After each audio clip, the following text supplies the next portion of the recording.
With a crack, the transparent protective shield on the outside of the village suddenly split apart.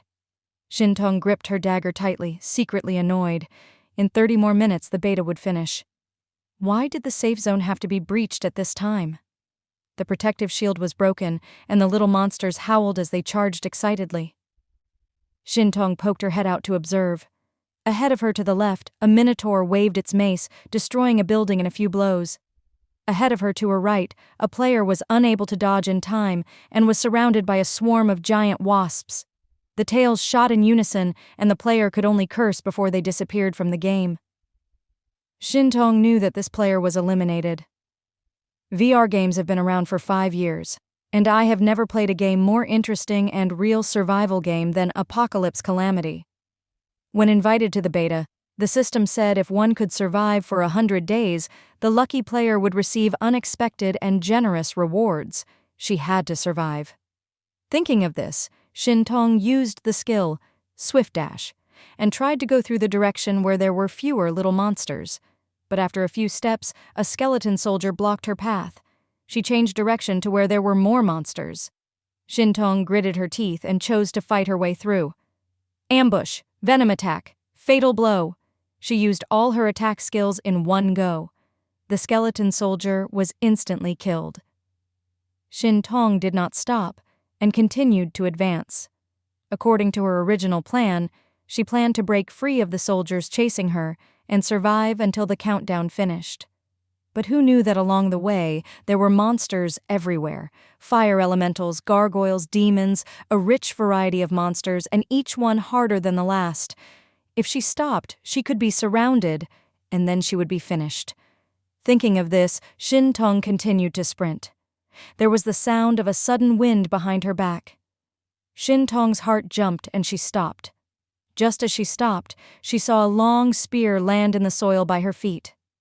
The tail of the spear was swaying as it pierced the earth. It could be seen how much force the throw had. In other games, the players team together to fight monsters. In Apocalypse Calamity, it is always the monsters chasing the players, Shintong muttered as she fled. Time passed in seconds, and she encountered monsters all along the way. If they were just alone, she would kill them, but if they were in swarms, she would hide. But even so, her health points and mana points were dropping significantly. After running for a long time, Shintong was tired and out of breath. Luckily, there were fewer and fewer monsters around her. Shintong thought that she had found a corner that no one was in and could finally rest. But when she just sat down by a tree, she saw a stone man 3 meters high appear in front of her. There was a line of words above its head, McDonald, boss. Shintong was speechless. Everyone knew the monsters in Apocalypse Calamity were divided in 3 levels, from low to high. It was normal, elite, and boss. A boss could be worth about 17 or so normal monsters, and 4 or 5 elite monsters. Unless you formed a team, you could not win. No wonder there were no other little monsters around. She had accidentally entered the territory of a boss. So unlucky. It was better to be surrounded by normal monsters. Shintong wanted to flee, but she had run too much and did not have enough energy. On her stats window, there was even a negative state of 40% movement speed. Knowing that she could not flee, she could just grip her dagger and face the enemy head-on. Ambush! Her dagger hit the stone man, the shock causing Shintong's hand to hurt. The boss moved its arm like nothing had happened and threw her away. Shintong fell to the ground, gritting her teeth and stubbornly getting up. Venom attack, fatal blow. The attacks were successful, but the boss did not react at all. At the same time, Shintong had used up all her MP and all her skills were in cooldown. She looked at the time. There were 14 minutes and 23 seconds left. Shintong was in despair and thought, the system was a liar. It was so difficult. Who could survive? As she complained, the boss cast magic. Time was slow, but right now it was fast. Countless stone pieces the size of fists hit Shintong.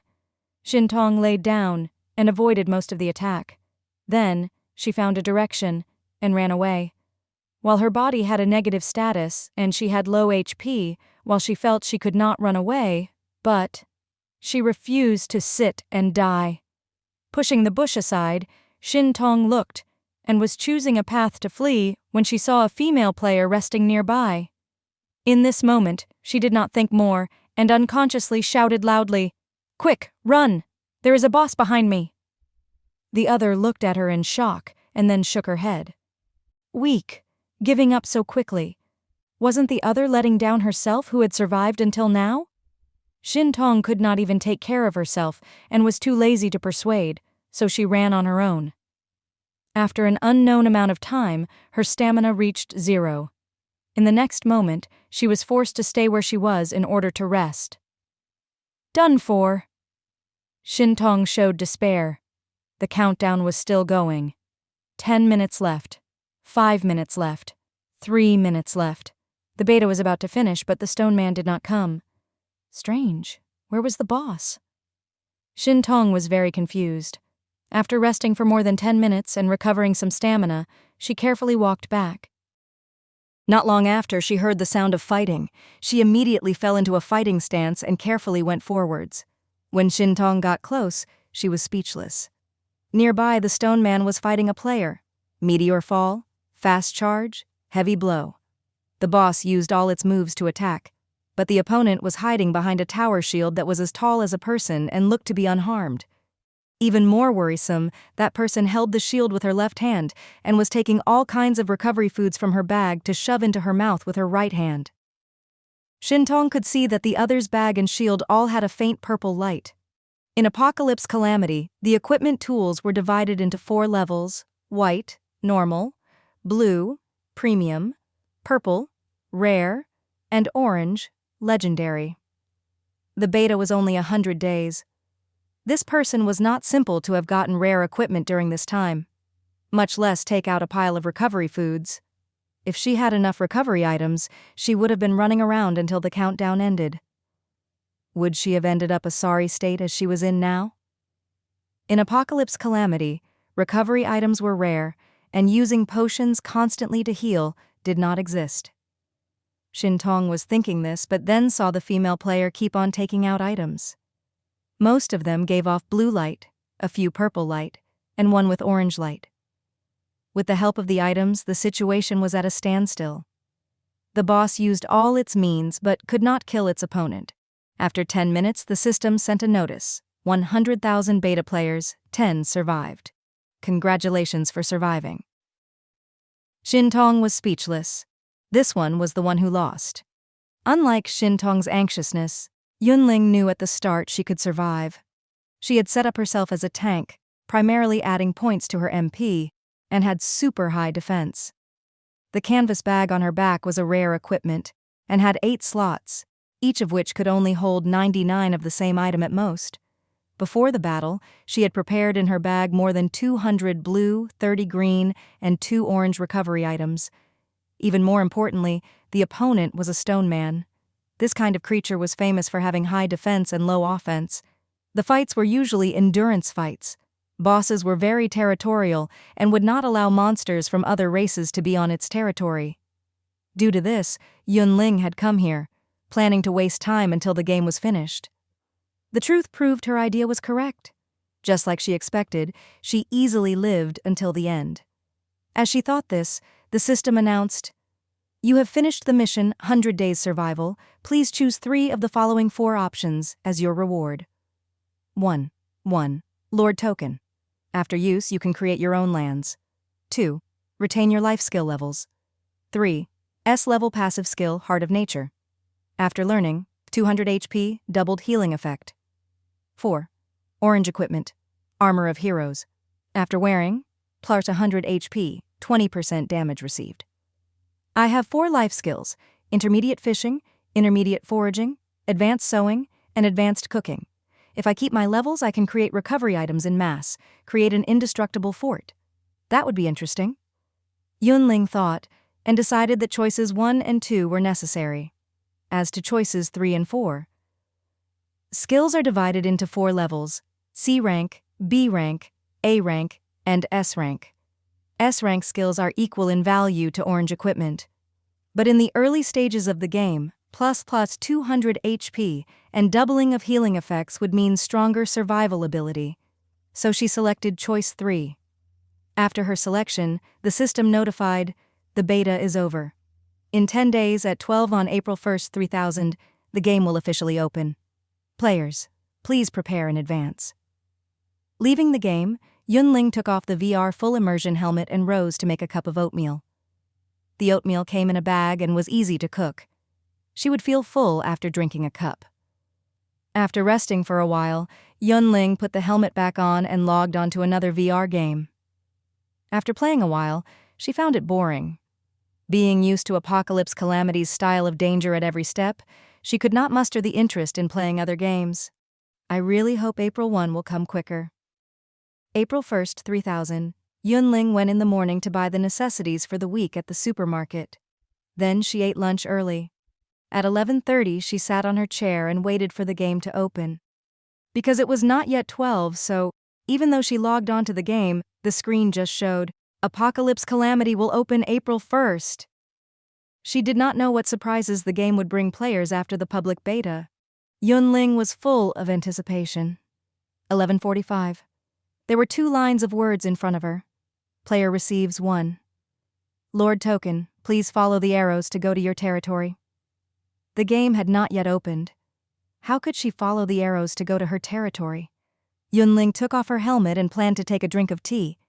But when she got up, unexpectedly, she found the arrows were still in her sight and were pointing accurately at the door. Yun Ling glanced at the immersion helmet and then at herself, her confusion growing. She had not logged into the game, so how could she see the arrows? Had she been so tired recently that she was having hallucinations? She went to the door to get a cup of water. The arrows changed direction accordingly. What did not change was that they were still pointing at the door. Would it?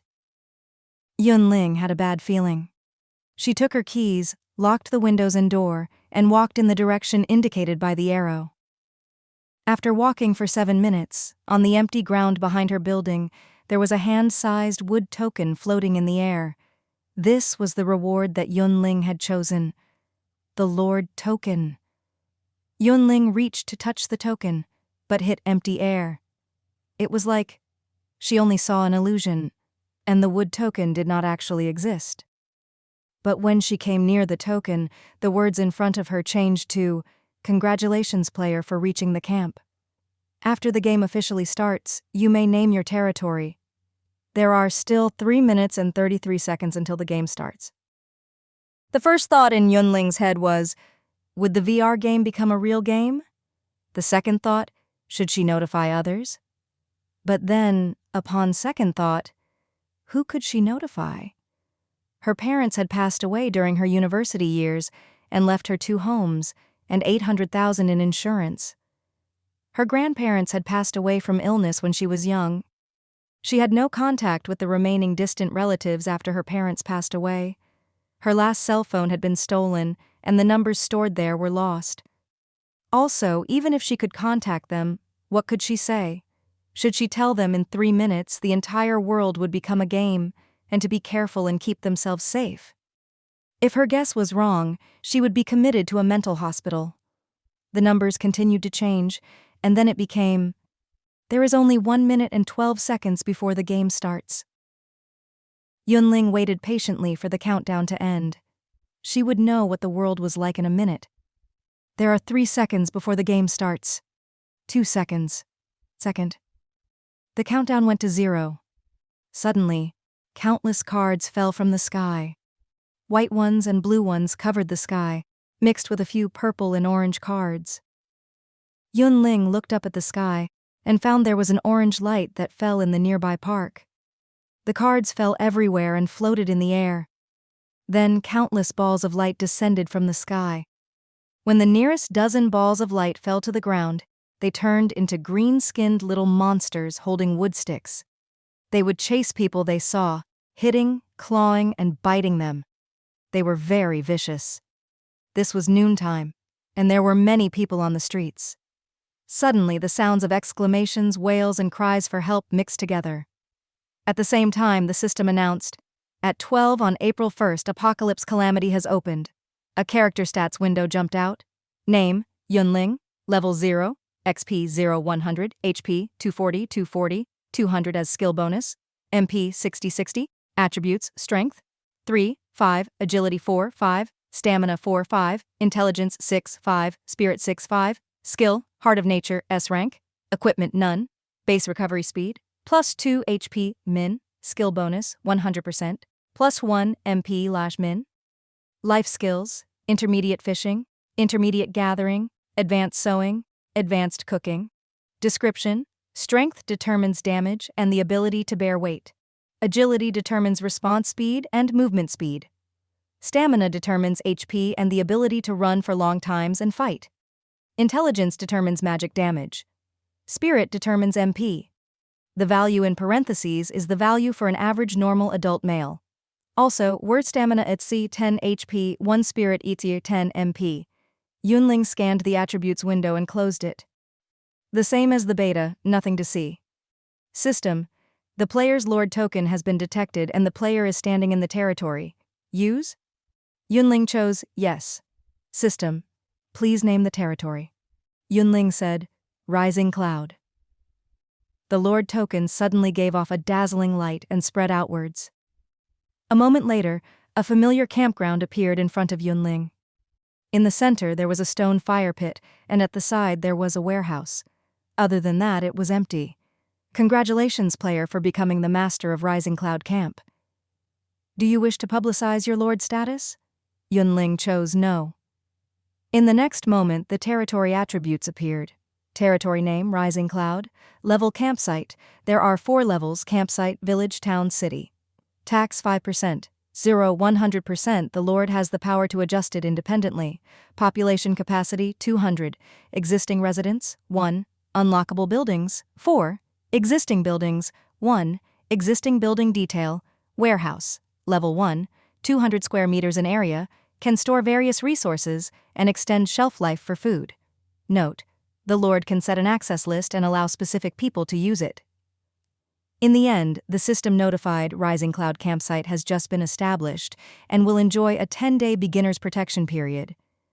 During this time, no creature can attack the territory. After 10 days, the territory may be attacked at any time. Player, please prepare in advance. 10 days? That's enough. Yun Ling did not plan on setting an access list. The camp warehouse was akin to the Lord's personal storage. She was preparing to go home and move her necessities into the camp warehouse. At a thought, this was the early stages of the game, and there were not many who would dare to break into private homes. But if she was late, then the orange card in the park might be someone else's. Thinking about this, Yun Ling decided to go to the park to find the orange card first. Run! Zheng Mingyue pulled his girlfriend Yu Qing-won as they fled for their lives. They had been white-collar office workers and were meeting with their colleagues for lunch. But just as the food was brought to the table, 5 green-skinned monsters, more than a meter tall, charged in. These monsters had mouths filled with teeth and held wooden sticks. They looked difficult to deal with. There had been a game fan among his colleagues and was overjoyed to see the green monsters. "Aren't these goblins? They really look alike." He had come close, reaching out to touch, wanting to know what the clothing was made of. But when he got close, the green-skinned monsters raised its stick and hit his head hard. His colleague fell down and immediately stopped breathing. The customers were all surprised. "Is this a performance? Is it real?" The waiter panicked and called the police while the owner tried to explain, "We did not arrange this. We do not know what is happening." Before he finished explaining, the green monsters grinned and started to find their new targets.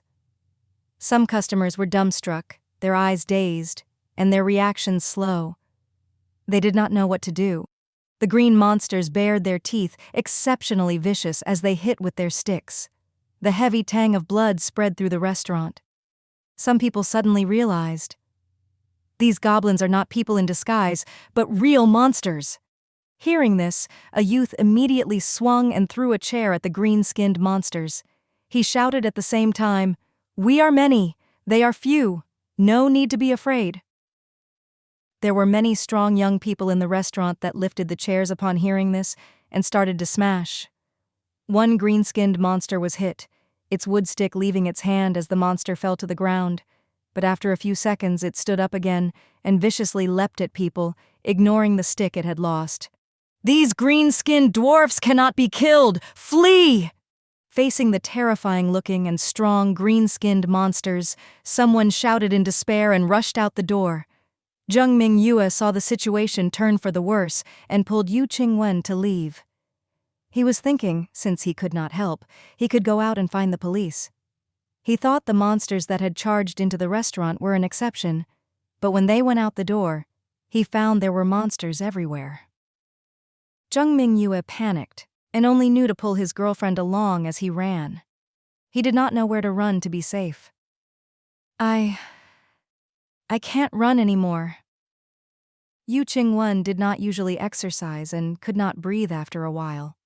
Jung Ming-yue was anxious. "We cannot stop. The monsters will catch up." "There is no use in running." A voice suddenly came from ahead of them. "Then what should we do?" Jung Ming-yue was annoyed. "Sit and wait for death?" Yun Ling pointed. "See the cards floating in the air? Take them, and after confirming, you will receive skills or equipment. Arm yourselves, kill the little monsters that you encounter, and you will be safe." Then she kept on moving, not stopping for a moment. On the way to the park, she would occasionally encounter people fleeing and would warn them if she met them. As to how many would listen and how many would survive, that depended on the person. Card? Jung Ming-yue was stunned. He suddenly found that there were white cards everywhere floating oddly in the air. "What is this? How to use them?" Jung Ming-yue wanted to ask more, but when he turned around, he found the person who had warned him had gone far away. Yu Qingwen really could not run anymore and decided to just go with it. "I think the girl is not a bad person, listen to her," Jung Ming-yue decided. "Stand there and don't move. I will pick one and try." He went close and got a white card. Suddenly a window appeared in front of him. "You have picked a C-rank skill charge. Do you wish to use it?" Note 1. The skill card can be used but not transported. Note 2. Each player only has 4 skill slots. Please make your choices carefully. Note 3. After learning the skill, you will officially become a player, and your body will be digitized. Skill? Digitized? Was this not the same as an online game? Jung Ming-yue was suspicious and discussed with his girlfriend. Yu Qingwen reacted with hindsight. "When eating, I heard a voice by my ear saying, 'Apocalypse calamity has opened.' Is it related?" Jung Ming-yue was shocked. "You also heard that? I thought there was someone discussing a new game." Yu Qingwen curled her lips. "Only the dead old Zhao is a game fan. Everyone else is in a hurry to make money and feel there isn't enough time to sleep. How would they know of new games?" Jung Ming-yue was hesitant. After a while, he decided, "Go. Let's both pick 2 skills and return to save people." "Save people? Just us 2? Yu Qingwen was speechless. In her view, the 2 of them would not going to save people, but to give up their lives. "If we learn the skills, we should be able to win," Jung Ming-yue said helplessly. "Just the 2 of them. Going anywhere is dangerous. If we return to the restaurant to save people and team up with the survivors, then we will be safe." "All right, let's go." Yu Qingwen pondered for a while and could not think of a better idea, so she gritted her teeth and agreed. Yun Ling had been a beta player, but in reality, her situation was not much better than others. During the beta, she had easily fought monsters and leveled up because she had complete equipment and the skill Thorn Halo. When attacked, 30% of damage would automatically reflect back. When other people were slamming skills before they killed her, their own HP would reach 0 first. Right now, she only had the Heart of Nature skill. Other than plus 200 HP and doubling of healing, there was no attack ability. Of course, she could pick any skill card and use it. But the skill slots were limited, and if not as a last resort, Yun Ling did not want to waste a slot. 10 minutes later, after looking over 17 or so cards, Yun Ling finally found an equipment card. Name: cloth shoes. Quality, normal equip effect, +1 agility. This was the most common and low-level white equipment. Its attribute bonus was not obvious, but it was better than nothing. The system window jumped out. You have picked the cloth shoes equipment. Do you wish to use it? Note 1. There are no professions in the game. All equipment can be used. Note 2. Each player has 6 equipment slots and can change equipment at any time. Note 3. After equipping, you will officially become a player and your body will be digitized. In less than 2 minutes, Note 3 disappeared, the text turning to, "Survivors of the open beta automatically become players after the game opens." Searching so long to find an equipment card, how can I not take it? Yun Ling chose yes. In the next moment, the card disappeared, and a new pair of shoes appeared in front of her. Yun Ling quickly put on the shoes. After equipping, she immediately felt her body was lighter and she could run faster. Coincidentally, there were 2 goblins coming close, and so Yun Ling jogged away without a word. Translator ramblings. Rising Cloud, Ling Yun, is the main character's name in reverse.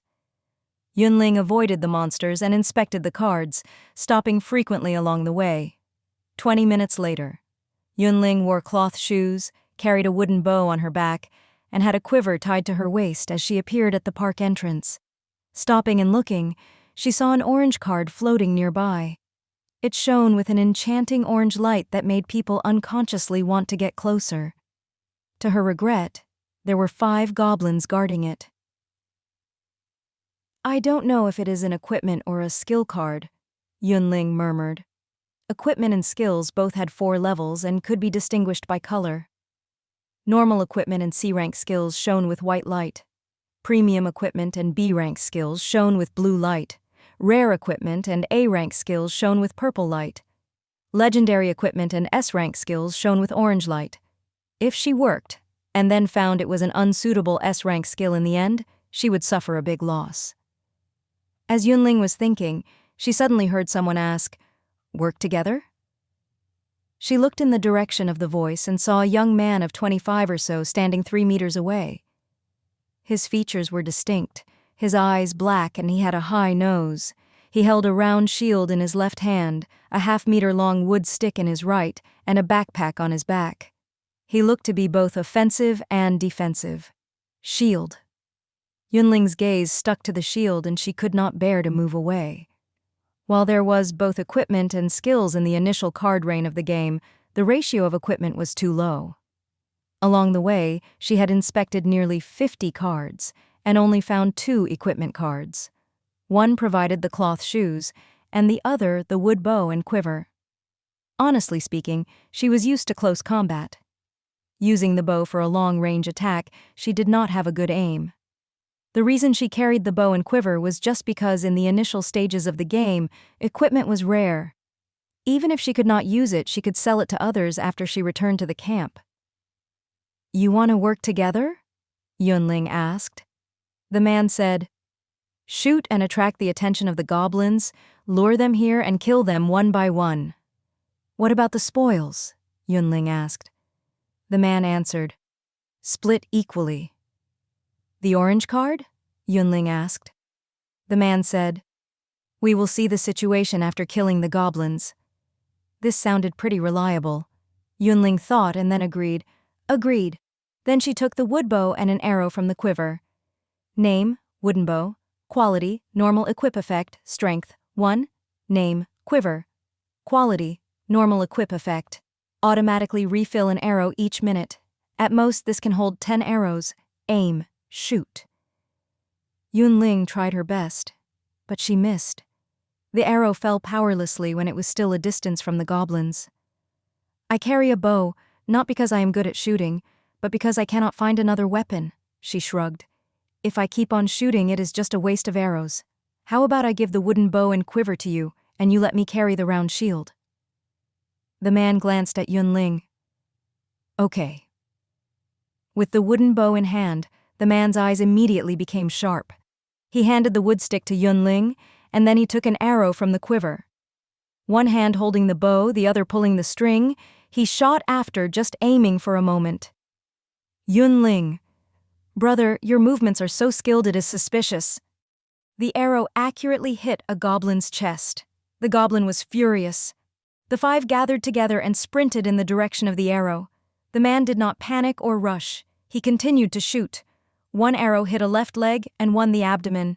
The already wounded goblin died. Yun Ling thought, no matter the two of them hit it off. So she was interested in the other's round shield, and the other wanted her bow. In the blink of an eye, 9 arrows had been shot, and 3 goblins had fallen to the ground. Yun Ling calculated. Adding on the arrow she had wasted, the quiver was empty. 2 players versus 2 goblins. One person holding a stick, the other a shield. They should win. When her thought formed, she saw the man take out an orange quiver from his bag. Then he took out an arrow, aimed, and shot. The arrow flew. When it hit the target, with a bang it exploded. 1 arrow and the goblin was immediately killed. Yun Ling. Exploding arrow. During the beta, Yun Ling knew an archer player. That person had a purple quiver.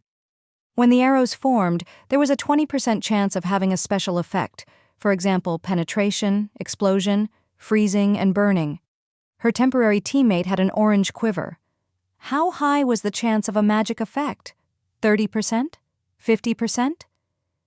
Yun Ling did not dare to think about it. The last arrow was shot, and the battle finished.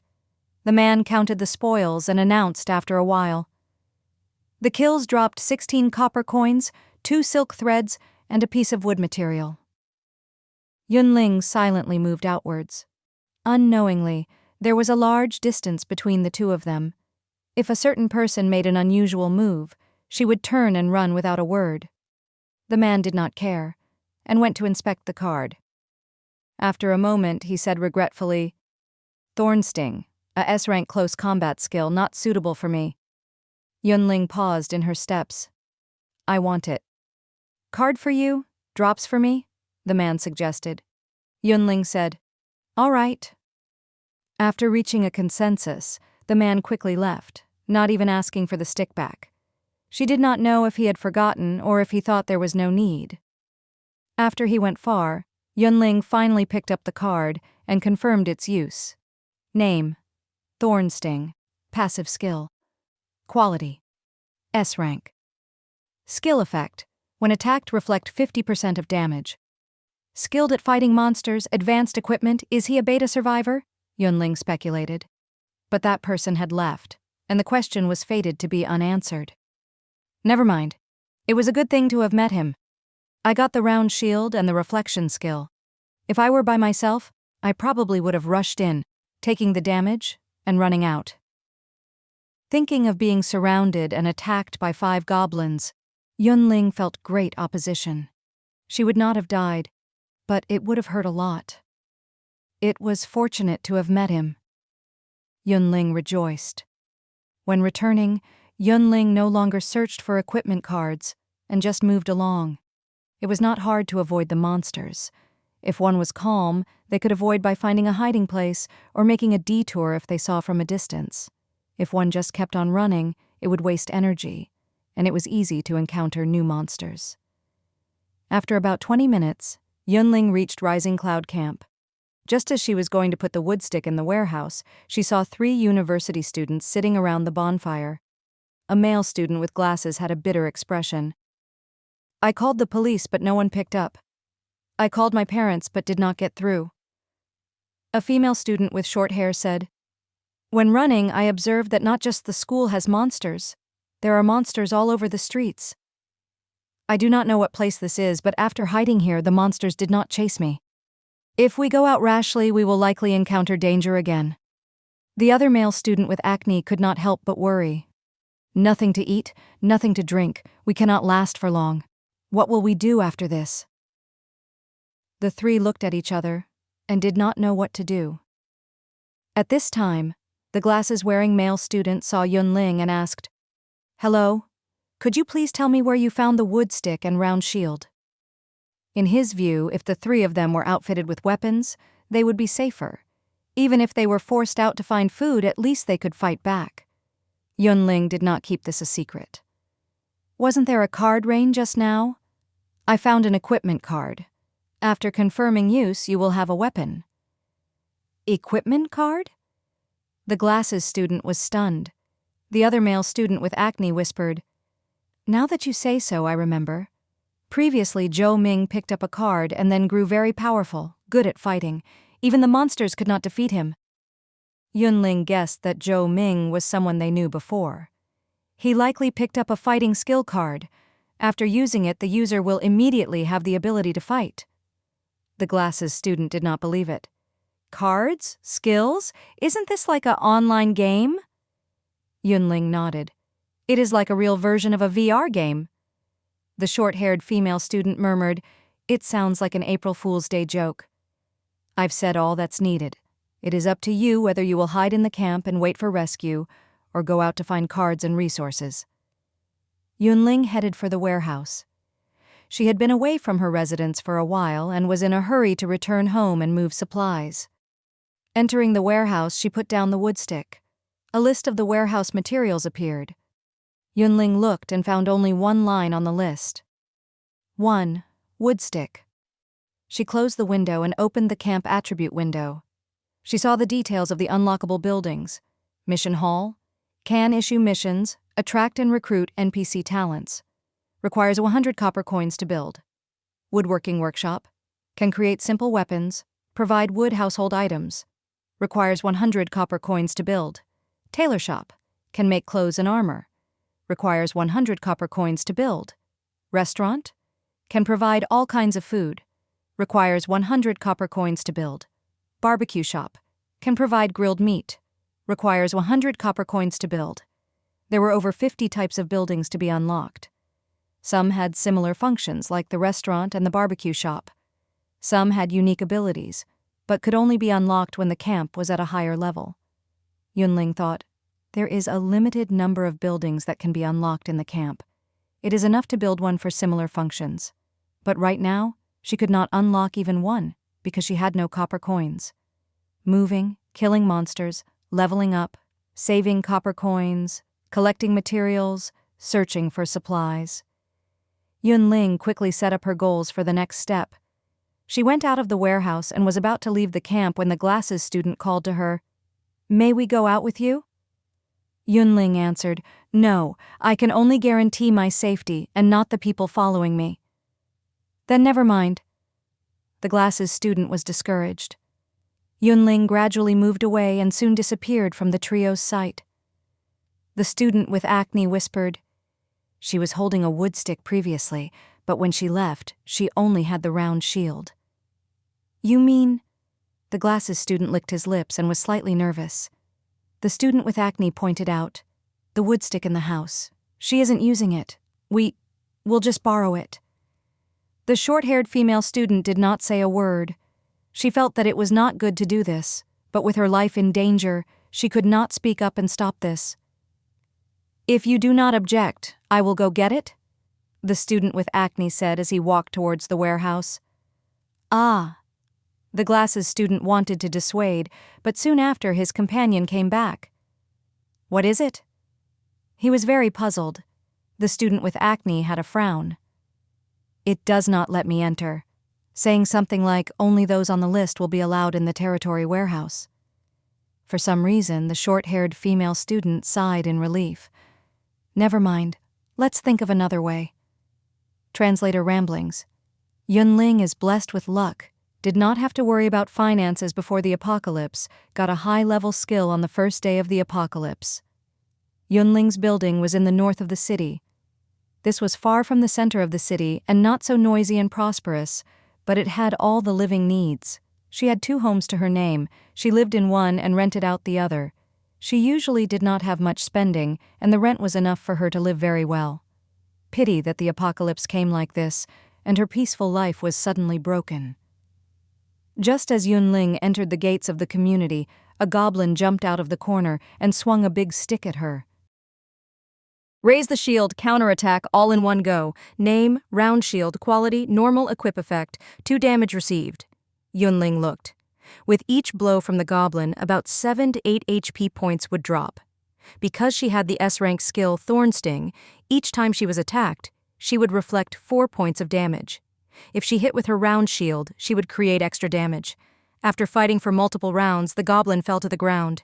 At the same time, 4 copper coins and a ball of silk thread floated in the air. Yun Ling inspected her personal attribute window and found HP 202 to 40 XP 4100. It will take killing 25 monsters to level up? She sighed as she walked. It seems the difficulty has increased. In the community, the doors were tightly closed. No one was willing to come out right now. Yun Ling, when returning home, found another goblin in the hallway. Reflect and shield attack. She quickly killed it. Other than 2 copper coins, she got nothing. Has the drop rate been lowered? Yun Ling complained as she opened the door to her home. The items in the room were intact and arranged neatly, just as when she had left. Yun Ling found a travel backpack and shoved the oatmeal, biscuits, snacks, and bottled water in. Soon after, the backpack was filled. Yun Ling put on the backpack, locked her door, and moved the supplies back to the territory warehouse. When she returned to Rising Cloud Camp, the other 3 people had left. Yun Ling did not care where they had gone. After cleaning out the backpack, she returned to her residence building. Rice, flour, frozen food, clothing, shoes, towels, soap, pots, pans, cooking oil, seasoning, bedding, blankets, candles, lighters, bandages, anti-inflammatory medicines. Regardless of whether it was useful, she would first move it over. After making 8 trips, the useful items were all moved away. It took 2 hours. In total, she killed a dozen goblins. Yun Ling decided to return to the camp to rest. After several battles, she only had about 80 HP, and her stamina was used up. She urgently needed to rest. Yun Ling seemed relieved of a great burden once the bedding was put into the warehouse. She started to ponder, should she increase her strength points after she leveled up? 3 strength points. It was too slow to work. Whoosh, whoosh. Wei Qing propped himself up with a long sword. He panted heavily and had a confused look. He didn't know what was going on, but when he noticed it, everything had changed. The cards floated in the air against the law of gravity. There were green-skin monsters everywhere chasing and killing humans. Touching the card meant learning skills and getting equipment. Fortunately, he got the blue premium equipment Steel Knife, and also learned the C-rank skill Flame Knife. He killed 3 monsters along the way. Wei Qing thought that he could escape, but no matter where he went, he would always meet new monsters at the next intersection. The monsters would never be finished, and his stamina continued to decline. He was so tired he almost could not walk. The world was so large, he did not know where the Pure Lands were. For a moment, Wei Qing wanted to give up. As he aimlessly walked, the system suddenly notified, "You have found Rising Cloud Camp. Will you spend 5 copper coins to become a temporary resident of this territory? 24 hours. Will you spend 100 copper coins to become an official resident of this territory? Permanent. In all, he only had 8 copper coins in his pocket. If he became a temporary resident. Wei Qing speechlessly pressed no. He looked around and saw a young girl sitting next to the bonfire. She was taking a bite of a biscuit and then a sip of water, eating happily. Wei Qing could not help but swallow.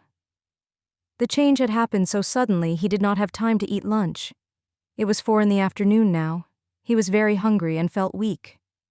I am Wei Qing. Sister, could you give me some food and water? Wei Qing carefully approached and said in a negotiating tone. Yun Ling turned to examine him. He had a weapon that shone with blue light, messy hair, and clothing covered with blood. He appeared to have experienced a great battle. I am Yun Ling, Yun Ling said. You can trade, use copper coins, and drop items in exchange for food or drinking water. Wei Qing took out a ball of silk thread and 2 pieces of linen cloth from his pocket. What can this be exchanged for?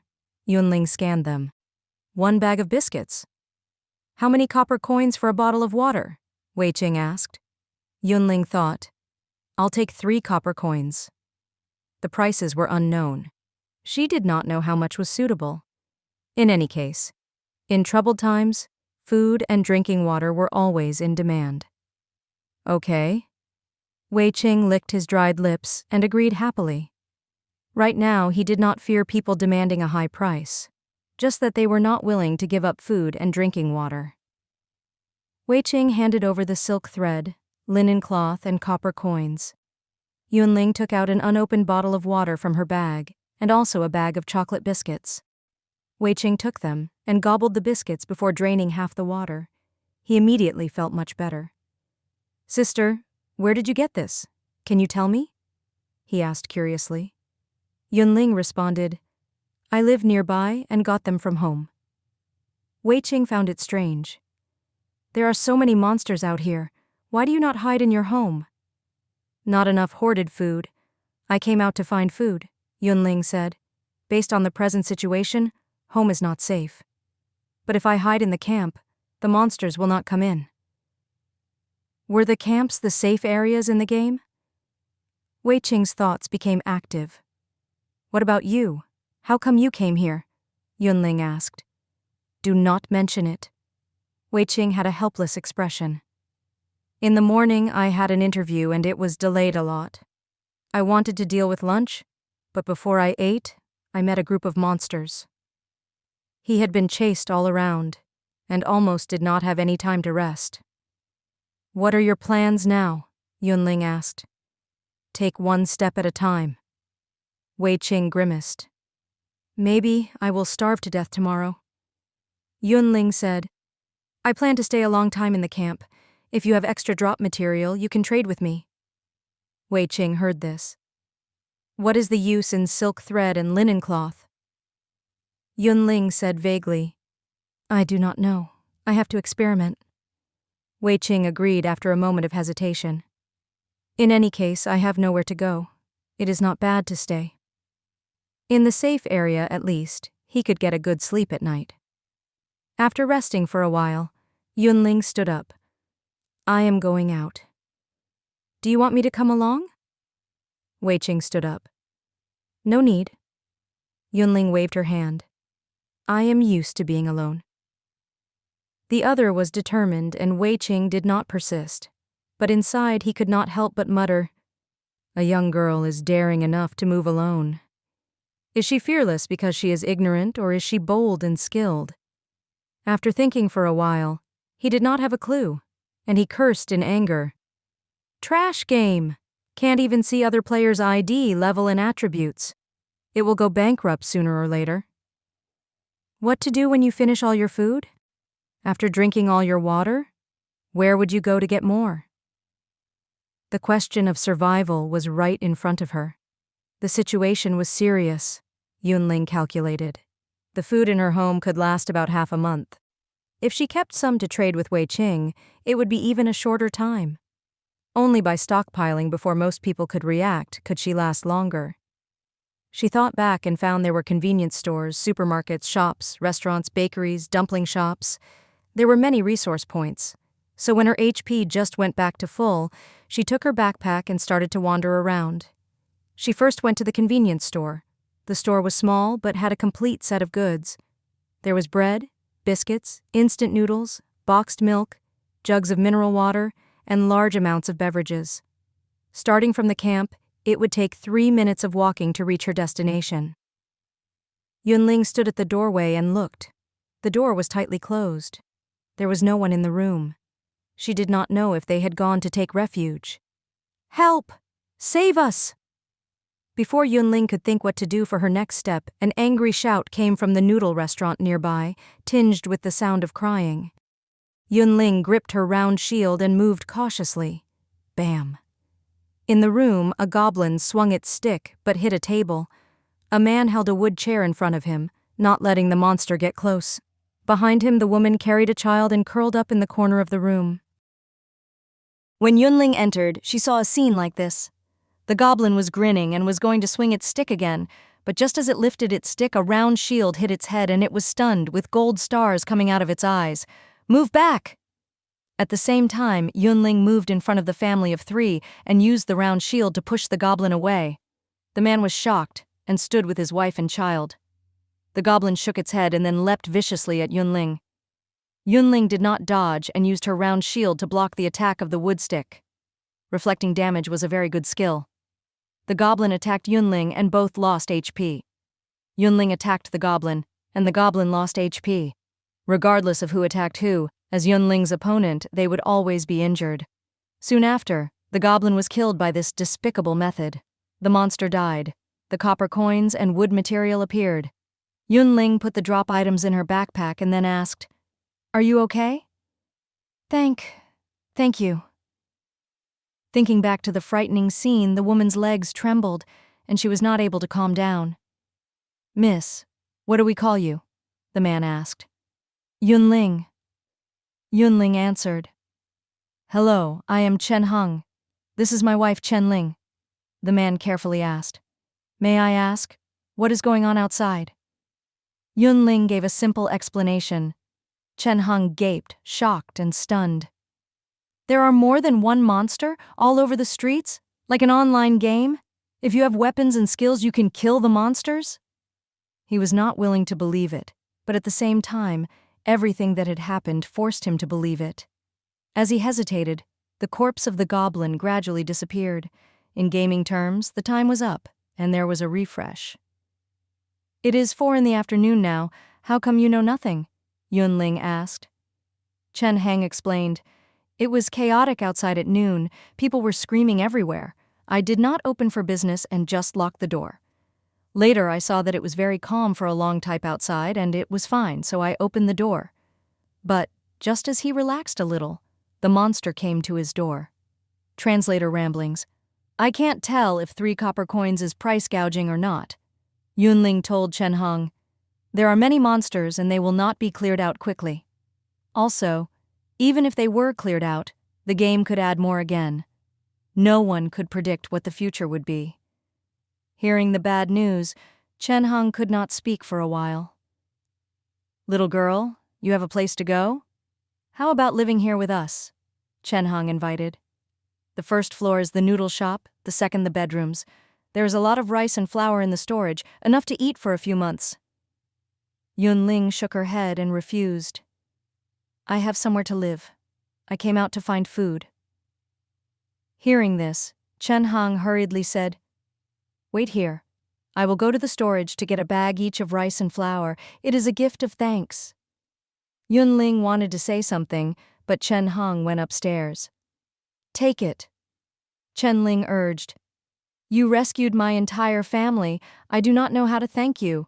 The rice and noodles are just a bit of our goodwill. Please accept it."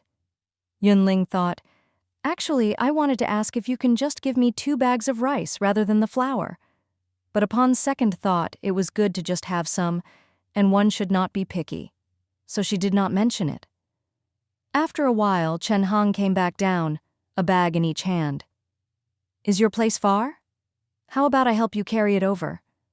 Yun Ling looked deeply at him. "Nearby, 3 minutes by walking." Chen Hong was even more enthusiastic. "You are a girl, and you have to carry the shield as well. It is not convenient for you to carry the rice and flour. Let's go. I will see you back." Yun Ling did not refuse, and led the way. When leaving, Chen Hong told his wife to lock the doors and windows, and not open them for anyone. Then he carried the rice and grains, idly asking questions as they walked. For example, what were the skills like? For example, what was the use in things that monsters dropped? For example, how to live better. At the start of the game, he closed the door, stayed inside, and protected his wife and child. It was safe, but this meant that he had no knowledge of the present situation. It was rare to encounter a veteran player, and he used the excuse of helping to cram in general knowledge. Back when Chen Hong mentioned coming to help, Yun Ling guessed his intention. Thinking that she had strength 3 and it would tire her to carry the food, she did not refuse and let Chen Hong follow. The two chatted as they walked and soon returned to the camp. "You live here?" Chen Hong was stunned. In his mind, this place was empty and had nothing. How could a person live here? "This is a camp that appeared at the start of the game, akin to a safe area," Yun Ling said. "While the living conditions are not good, I can have a good sleep." If she slept in the bedroom after she was asleep, and a monster came to make an ambush. Chen Hong felt cold creep up his back and could not help but shudder. Give it to me. Yun Ling stretched out her hand. Where to put it? I'll carry it over for you. Chen Hong thought since he had carried this entire way, he would not lack the last few steps. Yun Ling said, Give it to me. You cannot enter. Chen Hong. He gave over the bag of rice and flour. Yun Ling took them and went to the warehouse. Chen Hong wanted to follow but received a system notification of entry not permitted. He tried to break through but was stopped by an invisible barrier. No matter what he did, he could not enter. Just like in a game. Chen Hong was shocked inside. Yun Ling put the grains away and walked out of the warehouse. I am going to search for food. I will see you back first. On the way back, Chen Hong became distinctly silent. 2 goblins came charging over, swinging their sticks. Yun Ling saw that her HP was full and did not hide. Half a minute later, the battle finished. Yun Ling put away the copper coins and linen cloth. Chen Hong had a bitter tone. If I also have skills and weapons, will I be able to kill monsters like you? Possibly. Yun Ling thought she was not good at fighting. The two did not talk afterwards. Yun Ling saw him back to the noodle shop. Before leaving, she warned solemnly. In the game's early stages, it is fine to just lock the door. After 2 days, even if the doors are closed, the monsters will smash through them. White cards are low level, but if you do not take them, other people will. By then, you will not be able to learn even if you want to. Chen Hong was shocked and felt a thread of coldness. Let's go. Yun Ling waved her hand in farewell. Chen Hong saw Yun Ling off and sighed. It is not good to keep on hiding. I need to find a way to kill monsters and level up. After parting with Chen Hong, Yun Ling looked up at the sky. Almost 5, she warned herself. Time was limited. She could not go to places far away, so Yun Ling roamed aimlessly, killing monsters and searching for equipment cards. 30 minutes later, she found a blue card in a corner. Name, honor badge. Quality, premium, equip. Effect. Each time you kill a monster, you get 2 copper coins and restore 5 HP. Note, each player can only hold 1 income type equipment, increase income and also recover HP. What was there to hesitate about? Yun Ling immediately chose to equip it. The saying was that good things came in pairs. After getting the badge, an equipment dropped after fighting a monster. Name, Goblin Ring. Quality, normal equip effect, +2 strength. Yun Ling was pleased. Now it will be much easier to move things. At this point, she had the round shield, the cloth shoes, the honor badge, and the goblin ring.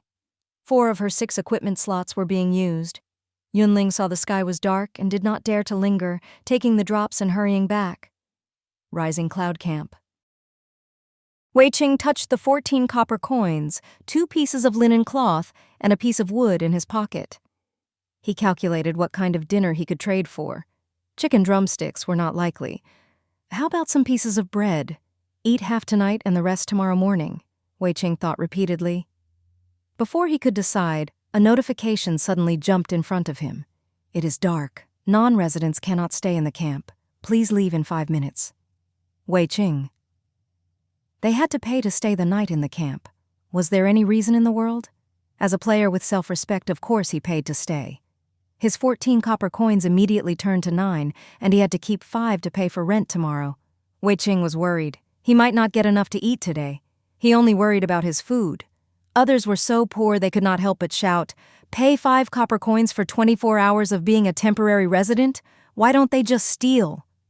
Someone said, "I killed 2 monsters and only got 5 copper coins. This is my hard-earned money." "No matter if you pay or not, I won't pay," another player said stubbornly. Just as 6 o'clock passed, the people who did not pay felt their sight blur, and they were transported out of the camp. The players outside the camp. The game design is like this. Can you out-stubborn the system? Some people gave up and paid the 5 copper coins.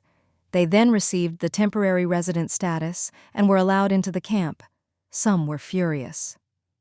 "What stupid place is this? I won't stay here." Then they left in anger.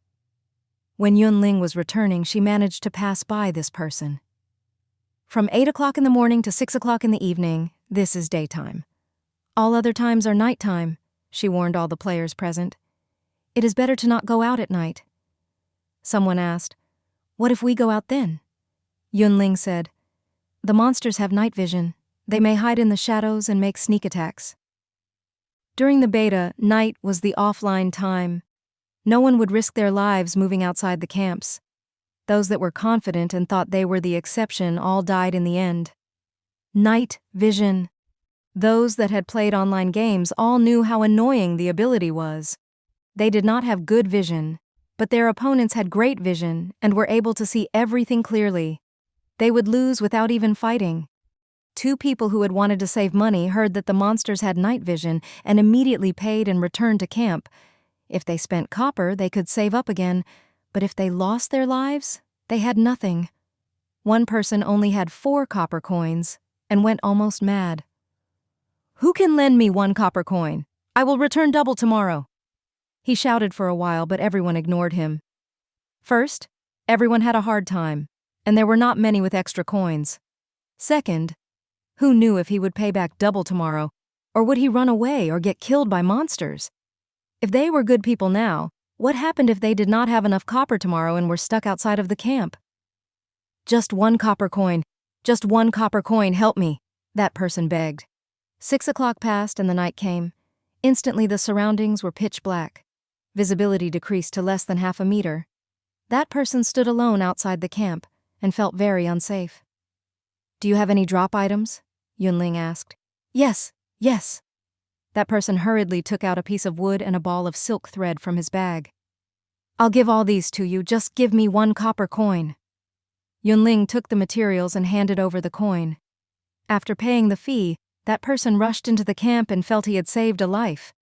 In the evening, the bonfire lit up on its own. Yun Ling added wood to the fire and made sure there was enough fuel to last the entire night. Wei Qing asked hesitantly, "It seems you are very good at this?" "I played similar games." Yun Ling went into the warehouse to unload the items. The bonfire lit the entire camp. The players gathered in 2s or 3, or sat alone in the corners, eating bread as they thought about things. A moment later, Yun Ling came out of the warehouse. "What materials do you have? What do you want to trade for?" Wei Qing took out the linen cloth and wood plus 3 copper coins. He tried to bargain. "The same as in the afternoon. 1 bottle of water, 1 bag of biscuits." "Okay." Yun Ling handed him the biscuits and water. Wei Qing sighed in relief. He took the biscuits and shoved them into his mouth. He had not eaten at noon and hadn't been full after the biscuits this afternoon. He was very hungry now. If one did not set up to display status, only the individual could see their attributes. Due to this, people did not have to worry about others peeping. Yun Ling ate dinner as she inspected her attribute window. The window showed population capacity 200, existing residents 18, temporary residents 17. In other words, other than Yun Ling, there were 17 temporary residents in the camp. This meant that the territory would have 85 copper coins of income today. Yun Ling ate some biscuits to fill her stomach. Then she stood up and loudly announced, "Buying linen cloth. 1 piece of linen cloth for 1 copper coin. Those interested, come quickly." Someone came close, but not to trade, but for inquiry. "What is the use in linen cloth?" Yun Ling answered. "I do not know. I need materials to experiment." That person did not believe it. "You do not know the exact use, but you are willing to pay to buy?" "Yes, willing," Yun Ling said calmly. That person stared at Yun Ling for a while and then retreated. Yun Ling was not in a hurry. This person was not willing, but there always were willing people. As expected, after waiting patiently for 5 minutes, people came to trade with her. Some people wanted to just look. But seeing 4 people walk towards Yun Ling, they were immediately anxious. What if she used up all her copper coins and did not buy theirs? There was no use in keeping the linen cloth. It was better to trade them for copper coins. At least, tomorrow they could buy their status as temporary residents. Thinking of this, they darted forwards, eagerly selling their linen cloth. Yun Ling did not refuse any who came, buying all there was. She was so rich that people could not help but wonder if she was doing some illegal activities. As she bought, Yun Ling was calculating the difference in her mind. At this time, a team of 3 walked in front of her. The leader said in a deep voice, 5 pieces of linen cloth in exchange for your way of going into the warehouse. Yun Ling stopped moving and slowly raised her head. If you lie, humph humph. His teammates wiped their daggers, full of threats. I can tell you, but you cannot copy it, Yun Ling said. The leader threw out 5 pieces of linen cloth. Just tell the truth, and the rest is up to us to judge. Yun Ling said, the first to find the camp, and I was lucky to finish a system mission, so I qualified to enter and leave, and possess a certain amount of space as my private warehouse. Are you satisfied with this answer? The 3 whispered to each other, and then left without a word. Wei Qing was dubious. Is that true? Yun Ling said. It is true. During the beta, someone got a private warehouse like this. How come I am not this lucky? Wei Qing sighed. After eating, Yun Ling hid in the warehouse and inventoried her assets. After sorting, she had 135 copper coins, 7 balls of silk thread, and 21 pieces of linen cloth. Yun Ling was a little conflicted. Simple bandages require 5 linen and 1 silk thread to make. A linen backpack needs 20 linen and 5 silk threads to make. The former restores 20 HP every 5 seconds.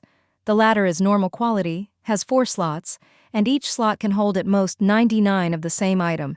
It is weightless to carry and does not take up any equipment slots.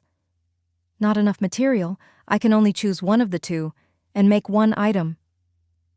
After a difficult choice, Yun Ling decided to make the linen backpack. She took out a long needle and threaded it with silk thread. She quickly sewed with skill. When she was about done, she used the advanced sewing skill.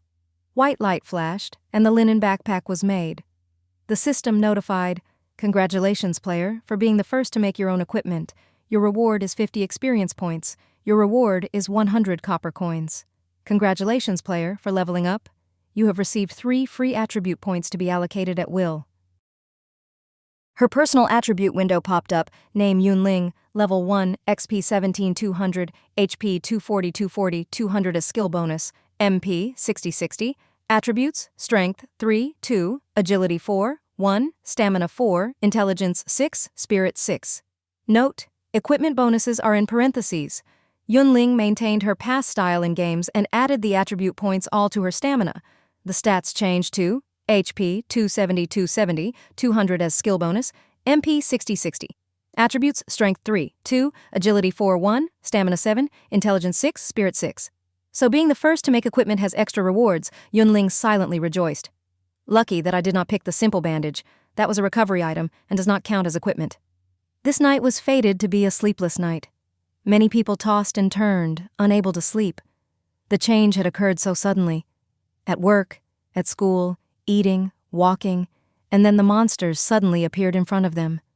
Fighting back, running, hiding, just barely managing to keep their lives. But what to do next? Many people were at a loss. What about their family? What had happened to their friends? Where to get their food and drink? If they got some and put it somewhere, would it be stolen? There were many things to be worried about. Several people sat around the fire and did not sleep. While they knew they had to wake up early tomorrow, and there were many things for them to do, their minds were in chaos, and they could not sleep. While they were in their dazes, a shrill scream came from outside the camp. "Save me!" The night was quiet, and the sound traveled far. Some players had dozed off and were startled awake by the scream. "What is it? What is it? The monster army has come! Save me!" The call for help sounded again. From the hysteria, this person seemed to have encountered great trouble. The temporary residents looked in the direction of the sound and only saw the darkness outside the camp. One person murmured, "Even if we went to help, we cannot find them. How to help?" Before they could act, the call for help grew weaker. "Help! Me! Help! Help me!" The sound grew lower, and then the camp returned to calm again. The temporary residents looked at each other and felt cold rise up. In the daytime, there were many monsters. At night, the streets were empty. Some people did not know the situation and thought the darkness could conceal their tracks. So they only came out at night. Not just other people, some people in this group had planned to go out at night. If someone had not warned them. Lucky that Yun Ling warned us in advance. Wei Qing was still full of fear. That girl was called Yun Ling? The players secretly remembered the name and felt grateful. Every once in a while, the sounds of chasing, fighting, and screams would come from outside the camp. At the start, the residents felt their hairs stand on end. Later, as they kept on listening, they got used to it. Snoring sounded. Everybody was asleep. In the warehouse, Yun Ling was still studying the territory window. She had limited capital, and she was limited in the buildings she could unlock. She had to be careful with every decision. After a long time, she finally made a choice. She chose to unlock and build the mission hall. The moment she pressed yes, she got 100 copper coins. The mission hall landed next to the warehouse and was built in less than 3 seconds. After doing all this, Yun Ling seemed to be relieved of a great burden. She used cotton cloth and laid several layers on the ground before lying down. When she closed her eyes, she fell asleep in less than a minute. The warehouse had good soundproofing. When she closed the door, she could not hear anything. This night, she had a sweet sleep. In the early morning, Wei Qing slowly woke up. He yawned and suddenly saw an unfamiliar building in the camp. It was such a shock he was frightened awake. "What is this? Where did the building come from? What is the use?" He tossed out questions one after another. The surrounding players could not explain. They saw it the moment they woke up in the morning. Encountering Yun Ling walking out of the warehouse, Wei Qing asked the questions again. He inexplicably felt that Yun Ling knew the answer. "If certain conditions are met, the camp will level up," Yun Ling said. "In the future, there will be more buildings, and as the level increases, there will be more functions." This was not a lie. The system camps were like this. She had seen them during the beta. "What condition?" Wei Qing asked. Yun Ling answered, "Population of residents, amount of taxes paid, prosperity, all these factors. When you reach the requirements, the system will automatically level up." A player suddenly became excited. If the camp can level up, maybe there will be blacksmith shops, tailor shops, and pharmacies? Maybe, Yun Ling said uncertainly. She had not thought about what buildings to unlock in the future. On the other hand, after unlocking the buildings, one needed to hire NPC talents who had life skills in order to open the shops. The first buildings to be unlocked will be greatly determined by what kinds of talents the mission hall refreshed. Even if she greatly wanted, but the mission hall could not refresh for those NPCs, then it was useless. The player was still excited. With the blacksmith, then you can build equipment. With the tailor shop, you can buy armor. With the pharmacy, you can have recovery medicines. By then, what is there to fear when fighting monsters? Then he faced everyone and encouraged, "Try and make money. When the camp level is high, everybody will be safe." Hearing this, everyone was refreshed and seemed to see hope. There was no absolute safety in apocalypse calamity, and the camps could be breached. Safety was relative. Yun Ling wanted to explain more, but seeing everyone with such high spirits, she swallowed her words. After a simple breakfast, Yun Ling entered the mission hall. During the beta, she had entered and left countless times, but when she entered now, she was a bit careful. This was her own territory. Yun Ling was excited and set 3 missions in the name of the camp. Acquisition of linen cloth, 1 copper coin per piece. Acquisition of wood, 1 copper coin per piece. Acquisition of silk thread, 1 copper coin per 3 balls. She set the upper limit of completion to 20 times. If someone delivered the item, the transaction would automatically take place, and the copper would be deducted. It was worth a mention if other players posted missions in the mission hall. When someone completed them, the party who had posted had to pay 5% tax. At the start of the game, the taxes and fees for transactions of 1 copper coin were negligible. But this did not mean that the rounding meant nothing. This would accumulate. When the accumulation reached 1 copper coin, the system would automatically deduct the coin. Similarly, if 2 players trade in the camp, the seller must also pay taxes. Yun Ling was the lord of the territory, so she was not limited by the rules. This is good. A smile appeared on her face. She thought, I will wait for professionals to refresh in the mission hall and then decide which buildings to unlock. The NPCs had not refreshed yet. She shoved the linen backpack she made yesterday that shone with faint white light into her backpack, and then went out.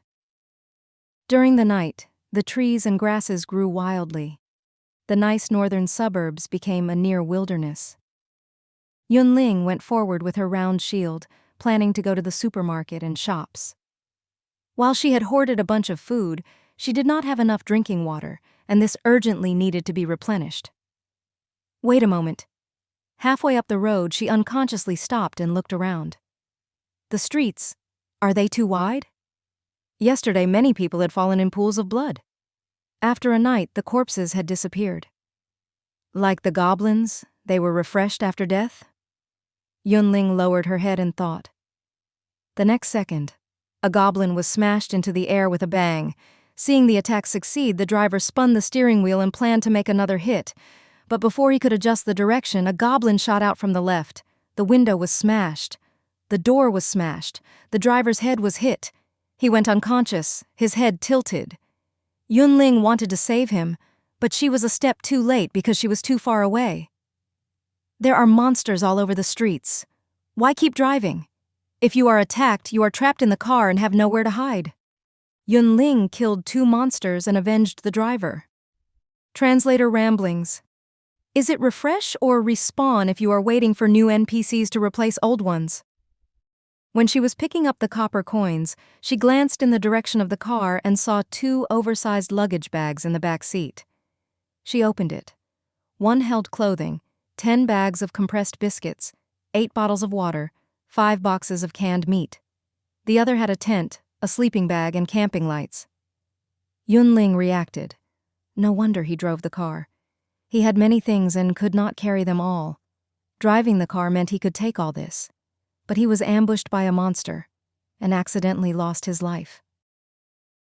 Compressed biscuits, bottled water, and the meat was not touched. She threw away the clothing. She took the tent from the other bag. Adding in the sleeping bag, Yun Ling picked through and gathered the items that she needed in one bag. After tidying up, she put it in the linen backpack. Yun Ling tried to walk and found she did not feel the weight at all. She showed satisfaction. As expected, very convenient. She looked into the distance. There were no other people around. It was so silent, it was like an empty city. She thought, and planned to go tour the supermarket first. On the way, the scenery had changed greatly. The buildings were covered in vines, the cars overturned or piled up together as scrap. The doors to the shops along the way were open like they had been ransacked. The worst off was the bakery. Yun Ling had once targeted it. But the time of the first day was limited. She had too much to do and did not have the time to act. When she passed now, she saw the plates were broken, the raw materials had been looted, and there were some empty milk boxes scattered on the ground. She looked inside and outside. Nothing useful was left. Yun Ling shook her head and kept on going. Some people had the habit of hoarding food, and when idle they would stock up on rice, flour, oil, frozen meat, and cabbage in their homes. Some people liked to eat fresh food and would buy fresh produce each day at the market. Fang Shu was one of the latter. He always felt there was no need to hoard so much food at home. In any case, there was a supermarket next to the community. It would only take 5 minutes to get there, and he could buy whenever he wanted to eat. But when the change occurred, other people locked their doors, hiding at home and waiting patiently for the rescue from the army. But he ate all his food and had to risk his life coming out. If he had kept some more food at home, then he would not have to come out now. Fang Shu regretted it greatly, but his regret could not fill his stomach. Helplessly, he could only put on thick clothing, hold a baseball bat, and go out of his home with plastic bags. The monsters had not yet appeared for a full day, but the entire world seemed to have changed. There was moss inexplicably growing in the hallways and monsters roaming the corridors. Fang Shu held his breath and hid in the corner. When the monster walked away, he quickly snuck downstairs. He did not have the daring to attack. He held the baseball bat just for courage. Fang Shu jogged towards the supermarket as he repeatedly warned himself. He came out this time to find food.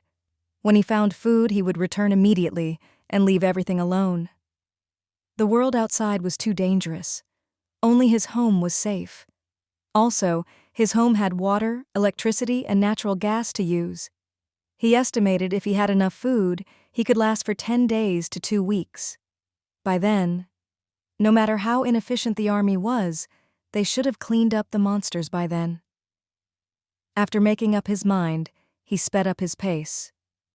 Fang Shu had a good plan, but when he entered the supermarket, someone put a dagger to his waist. That person did not say a word and started to search. In the end, he sneered. Poor. Fang Shu was both angry and shocked. He wanted to complain when he saw the other lean against the shelf and say, "We lack manpower to help. How about it? Will you join us?" Fang Shu thought, I came to find food and then go back to hiding in my home. So he refused. In the next second, the dagger entered his abdomen, the movement quick and vicious. You dare? Fang Shu was caught off guard. His eyes were filled with disbelief. The dagger came out and the blood splashed over him. The culprit wiped the blood from his face and said coldly, "You fail to appreciate kindness." Fang Shu fell to the ground, dying with his eyes open. Brother Meng. A group of strong men walked out of the supermarket. Each person had a cart filled with instant noodles, water, biscuits, chocolate, bread, and milk. Brother Yu and Sister Yan are still inside. They say they found a warehouse. So, few people, we cannot even move everything on the shelves. Why go to a warehouse? The man called Brother Meng was very dissatisfied. The other men murmured and did not dare to answer. You cannot mind having more good things. A thin, middle-aged man walked out with a smile. This person was the Brother Yu that they had spoken of. The beautiful woman next to him was Sister Yan. At this time, she was spraying perfume on her wrist. Smelling it, she was content. We got almost everything we wanted. Let's go. Brother Meng showed a hint of fear that even he did not notice.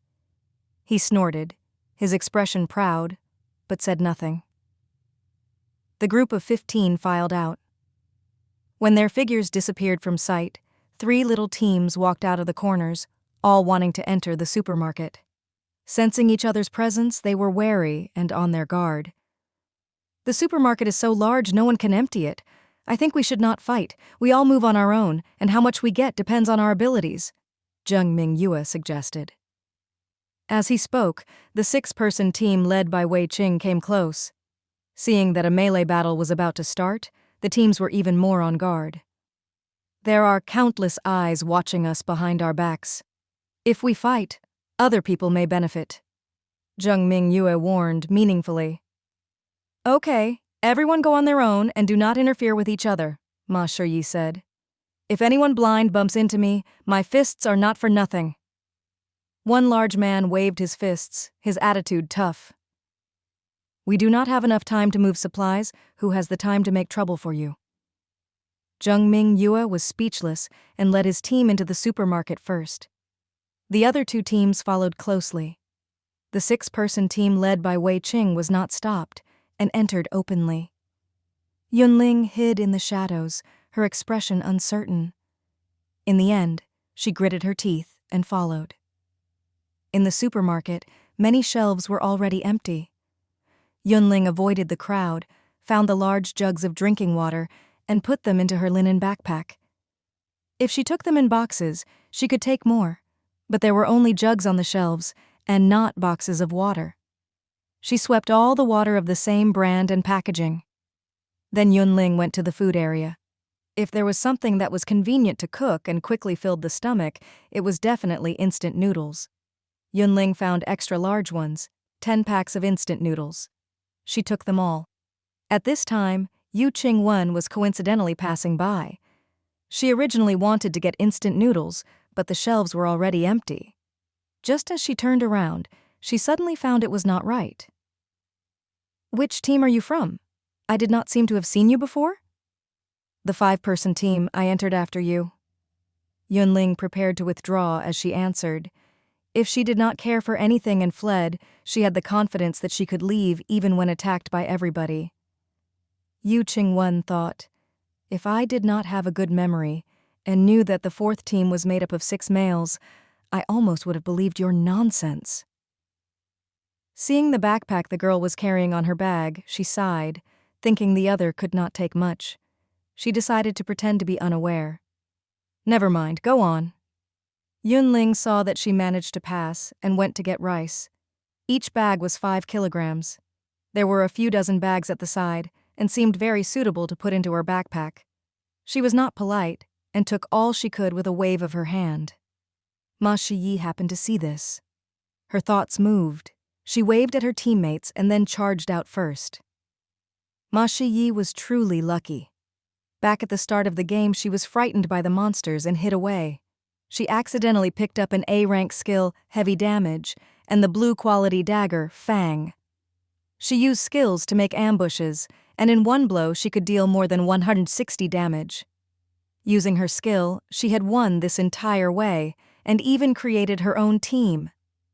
Now, seeing Yun Ling instantly take away a few dozen bags of rice, she believed the other had something good, and was quick and vicious to act. As she moved, she thought, when players died, there had to be a drop rate. If the treasure dropped, it would be hers. Thinking of the happiness, she could not help but show some smugness in her expression. In the next second, the target turned, and the dagger hit the round shield. You? Ma Shiyi was slightly shocked that the other would stop her attack. But then she thought, what was the use in blocking? The skill damage was still fatal. In the next second, she saw her target standing in front of her unharmed while her HP was flying down. Why? Ma Shiyi paled.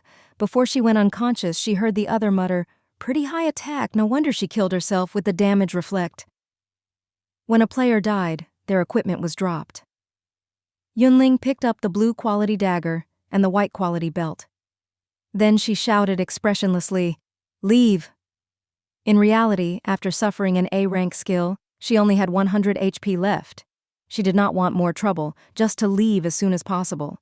But at this time, only by pretending to be fine and having a strong air could she frighten away her enemies. Ma Shiyi's 2 subordinates had watched the entire battle.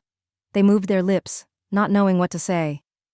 Everyone in the team knew that their captain had an A-rank skill. Based on the skill and the equipment, she had been able to kill any powerful enemy she encountered. Who knew that she failed this time? The captain died an unclear death. The 2 people looked at each other and did not know what to do. We said to not interfere with each other. What do you want to do with my companion? A woman's voice sounded suddenly. Before she finished, a magic shield appeared around Yun Ling. Yu Qingwen had a chilly voice. If you want to fight, I will call them now. This is a misunderstanding, the 2 said as they retreated. Joke. The captain had been killed. What were they staying for? To die. Of course they left quickly. Name, cloth belt. Quality, normal equip effect. Stamina, +1. Name, Fang. Quality, premium equip. Effect, strength, +4. In Apocalypse Calamity, there was no saying that equipment was for specific parts. If there were 6 or fewer in total, one could use all of them. Yun Ling had the round shield in her left hand and the dagger in her right. Then she put on the belt before looking at Yu Qingwen. Thank you. It should be me thanking you. Looking at Yun Ling's confused eyes, Yu Qingwen said with a smile, You forgot? We met yesterday afternoon. You told us how to use cards to obtain equipment and skills. My boyfriend and I managed to escape. So it was her. Yun Ling dazedly remembered that when she had been going to the park, she had encountered a couple fleeing for their life. Back then, she had left after speaking and had not cared afterwards. She had not expected the other to recognize her. It was you, right? Yu Qingwen felt that the girl was familiar, but could not remember where they had met before. Then when leaving, a light had come on, and she recalled who this person was. She hurried over and had not expected to help. Yesterday, I ran to the point I almost threw up. I was fortunate to have met you. After we separated, my boyfriend and I each learned 2 skills and went back to the restaurant to rescue people. Now we have formed an 8-member team with the survivors. The members all have equipment and skills. If she had not encountered the other, she and her boyfriend likely would have died already. Even if they had survived, they would not have been so well off. The cards in open places had all been picked. There were only some in deserted places that had not been discovered. In other words, if they did not learn skills yesterday, they would not be able to learn today even if they wanted to. Each time Yu Qingwen thought of this, she was very grateful. If you have no place to go, you can come with us. No, Yun Ling refused. I am used to being alone. Yu Qingwen was regretful at this. Thinking, she then asked, What are you called? Where do you live? Before Yun Ling could answer, she said, I am Yu Qingwen and temporarily living at XX restaurant. If you get in trouble, you can come find me. Okay. Yun Ling did not refuse the other's goodwill. I am Yun Ling. I live in Rising Cloud Camp. Camp? Yu Qingwen stilled.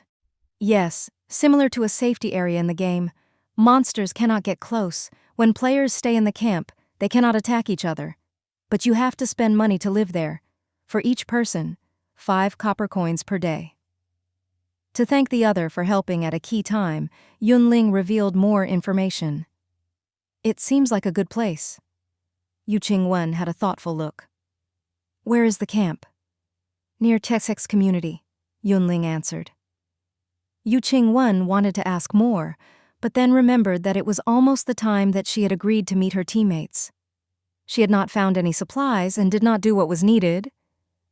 I cannot talk today. When I have time, I will go to Rising Cloud Camp to find you, Yu Qingwen said helplessly.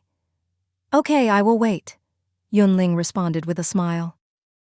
With her HP dropping to the warning line, Yun Ling did not stay long.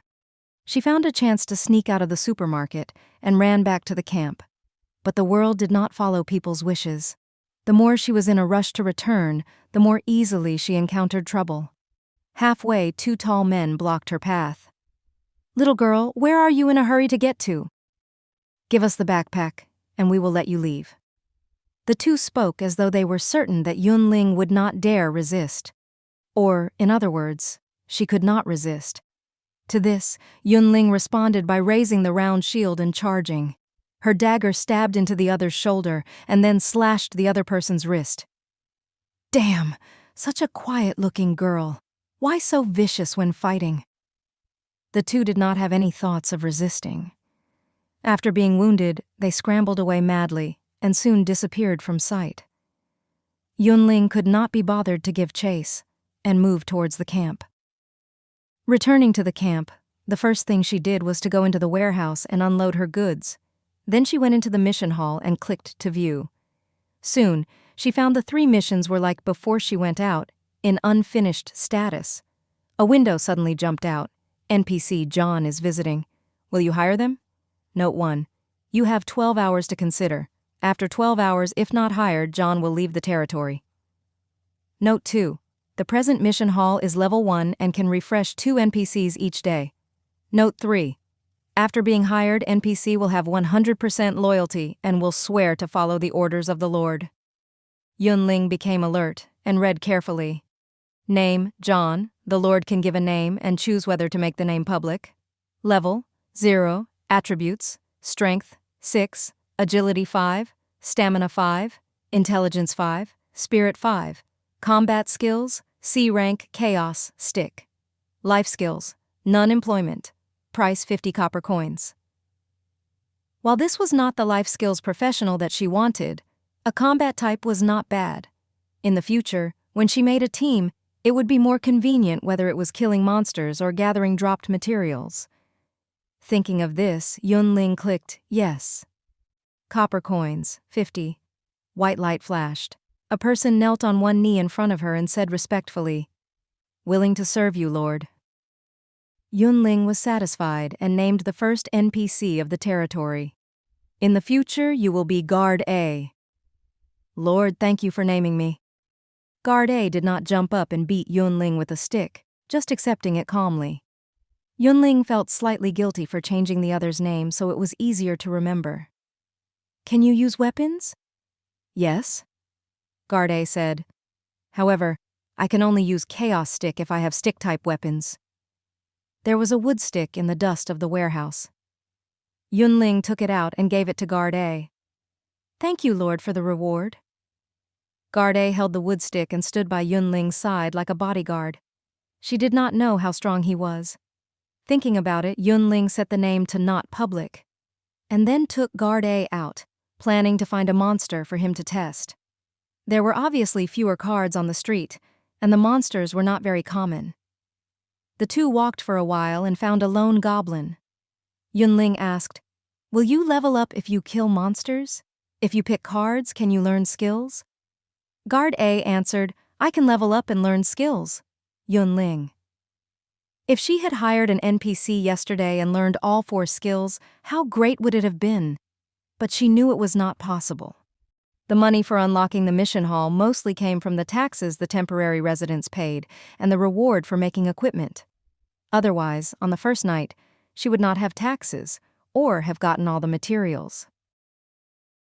"Go, kill that monster!" Yun Ling ordered. "Yes." Guard A accepted the orders. At this time, the goblin saw Guard A. It grinned and greeted him with a large stick. The two quickly tangled together, fighting each other. Apocalypse Calamity did not show the remaining HP of the enemy, but after being damaged, wounds would occur on the face and body. This was another type of sign. Based on the wound, experts could judge the difference in strength and quickly make a change between continue to fight or quickly retreat. Based on Yun Ling's observations, Guard A and the goblin were equal in strength. Who won in the end may depend on luck. "Use your skill," Yun Ling ordered. "Chaos Stick," Guard A shouted and made the wood stick blur. The goblin was hit 3 times, screamed, and then fell to the ground. When the monster died, it dropped 1x linen cloth and 1x C-rank card. Name, Stone Skin, passive skill, quality, C-rank skill effect. When attacked, pain is slightly reduced, 10% damage received. During beta, the first skill Yun Ling picked was Stone Skin, but that was A rank, with 35% damage received and clear reduction in pain. Fortunately, due to this skill, it did not hurt being hit, like an itch. Now, without Stone Skin, it hurt a lot being hit. She clearly had 2 S-rank skills, but why did she feel that she was getting worse? Yun Ling stared at the card for a while. In the end, she did not waste the skill slot because she feared pain. She indicated to Guard A. "Learn the skill." "Yes." Guard A gently touched the card, which disappeared. In the skill window there were the words, C-rank Stone Skin. Seeing both of them were wounded, Yun Ling announced, "Return to camp to rest.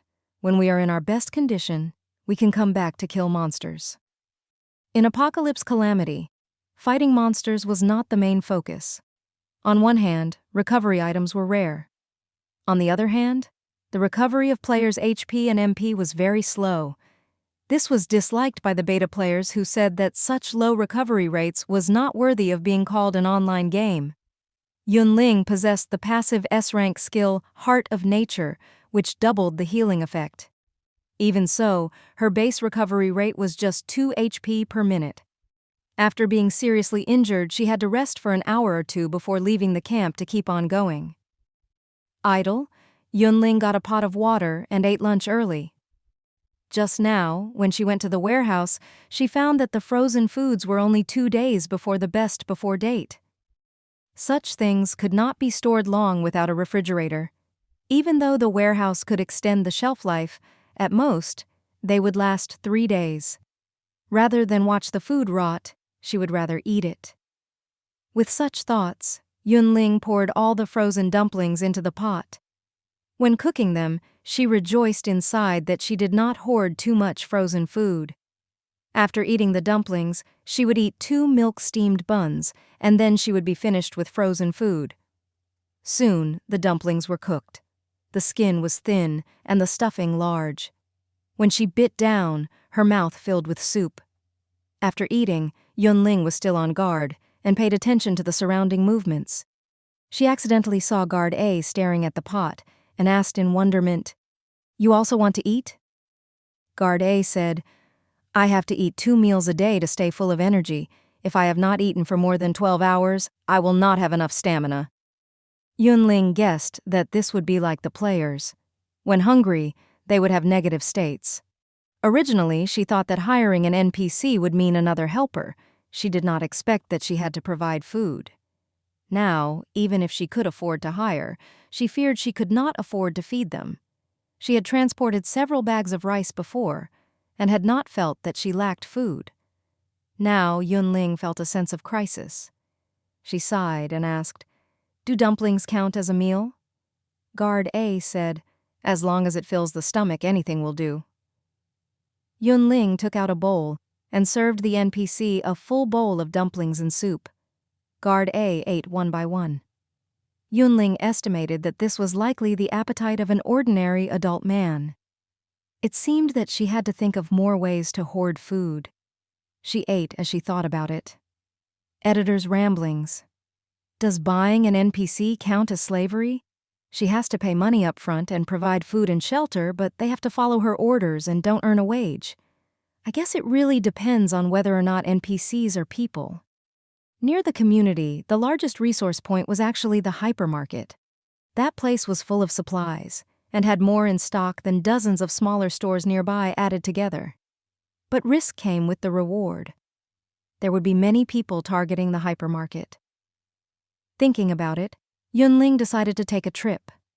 Maybe she could fish in troubled waters and benefit. If there were no opportunities, then she would just go for a walk and explore the land. There is not a lot, but it is heavy to carry. The 4 players returned from their journey to the camp, muttering as they walked. Lucky we are all strong young men. Otherwise, we would have gotten tired halfway. Yun Ling unconsciously glanced at Guard A. He had a plain and average face. Maybe they would forget after seeing him. But she was still not at ease. Thinking about it, she took a piece of black cloth from the warehouse and gave it to Guard A. "Cover yourself." "Yes." Guard A was very obedient and used the black cloth to cover his face. Yun Ling looked around and was finally satisfied. "Go, to the hypermarket." Guard A followed silently. There are more than 70 people in the hypermarket. The one in the charge is Yu Hui, the manager of the hypermarket. Yesterday afternoon, when monsters charged in, he organized the security to fight back. He was the first to touch a card and receive a game skill. In a shop along the street, Chi Chang-an knelt with his head on the ground, his voice trembling. After cleaning out the monsters, Yu Hui led the others to seal the hypermarket and left only one exit. Anyone who wants to go into the hypermarket has been beaten out. From his words, he seems to want to guard the hypermarket until help comes. Brother Yu tapped the table. He asked after a long time, "How many players are in the hypermarket?" Chi Chang-an did not dare to lie. "When I left, 14 had skills." Before Brother Yu asked, he hurriedly added, "He was just lucky and picked a C-rank skill. It is not of much use. Of the 14 people, 3 are girls." Sister Yan had a sharp gaze. "You have opinions on female players?" Chi Chang-an suddenly realized there was a woman in the higher-ups of the team and shook his head in panic. "I am not speaking of all female players, but the 3 in the hypermarket. During the fight, they huddled together and hid on the side, about the same as ordinary people. In other words, only 11 are able to fight," Brother Yu concluded. "We have fewer people but strong ones. They are many, but their combat abilities are average. Overall, we have similar strength." As he spoke, he glanced towards the side and sighed emotionally. "If there is strong support, then I am very confident." In the corner, a person stood upright, holding a wood bow. His face seemed to be as sharp as a knife. He was thinking silently without a sound. Brother Meng could not contain himself and said impatiently after a while, "Lu Chuan, say something, be quick." The man called Lu Chuan did not speak. He asked Chi Ping-an, "It seems the hypermarket has a good environment. Why did you run out?" Chi Ping-an smiled bitterly. "I am fine, but my wife and child are at home. I suggested the players form teams to find people, but Yu Hui said the situation is not clear. Leaving the hypermarket, they will not be able to find people and may even get themselves killed. Since everyone has different thoughts, I just came out with some food. But then he was caught right after leaving and was forced to speak about the situation of the hypermarket. To live, Chi Ping-an could only cooperate. Right now, he was very upset. Yu Hui had urged before, but he did not listen, feeling that Yu Hui was a coward and not responsible. After being captured, he knew the other was right. When the situation was not good, one should just stay where they were. Being in a rush could not save his family, it was just killing himself. Pity, anything now was too late. Life or death was in someone else's mind. Lu Chuan thought for a while and finally agreed. I agree to work together. The condition is not harming people, taking some supplies and then leaving. This is right, Brother Yu said with a smile. The world is in chaos. Capable people gather together to live better. Let's discuss our plan and depart immediately. That, Chi Chang'an looked up and carefully asked, I have said all I know. Could you release me? Brother Meng sneered. Let you go, so you can go back and report? Then he stabbed the other to death. Lu Chuan frowned and showed a hint of distaste.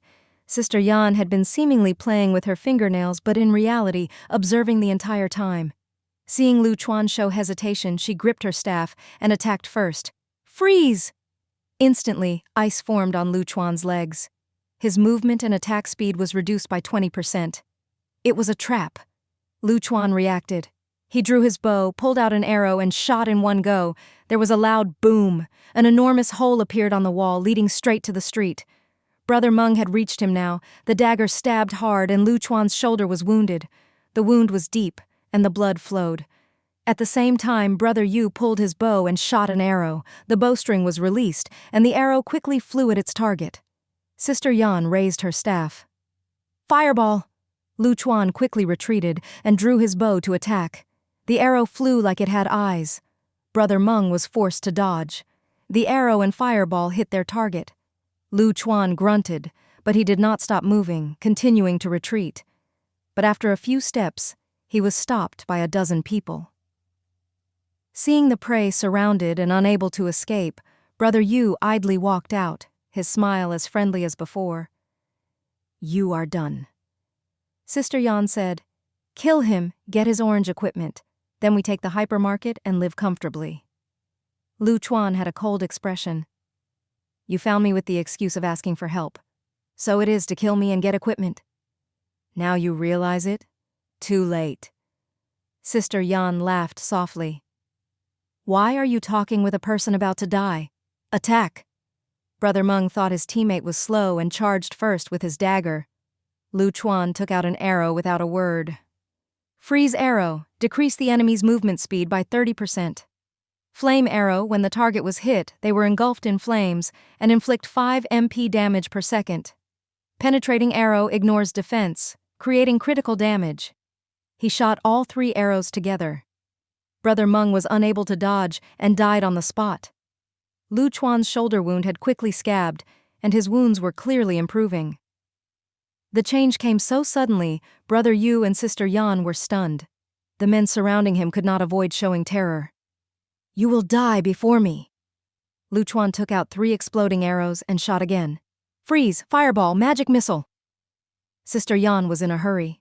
She did not spare her MP and cast many skills. Combo attack! Brother Yu used his skill as he shot an arrow. The arrow formed an explosion as it flew. Lu Chuan's movement speed was limited, but his hands were still nimble. He avoided the combo attack, bore the damage of the magic spells, and did not die. When he found the space, he took out 3 arrows from his orange quiver. Some subordinates fell to the ground, their life or death unknown. Brother Yu finally changed expression. Damn, what is the boy's maximum HP? Why is he fine after so many attacks? If this was someone else, they would have died 2 or 3 times already, and Lu Chuan was more and more energetic, his advanced injuries turning to light injuries. Shut up! Attack! Sister Yan howled angrily. For mages, their HP was limited at the start. Lacking MP was a very serious problem. Sister Yan had continuously used her skills, and her head was in bursting pain. She clearly lost her combat ability. Brother Yu could not speak of his hardship. At the start of the game, he encountered multiple goblins.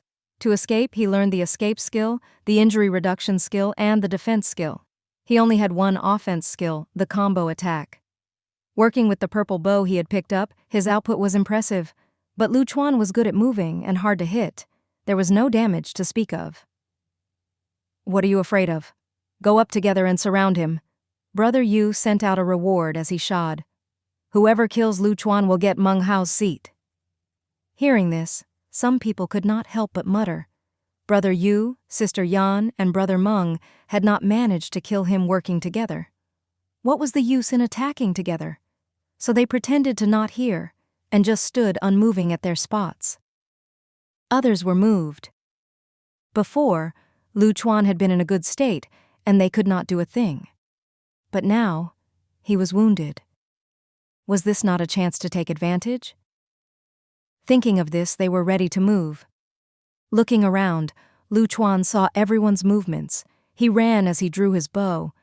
In the blink of an eye, 2 more people were killed. The air turned solid.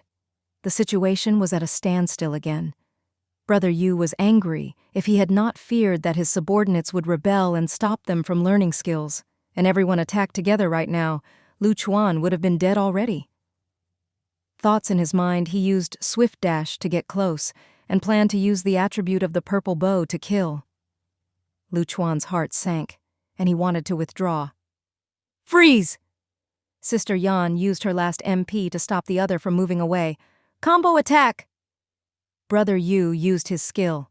When he shot this time, he knew that it would hit. He gave a confident smile. He even thought of what to say after winning. But suddenly, someone shot out of the corner and held a round shield in front of Lu Chuan. The arrow hit the round shield and the shock hurt Yun Ling's hand. Brother Yu's smile froze on his face. He was shocked and angry. "What are you doing?" Why was the target not dead and he was seriously injured? Use skill. Yun Ling ignored him and ordered Guard A. Chaos Stick. Guard A swung his stick so fast it was a blur and beat Brother Yu to death. "Run!" someone shouted. The other people scattered like frightened animals. Sister Yan saw the situation and turned, wanting to flee. Lu Chuan did not hesitate to take out arrows.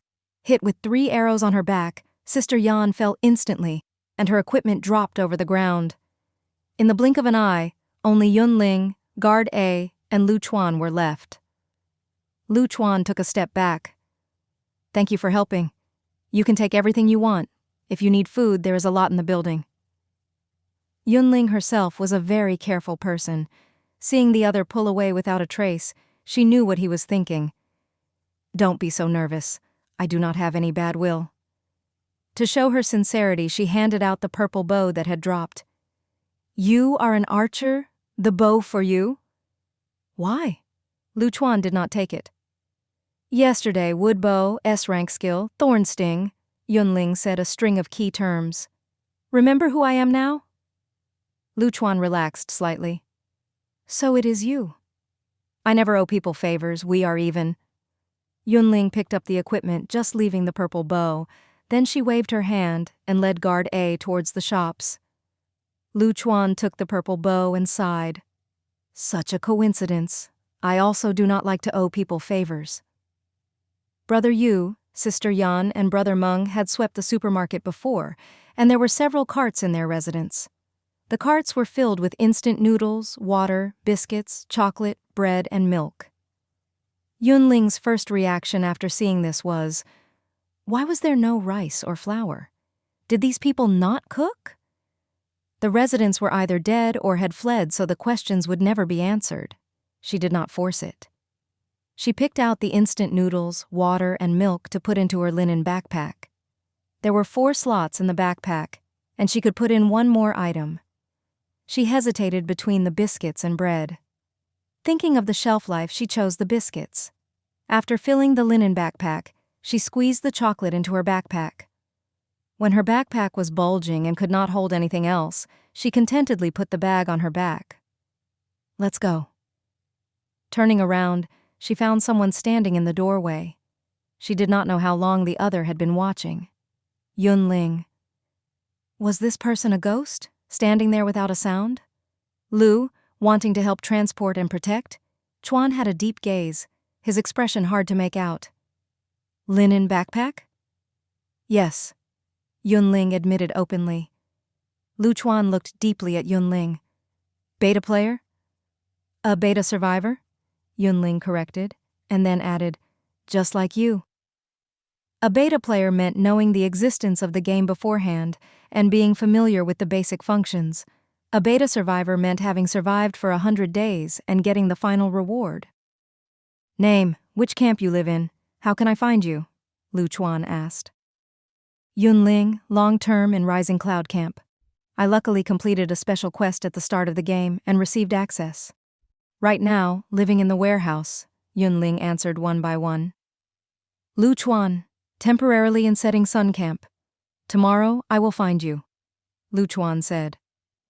"In 10 days, the camp will have its invincibility status end, and it can be attacked. It is best for everyone for veterans to gather together and speed up building the camp." There was no reason to refuse an expert coming. Yun Ling agreed. "Okay, find a time and come." After giving the address, Yun Ling left with Guard A. Looking at the two walking away, Lu Chuan murmured, "A S-rank card that I cannot use cannot be compared to saving my life. This is not called even." Rising Cloud Camp. At some time, another bonfire appeared on empty ground. A woman took out food from her backpack and crouched by the fire to carefully cook. The metal pot was placed over the fire. Water had been poured in already, and it was boiling. Instant noodles were added, then seasoning, then fatty mutton and fatty beef, as well as shrimp balls and other ingredients. A delicious lunch was prepared. "Eat, eat!" someone shouted, smelling this and could not hold back. The woman took out bowls and chopsticks, serving everyone. The team members gathered together to eat. The soup was delicious, the meat tender. They felt like they had come back to life. These people ate quickly. Only Zhong Yiming tasted nothing. The calamity had come so suddenly he had separated from his relatives and friends. Yesterday night he worried for his parents, his girlfriend, his childhood friends. He had been so worried he had not slept last night. He had called many times using his cell phone, but for some reason no one answered. He wanted to go online, but there was no signal. He knew nothing about the outside situation and could only worry. Zhong Yiming was full of worry and could not eat after just a few bites. Seeing his temporary teammates full and some even taking out cards to play, he could not help but speak. "We had good luck today and found a lot of supplies. It is enough to eat for 3 to 5 days. How about we go further in the afternoon?" At the words, the surroundings were silent. Wei Qing was the first to object. "It is too dangerous to go far. It is best to move close to the camp." Zhong Yiming had a bitter smile. He knew that the camp was safe and did not want to go out, but he did not know the status of his family and friends. How could he wait with peace of mind in the camp? "I also do not agree to go out," a teammate said. "I have played so many online games and never seen one as demented as Apocalypse Calamity. Fighting monsters for 2 whole days and no recovery medicines dropped. The base recovery speed is so slow. After a fight, I need to rest an hour before I can move freely. After leaving camp, if you are unlucky, after 2 fights, you are dead." "Right," the other people said. "The camp is akin to a safety area in the game. The area stops players from fighting and stealing from each other. Isn't it good to stay? If you leave the camp, the monsters will chase you when they see you. If humans see you, they may steal from you." Zhong Yiming saw most people objecting and tried to find an ally. "Ding Yi, what do you think?" The other people were either alone or had fled to the camp with their family, so they did not understand how he felt. Ding Yi was not the same. His parents were in the center of the city and their whereabouts unknown. The other was in the same situation as him and should understand him. But Ding Yi avoided his gaze. "I think that they are right. The outside is so chaotic. It is too risky going out. Also, even if you return home, what if your family is not there? You risk going back for nothing. Zhong Yiming was speechless for a moment. If he returned and did not find anyone, at least he knew he tried his best. If he did nothing and waited in the camp by himself, could he live with his conscience? Those were his relatives, Zhong Yiming urged. This morning, you all saw when you went out. The monsters have been cleared out and there are not as many as yesterday. If we are careful and avoid them, it will not be so dangerous. Before the other people could react, Ding Yi retorted, "This is the suburbs, so there are fewer monsters. Yesterday I retreated from the area near the city center. There are many monsters there, and various types. Other than the common goblin, there is a wood monster. They skip and jump when they walk, and when they see living people, they throw wood blocks. Goblins are close combat monsters, and you are fine if you run away. The wood people are long-distance monsters and can hit people from far away. This is only the edge of the city center. If you continue to walk in, who knows what kinds of monsters will appear?" In the end, he concluded, "In my view, just stay in the camp for now. When the army cleans out the monsters, we are safe. Then, we can return to our homes and do not have to worry about accidents along the way." He thought the other would be his ally, but the other turned to be his biggest obstacle. Zhong Yiming silently sighed. "But even so, I still want to return to look. If everyone is not happy, then let's split up to move in the afternoon." No one spoke. Everyone was suspiciously silent. Zhong Yiming knew that the world had changed. Being kind could mean his life. Because of this, he did not blame his teammates. "I am very happy to have met everyone. I hope we will have a chance to meet in the future." Then he put on his backpack and resolutely left the team. Recovery items never dropped. Skill cards and equipment cards were also rare. At this moment, Zhong Yiming was very upset. Back when he saw the system notify, "Each player only has 4 skill slots. Please make your choices carefully." Why had he hesitated? There was no future if he had 4 C-rank skills, but at least, in the early stages of the game, he could survive. If he had picked up a few skill cards yesterday, he would not be without confidence in moving alone now. Right now, there were no cards to pick. "I will ask other people. Maybe we can team up." Zhong Yiming had an idea and quickly moved. Returning to the camp after some rest, a window suddenly popped up. "NPC George is visiting. Will you hire them?" "A second NPC?" Yun Ling clicked to look. "Name, George. The Lord can give a name and choose whether to make the name public. Level, 0. Attributes, Strength, 5. Agility 5, Stamina, 5. Intelligence 5, Spirit 5. Combat skills, none. Life skills, elementary woodworking. Craftable items, wood sticks, wood shields, wood staffs, torches. Employment price, 50 copper coins. The wood sticks were offensive equipment, the wood shields defensive equipment, the wood staffs for mages, and the torches could be used to illuminate at night and increase visibility. In the game with its low drop rate, shops that sold equipment were very important, especially in the early stages. Yun Ling wanted to press yes, but when she looked, it took 50 copper coins to hire the NPC and 100 copper coins to unlock the woodworking workshop. Right now, she did not have this much. She thought, rest for a moment, and then go out to kill monsters. I will get the money quickly. Fight for 5 minutes, rest for an hour. This was the reality of the players at present. Yun Ling was slightly better off. Her HP maximum was higher, and she had a helper. When she went on a trip, she could kill 7 or 8 monsters, but she was surrounded by enemies. If she was not careful, other people would kill her like a monster. So each time when the 2 of them had a third of their HP left, they would come back to the camp. 4 hours later, she had 214 copper coins. Guard A wore cloth shoes, had knee pads on his legs, cloth armor on his body, a belt at his waist, a wood stick on his left hand, and a ring on his right. While they were all white equipment, he had filled all 6 equipment slots and looked better than the players. Yun Ling looked up at the sky. It is time to return. Rising Cloud Camp. After a day, the camp had changed. There were tents everywhere. Fires had been set up to cook and roast food. As the smell spread, some people gathered together to play cards.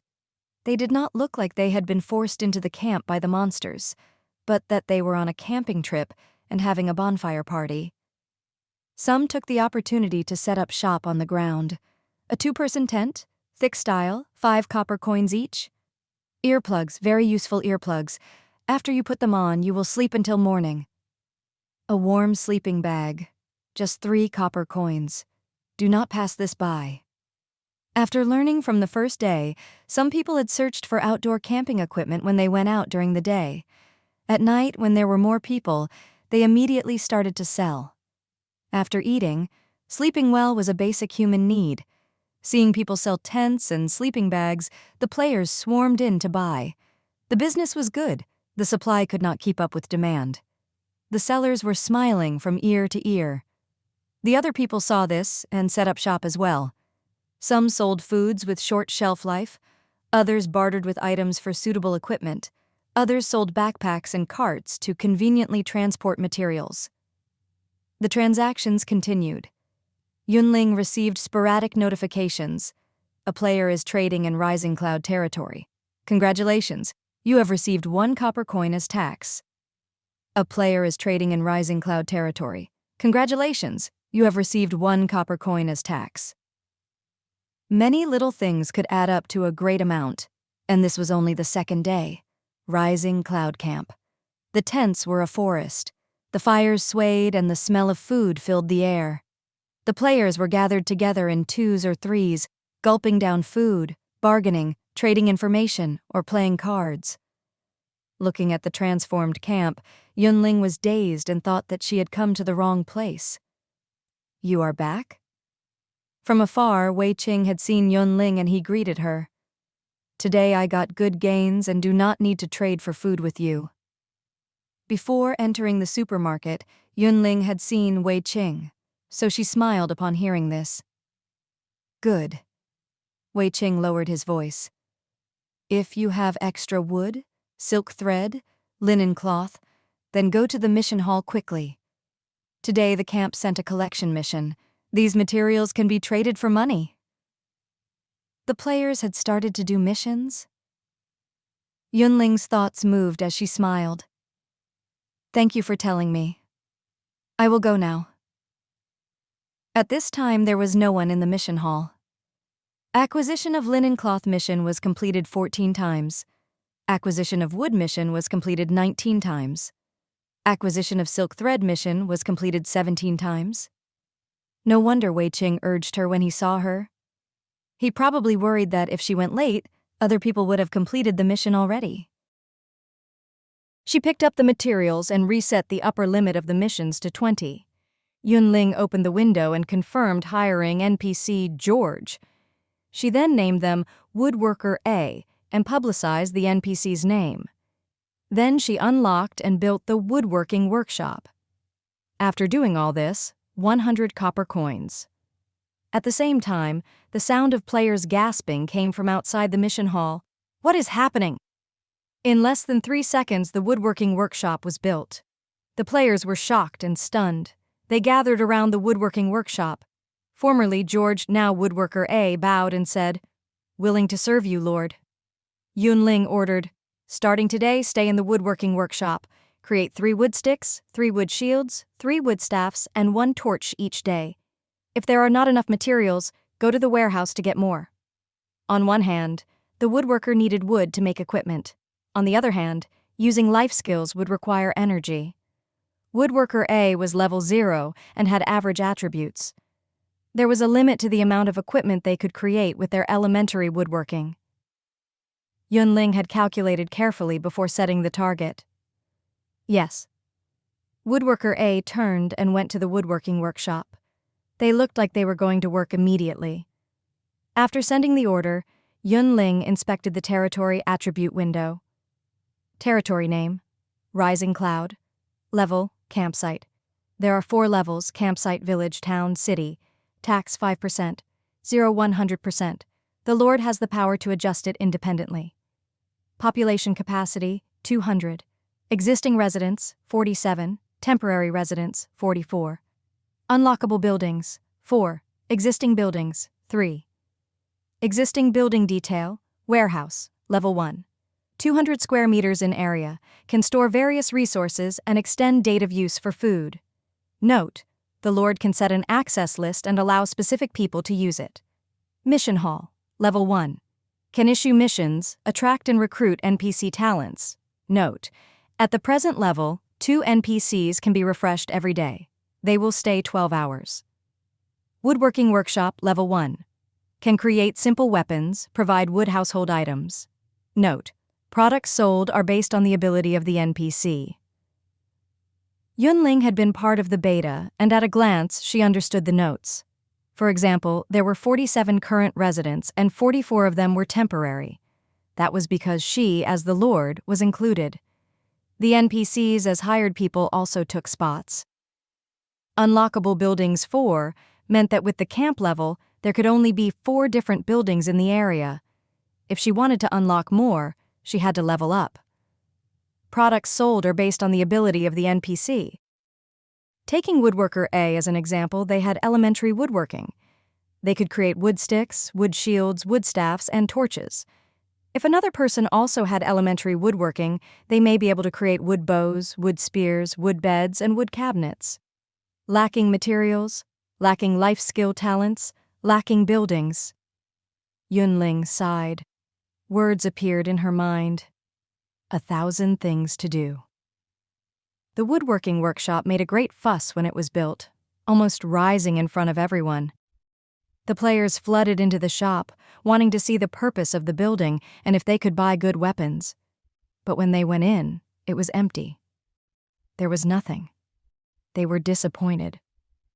There was a small door in the corner. Someone tried to push the door but received a system notification. You do not have access. You are prohibited from entering. Why no access again? Someone complained. This is an empty room, useless. Another person was dispirited. At this time, Woodworker A walked in. A person saw Woodworker A out of the corner of their eye and exclaimed when the name was visible. Everyone, the shop has just opened and temporarily has no stock, Woodworker A said with friendliness.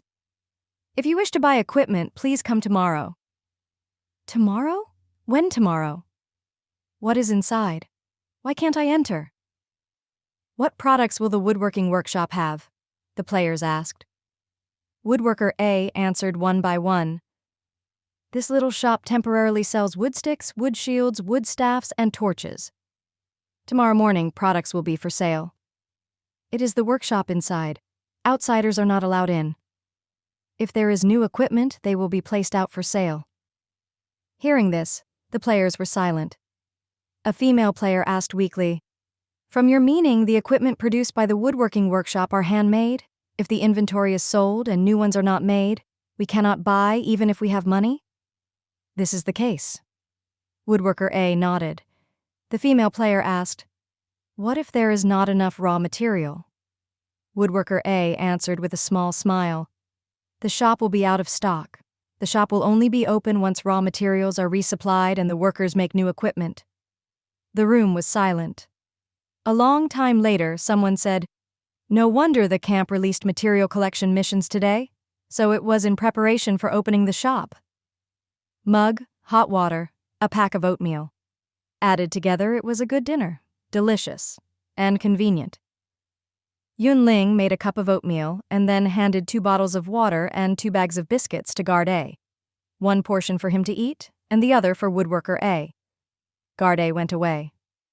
Yun Ling took out the linen cloth and the silk thread, getting to work. Name, simple bandage, quality, normal required materials, 5x linen cloth, 1x silk thread, use effect, restore 20 HP every 5 seconds. If this was elementary sewing, then there was a 20% chance of failure, 75% chance of success, and 5% chance of making high-quality bandages. If the production failed, the materials were automatically destroyed. But she had advanced sewing. There was a 80% chance of success and 20% of making high-quality bandages. So Yun Ling picked up the linen cloth and calmly threaded the needle. After a while, the linen cloth she had brought and the linen cloth she had gotten from monster drops were used up. 3 simple bandages flashed with white light as they laid there on the ground. Nearby, one bandage shone with blue light and looked different. Name, high-quality bandage. Quality, premium required materials, 5x linen cloth, 1x silk thread. Use effect, restore 50 HP every 5 seconds. With the recovery items in hand, Yun Ling felt very satisfied. It will be even safer going out. Before she finished speaking, the system notification popped out. Congratulations, player, for being the first to make a premium recovery item. Your reward is 100 experience points. Your reward is 200 copper coins. Seeing there was still a distance to leveling up, Yun Ling closed the window. After the panicked first day, the veterans had experience. The sky was not dark, but they paid their fees and brought their temporary resident status. After 6 o'clock passed, the sky turned dark. Only the campfires burned with light. Shi Guangfei had a serious expression and said gravely, "Everyone present has missing relatives. Starting tomorrow, we will team up to go find people. To avoid encountering danger, we will gradually spread out with the camp as the center. We will first go to the nearby residential buildings and then the shops further away. We will go to the city center, but it will take a few days. If someone has a different opinion, speak now." The others were silent, and no one spoke for a long time. Zhong Yiming moved his lips, wanting to speak, but in the end, he swallowed his words. The other's suggestion was correct. When one was not strong enough, going to the city center was not to rescue people but to die. They would search for people as they killed monsters, finding cards and increasing strength.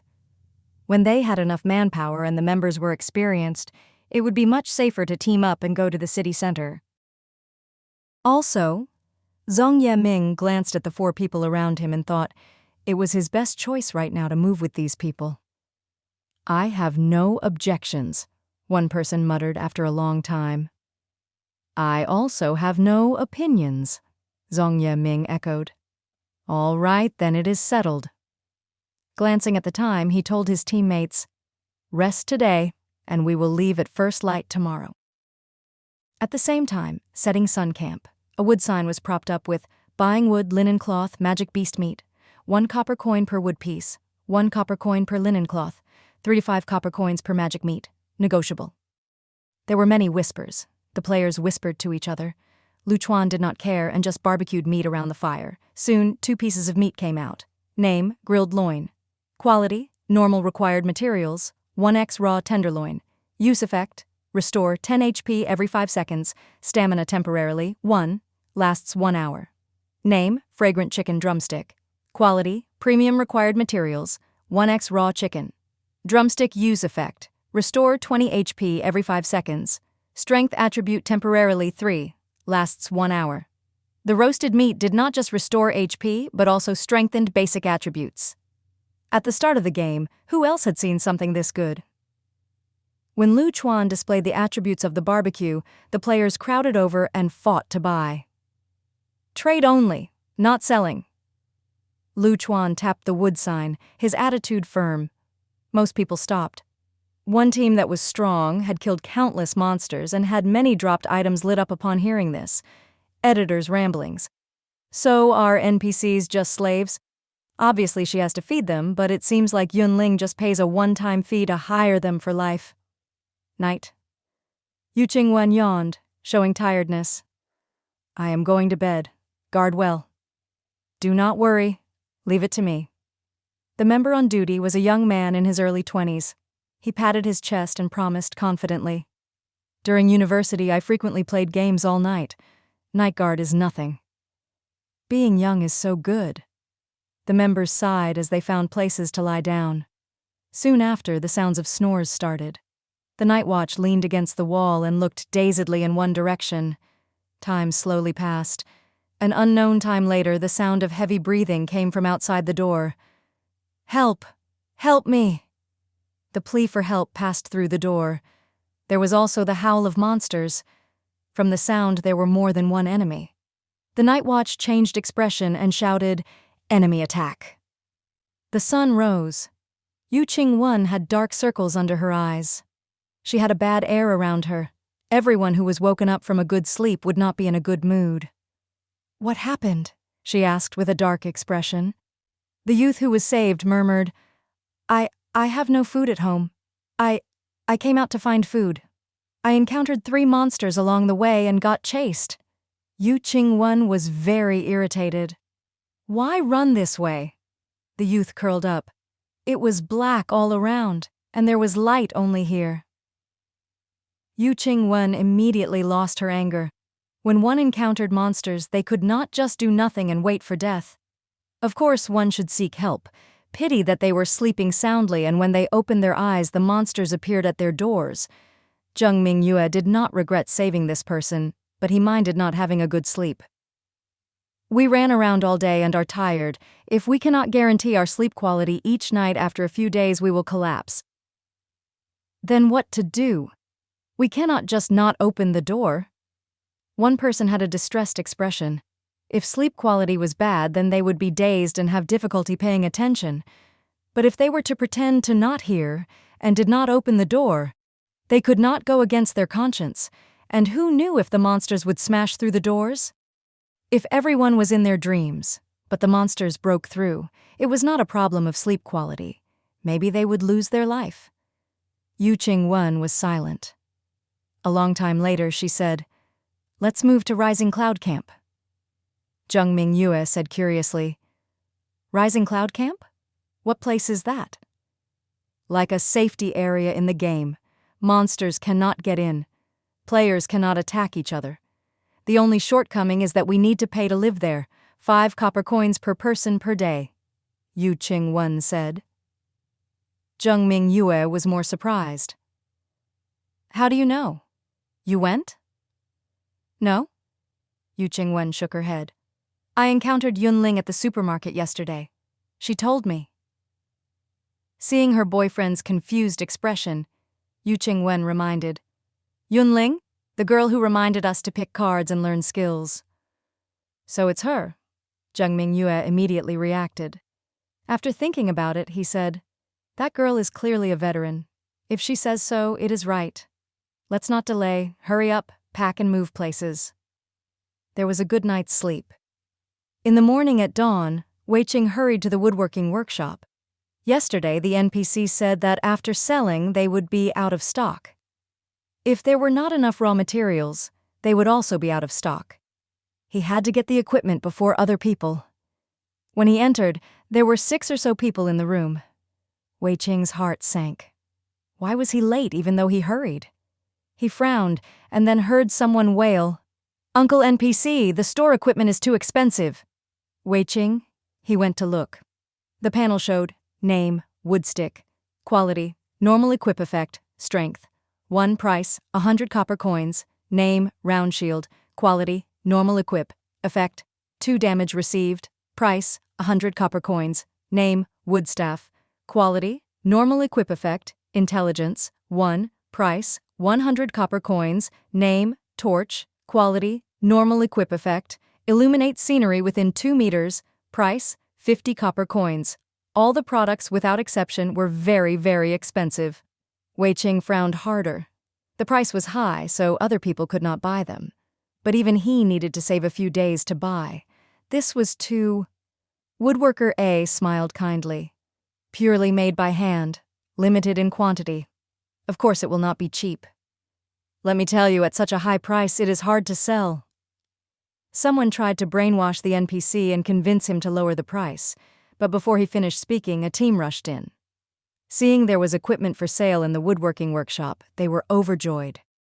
Without a word, they paid, and then left with the round shield. The person who had spoken before, his face hurt. Wei Qing thought rather than anticipate the NPC lowering the price, it was more practical to save more money. Another person said angrily, "I think there is no use to buy this equipment. It is better to not buy." Woodworker A looked in surprise at him. "This is the case." That person said forcefully, "In these 2 days, the number of monsters decreased greatly. In less than a week, we can clean them up. Then the players can all return home. Buy equipment? Who will care about you? Woodworker A did not argue and just said, "The products are here. Once you pay, the transaction will automatically complete. Everyone, please feel free to buy." After saying this, he went into the workshop to continue working. "Why do I feel the NPC is looking down at me?" The person who spoke before muttered. At the same time, Yun Ling sighed at the window.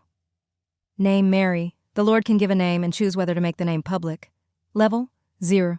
Attributes: Strength 4, Agility 4, Stamina 5, Intelligence 6, Spirit 6, Combat Skills, C rank Healing Life Skills, None Employment, Price 50 copper coins. A pretty good NPC, but not the life skills professional she wanted. Yun Ling named her Priest A and publicized her name. Then she had the NPC go to the woodworking workshop to get a wood staff as a weapon and stand in the camp to heal players for a fee. Priest? Seeing a new NPC, the players were stunned and then were overjoyed. "With a priest, won't our resting time get greatly shortened?" Priest A responded with a smile. "I can help heal you for a fee, 3 copper coins each time." The onlookers. One person asked woodenly, "Returning to the camp to rest, I can recover HP and MP. Why pay to get healed?" They were not stupid. Priest A sawed solemnly, "Daytime is limited. The shorter the resting time, the more time you have to move around. Healing is not expensive. You will need it." She spoke sense, and the players were speechless. One person flipped through their pockets and cried, "No, poor people do not need it." Go out, kill monsters, level up. When HP was lower than 40%, return to the camp to rest and wait for HP to recover. This was the usual process, but today there was Priest A in the camp. Returning to the camp and seeing no one around, Yun Ling ordered Priest A to heal her for free. "Yes, Lord." Priest A used her skills several times without a word. Yun Ling's HP shot up past halfway in a while. Just as she was going to go out to kill monsters, a voice sounded, "So, this is Rising Cloud Camp." Yun Ling turned back and found Lu Chuan. "You came?" "Yes." Lu Chuan responded. Then he took off his backpack and poured out a large pile of wood, linen cloth, and silk threads. Yun Ling. Had he gone to rob? In a short 2 days, how could normal people get so much material? "I traded for these. For you," Lu Chuan said. Yun Ling wanted to proudly refuse, but the reality was she needed linen cloth. Also, the woodworking workshop had just been built and urgently needed wood material to create equipment. As she struggled, Lu Chuan said, "No need to hesitate, just accept it." Then he left. He left. Yun Ling helplessly picked them up. She thought she would make a linen backpack for him tonight as a gift in return. Near noon, Zhang Yeming followed the team to nearby residence buildings. One person went to knock on the door, his face full of anxiety. "Who is it?" A timid voice came from the room. The person who had knocked was overjoyed and shouted, "Baby, it's Dad! Dad came back to find you!" The room was very quiet. No one answered. After a while, the door opened. His wife and daughter leapt into his arms. "How come you only returned now?" "I came back late." Gao Li did not mention how dangerous it had been to return home and comforted them. The 3 of them hugged each other and spoke heartfelt words. "Since you found them, let's go now," Shi Guangfei urged. Gao Li urged his wife and daughter to leave with him, but his wife said, "In the last 2 days, the number of monsters outside are decreasing. We can wait home. The army will come rescue us soon. No need to run around." Gao Li wanted to persuade, but his wife was determined to not go. In the EMD, Gao Li had to compromise. He looked at his former teammates with an apologetic expression. "I'm sorry, I do not plan to return to the camp." Shi Guangfei looked deeply at him. "You are certain?" "Yes." At first he hesitated, but after hearing his wife speak, he was more determined to stay. "The situation is getting better. The calamity will quickly pass. We are not saviors. We do not have to be brave. Waiting for rescue is the best strategy." "You found your family." "Of course you say so." Zhang Yiming could not avoid shooting back. Guo Li flushed and said lowly, "I'm sorry." Shi Guangfei sighed quietly. "Let's go." The group left. Seeing the strangers leave, his wife finally said, "I was scared to death. There's a lot of food hidden at home, enough for us to eat for another month. I really feared you would call them to stay." No wonder she persisted in staying home. Gao Li finally understood his wife's intentions. Leaving the building, the team still had a heavy air. "In reality, old Gao is right," one person suddenly said. "By the time we are strong enough, the army would have rescued people already. Maybe waiting in the camp patiently for news is the best strategy." No one spoke. The surroundings were deathly silent. At this time, countless balls of light suddenly came down from the sky. Minotaurs, skeleton soldiers, dryads, demons. At a glance, it was possible to see a dozen types of monsters. Shi Guangfei changed expression and shouted, "Return to camp!" Gao Li just accompanied his wife and daughter into the room and saw a monster with horns on its head and wings, looking like a demon, break through the window. "Ah!" his wife screamed in fright. "Quick, hide!" Gao Li's heart tensed. He charged out and tangled with the monster. "Baby, let's go to the inside room." His wife shivered, but forced herself to calm down and led her daughter to the bedroom. But when the bedroom door was opened, another demon appeared. The demon had fingernails as sharp as blades that easily cut his wife's neck. "Mama!" The child's cries attracted Gao Li's attention. He sent the demon flying, and when he turned, he saw his wife and daughter in puddles of blood. "Wife! Baby!" Gao Li's eyes almost popped out. He had never thought that just as the family reunited, they would be separated forever. "You should all die." His eyes filled with blood as he looked at the monsters. 3 minutes later, the two demons were killed. Gao Li collapsed to the ground. He only had 17 HP left, but because the bleeding would not stop, he had the negative status of 2 HP every second. It would have been good if he had taken his wife and child to return to the camp with his teammates. Unconsciously, Gao Li cried tears of regret. Seconds later, his head dropped, and he closed his eyes. During daytime, the sunlight was good, and Qi Lian looked out over from his balcony. The streets were empty of people. Occasionally, monsters or passers-by would pass. The entire city was quiet like it was dead. But Qi Liang knew that the city had people. They were all hiding. For example, him. He had stocks of rice, picked vegetables, drinks, and milk at home. It was normal to not go out for half a month. "I really hope the disaster will finish early," Qi Liang sighed. Just as he spoke, a bat revealed its fangs and dove down at him. Qi Liang. He had no time to think and punched based on his instincts. "Heavy punch!" The bat was hit and gave a wail. Then its wing was wounded and it flew away, limping. Qi Liang was in a cold sweat. His legs gave out and he collapsed to the floor. His heart beat rapidly and he took a long time to calm down. When the calamity happened, he had coincidentally been at home. Then he kept his doors closed and never left once.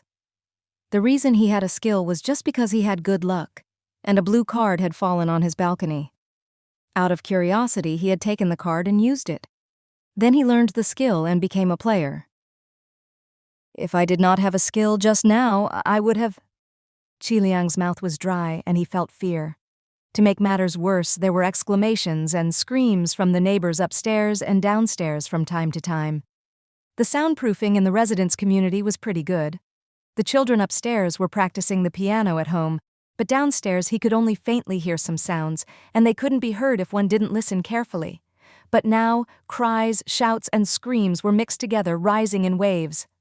"I cannot stay at home." Qi Liang made a decision, quickly packing up. "It is not safe here." The beta players knew that Apocalypse Calamity had a style of danger at every step. There were many monsters of different varieties. Every once in a while, new varieties would appear. Once players stepped out of the camps, they would be attacked by monsters if they were not careful. While the early stages of the game were not as demented as expected, Yun Ling was on her guard all the time. At 12 o'clock on the third day, 48 hours after Apocalypse Calamity opened, the second wave of monsters suddenly descended. Yun Ling was not shocked or surprised at all. She had a feeling of, what should come has come, and this is the game I know. She waved her hand for Guard A to follow. The two did not linger outside and ran back to the camp to take refuge. Why are there so many monsters? Yu Qingwen swung her staff, frowning. After packing up, the group had planned to immediately travel to Rising Cloud Camp. But halfway, they were lost and made a detour. They encountered players who told them the correct direction. They thought they would soon arrive, but after countless balls of light came down, everyone was surrounded by monsters. Who knows? Zheng Mingyue used the C-rank charge skill and sent the monsters flying. A member shouted, "Brother Zheng, we killed the monsters but new ones are running over. What to do?" Someone else said, "I can see the camp, just 20 meters away."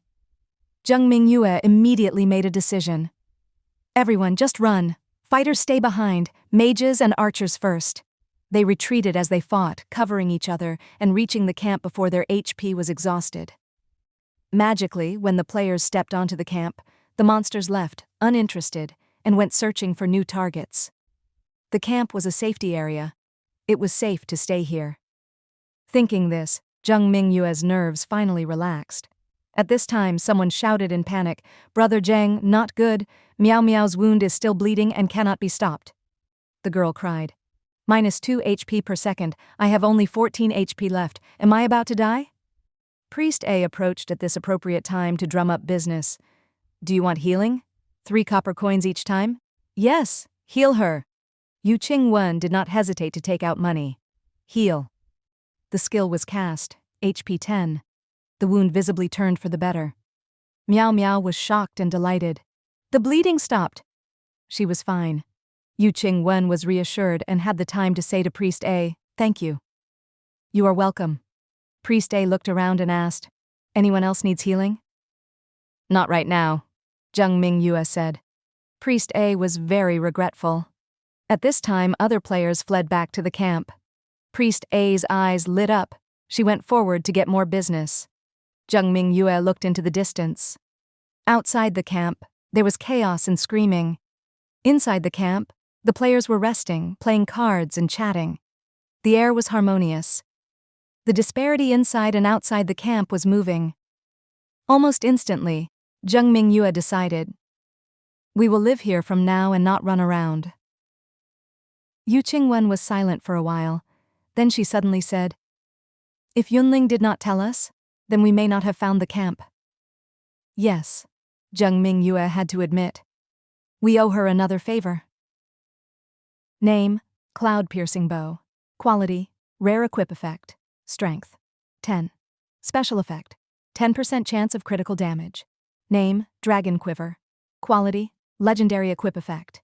Each minute it automatically refills an arrow. At most, holds 50 arrows. Special Effect.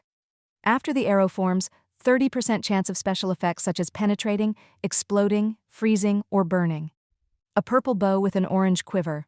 The attack power was super high. Lu Chuan stood in the camp, drew his bow, aimed and released the arrow. The next second, the arrow hit a black crow and killed it. "Thanks, brother." A man in his early 30s sprinted into the camp, then he fell to the ground panting. "If not for your help, I may not have been able to get back." The monsters came down so suddenly he was blocked and finally managed to break through with difficulty. Lu Chuan did not care. "Just passing." Then he drew his bow, aimed and shot again. Soon after, players found to their surprise archers shooting from inside the camp was a safe and efficient way to level up. Monsters were constantly being killed and items being dropped. The player stayed in the camp and was not at risk at all. "He could do it. I can do it," someone thought and rose up to copy. The arrow missed and did not hit its target. Low attack power and did not hit the monster. He could only watch it fly away. When shooting together, the other person would kill the prey first. After trying in person, the archers found to their shock it was not very easy to kill monsters in a limited time. Also, one person looked at their empty quiver and grimaced. "My arrows are used up." This seemed to be a signal. Someone else said immediately, I am also empty. None left. A white quiver can hold at most 10 arrows.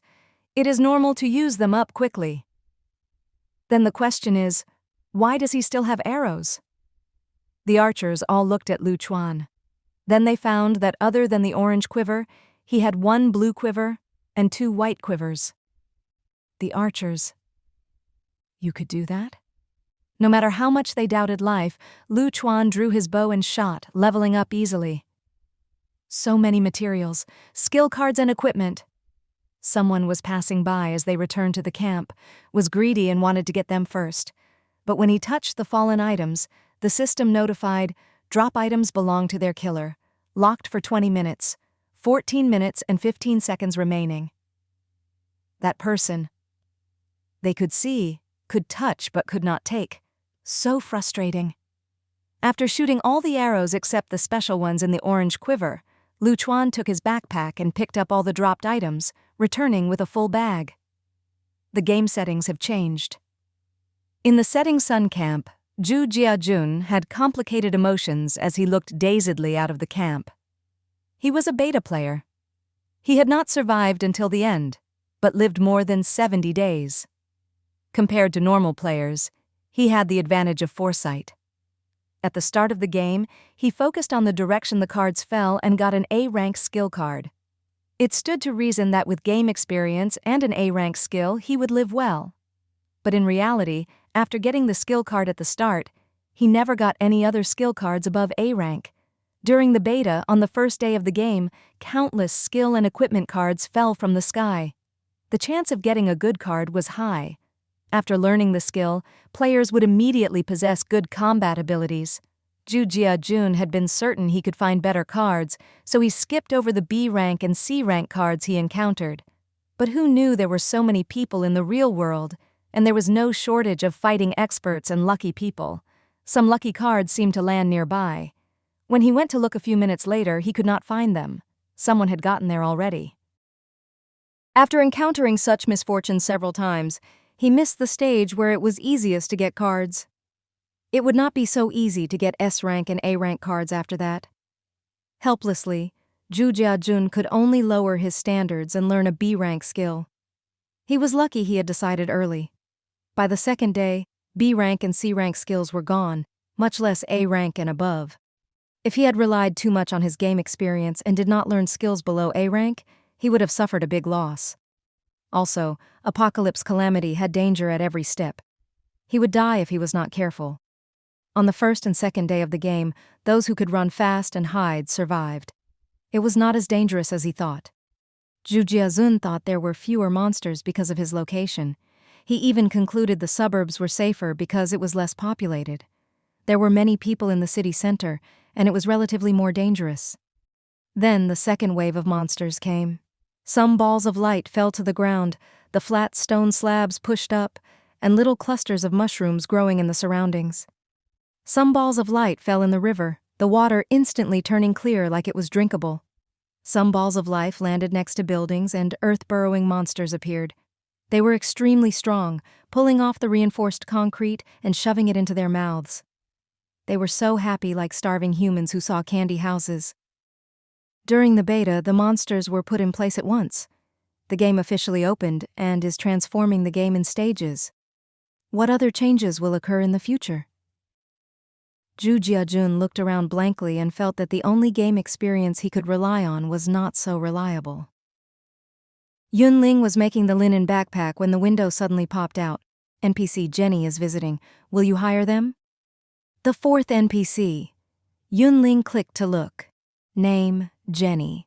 The Lord can give a name, and choose whether to make the name public.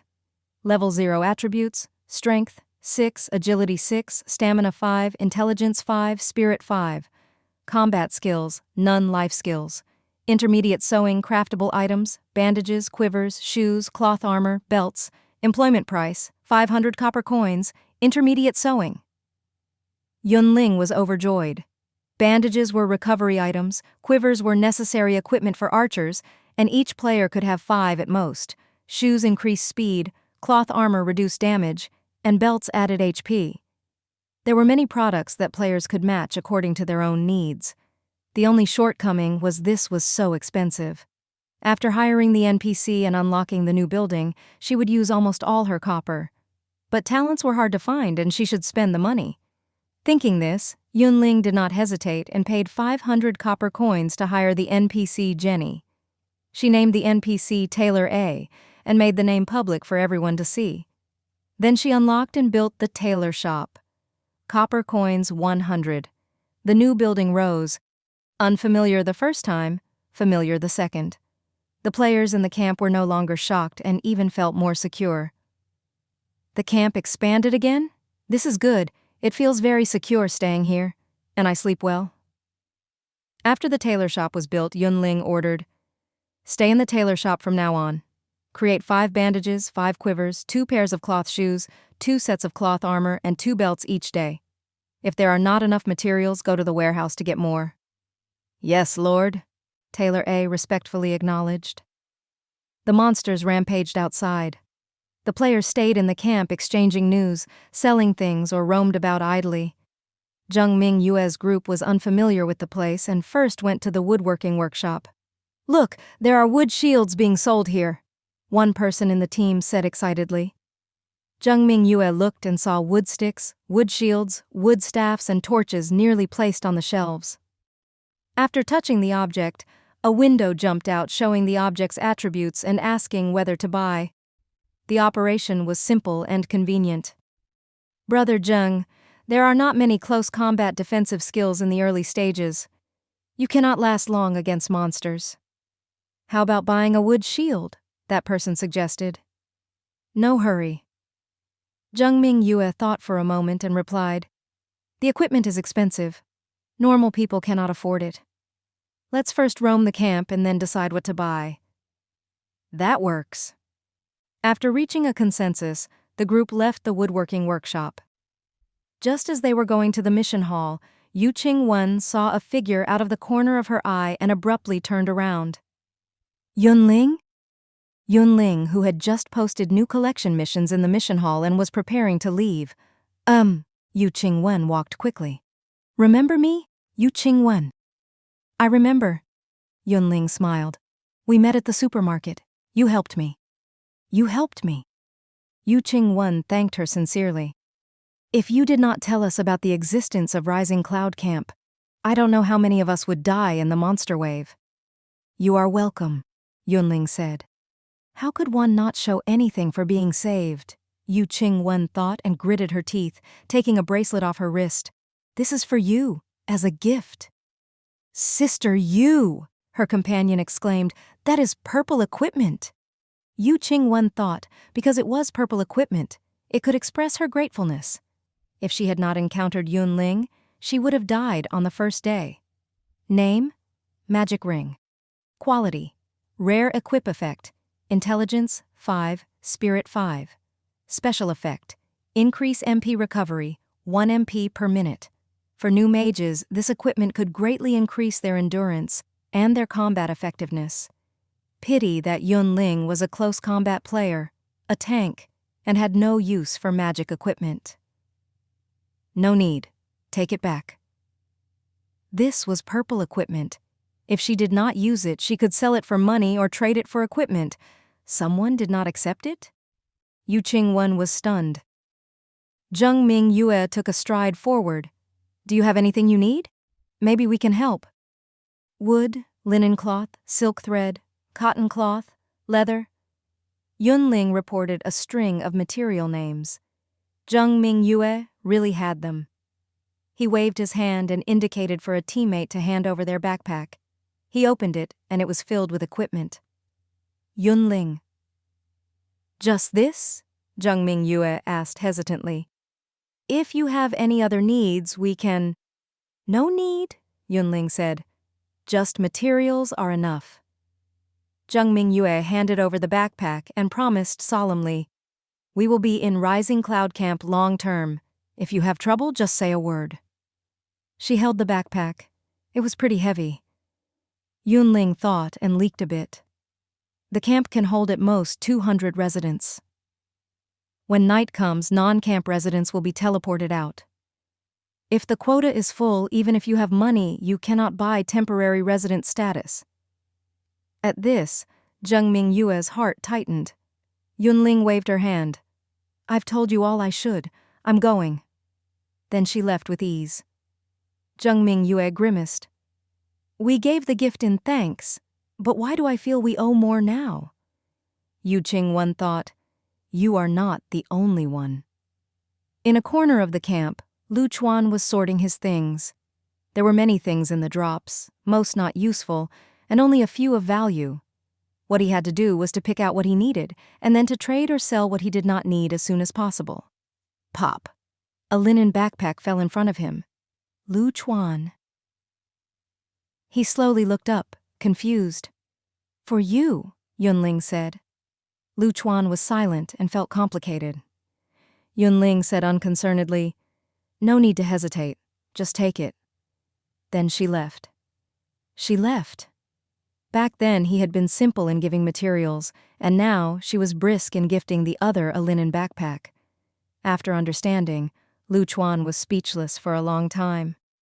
The third day of the game was fated for people to be anxious. Screams occasionally came from the surroundings. People constantly ran into the camp with pale faces, rejoicing they escaped from death. Without realizing it, Rising Cloud Camp was full of people, and 6 o'clock was about to arrive. Rising Cloud Camp. Qi Liang took out biscuits, pickled vegetables, and beverages from his backpack. He used this to muddle through his dinner.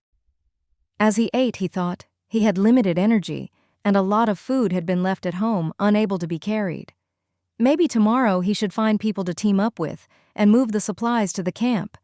As he thought, a notification suddenly jumped out in front of him. It is dark. Non-camp residents are not allowed to stay in the camp.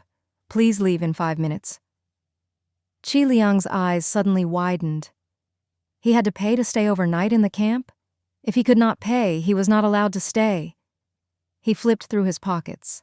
There was only 1 copper coin, and he had found it when he was fleeing. Pay 5 copper coins for 24 hours of being a temporary resident? So expensive! Someone screamed immediately from the side. I am not some player. I have no skills or equipment. Where do I get copper coins? A woman said anxiously, holding her child. Nearby, a middle-aged person frowned, their expression gloomy. 5 copper coins per person, 10 for 2, 15 for 3. We have 7 copper coins right now. There are 3 of us in the family. What to do? The youth of 15 or so said understandingly, Dad, have little sister stay in the camp. Let's go out and kill a few more monsters. We can gather enough money to stay overnight. The girl, just 13, shook her head hard. No, we will fight together. I have skills. I can help. Before the 3 of them could finish discussing, the white light flashed and the non-residents were teleported out. The camp was half empty. At the same time, the territory attribute window showed population capacity 200. Existing residents 147, temporary residents 142. I had such a hard time finding the safe zone. Why can't I stay? One girl was greatly impacted and could not help but cry. Why do I have to pay copper coins to stay? Can't I pay with gold? Otherwise I can pay with food. Anyone wanting to team up to fight monsters? We can split the drop items and copper coins evenly. Someone started to shout. This place does not want me. There are places that want me. I will not stay. Someone left furiously with their luggage. Someone said, It is late now, and the surroundings are dark, not suitable for going out. The camp does not let us in, so let's just sleep next to the camp. When it is light tomorrow morning, we'll form teams and fight monsters. At this time, a fat man came over. I have extra coins to be exchanged for. Some people were overjoyed and hurriedly asked about the exchange rate. When they learned that 5 kilograms of rice could only be exchanged for 5 copper coins, they were very angry. This is daylight robbery? Could you not lend me some copper coins? I promise I will repay you tomorrow. 5 kilograms for 10 copper coins, we can talk about it. 5 kilograms for 5 copper coins. What are you thinking about? The fat man said righteously, This money is 100% blood and sweat money. 5 kilograms for 10 copper coins? Ha! You have a beautiful dream. This is the price. Do as you wish. You do not bear to part with your food? I do not bear to part with my saved copper coins. I am just about to save enough to buy equipment from the woodworking workshop. If I help you, I have to start saving money again." After he said this, many people showed hesitation. At this time, the girl who had asked previously if she could pay with gold or food said decisively, "I will trade with you." Then she handed over a 5-kilogram bag of rice. The fat man took the rice and handed over the copper coins. In the next second, the girl returned to the camp. The fat man was in a good mood at a successful transaction. He looked at the others and sassied earnestly, "Life is more important than food. If you are dead, you have nothing. Think carefully, is this not the truth?" Some were convinced and gritted their teeth taking out their food. Others snorted at this. "No matter how much food, it cannot be wasted like this. Isn't it just living out of the camp for a night? What can happen?" The fat man was not angry. "The ones willing to enter the camp can enter. The ones wanting to live outside can live outside. Everyone is free." Some people set up their bedrolls on the floor next to the camp. Others teamed up to fight monsters and make copper coins. Some found empty rooms in nearby residence buildings and planned to make it through the night. The furor gradually calmed, and the surroundings fell silent. When everyone was worried about where to spend their third night, Yun Ling was doing inventory in the warehouse. Whenever she went out to fight monsters, she would search the nearby shops. Fast food restaurants, revolving hot pots, kebab shops, pastry shops, bakeries, self-serve buffets. She went to many places and had some gains. At this time, she was holding a paper and pen recording everything down. It was important to have the type of quantity of each item, but what was more important was the shelf life of the food. The ones with short shelf life were placed to one side, the others with shelf life beyond half a year on another, and organized into different categories. In a flash, 2 hours passed. Yun Ling was cleaning up and leaving with raw pork belly. This was the food with the shortest shelf life and should be eaten first. But just as she stepped out of the warehouse doors, there came an enormous boom. It was like an earthquake or a building falling down. "What is it? What is it?"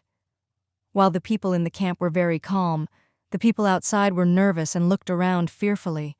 It was like a monster would charge out of the darkness out at any moment to steal their lives. Yun Ling looked into the distance and thought, pretty loud, and the sound seemed to come from the residence buildings. She heard someone cry and curse. "I just wanted to save money by hiding in the building. What kind of monster is this? They chewed up the building." Hearing this, everyone was speechless. This person was really quite desperate to save money. "Fine, I won't save money. Move aside, I am going back to camp." The curses continued. Then the voice grew weak and then completely disappeared. After a while, no one came. Everyone knew that this person likely was in misfortune. He could clearly stay in the camp, and to save a few copper coins, he lost his life. Why? The fat man sighed. The people outside the camp felt their hairs raise up, and they pulled their blankets tightly around them. One person had an uncertain expression. A long time later, he cursed, "Isn't it just a bag of rice? I'll give it. I cannot stand it. The outside is not for people to stay." There was just a line between the camp and outside, but it felt completely different. In the camp, it felt safe, and you did not have to worry about danger. Outside the camp, you would tremble. No matter who was in danger, you could not avoid putting yourself in their place.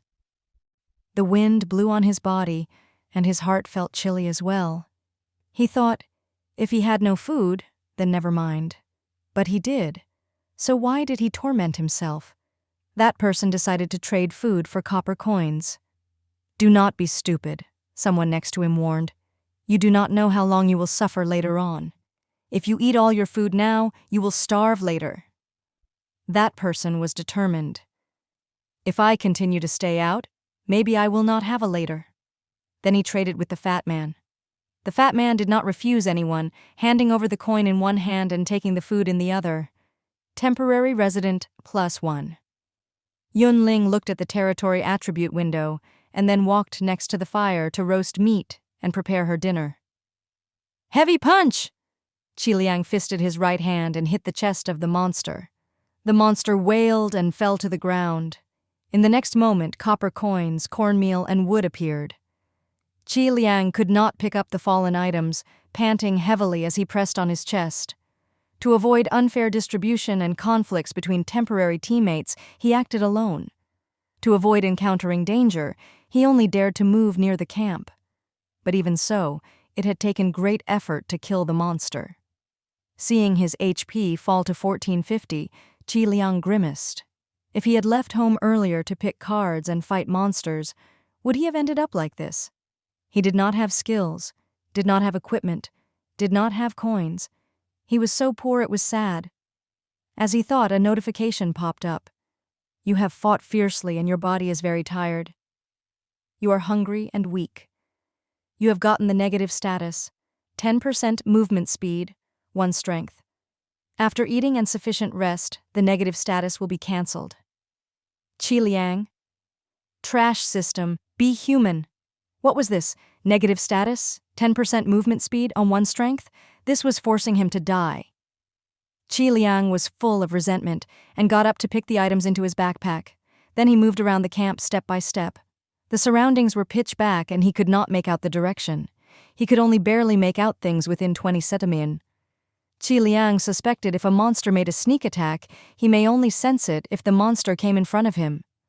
After a long time, Qi Liang walked into a dead end. He wanted to turn around and go back when he saw a purple card floating to his side. When he touched it, he discovered this was an A-rank skill card.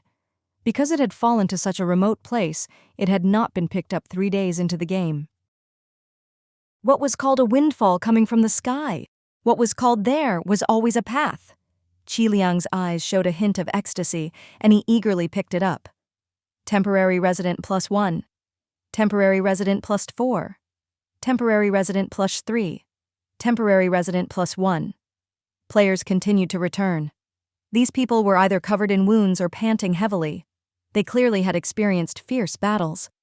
After entering the camp, they all fell to the ground, seemingly exhausted. The pork belly was tender and juicy, hissing when being roasted and golden. She put on barbecue sauce and wrapped them up in lettuce. They were both crisp and fragrant. Yun Ling feasted, and after filling her stomach, handed the rest to Guard A for the NPCs to share. Then she went towards the mission hall. There were 2 people handing back their missions. When they handed over the goods and got their payment, they left in contentment. Yun Ling brushed past them and then inspected the mission window. She saw, acquisition of linen cloth mission was completed 20 times. Acquisition of wood mission was completed 20 times. Acquisition of silk thread mission was completed 20 times. There were more types of monsters and more variety in drops, so Yun Ling wanted to post a few more missions. Pity that she had used all her savings to hire Tailor A and unlock the tailor shop. She only had 96 copper coins left. This was the amount after the players paid the overnight fee to become temporary residents. Originally, she had even less. Yun Ling looked at the pitiful dozens of copper coins and had a distressed expression.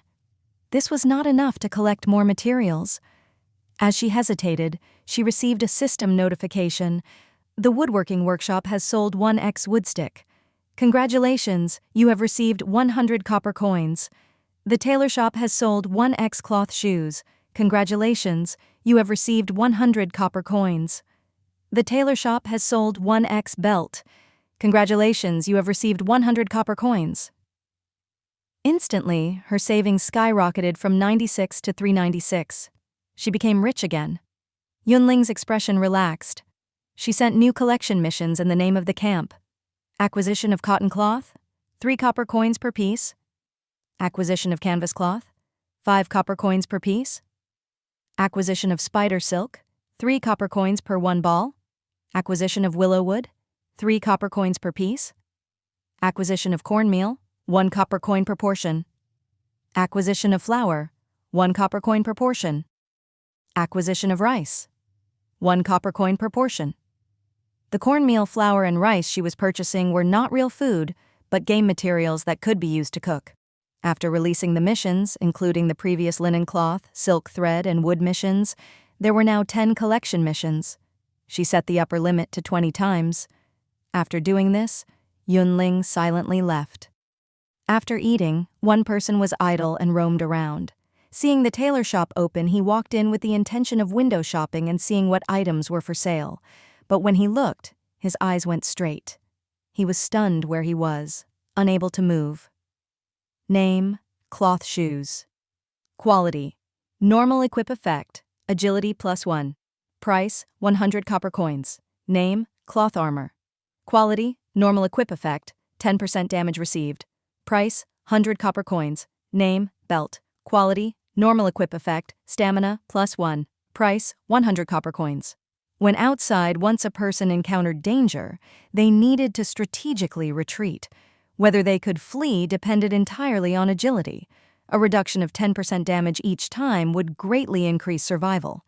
Nothing more had to be said of stamina +1. The increase in HP meant that a person could be better at running and fighting. This was something good. This person was excited and wanted to buy each item, outfitting himself. Pity he had nothing in his pocket and could not even afford one.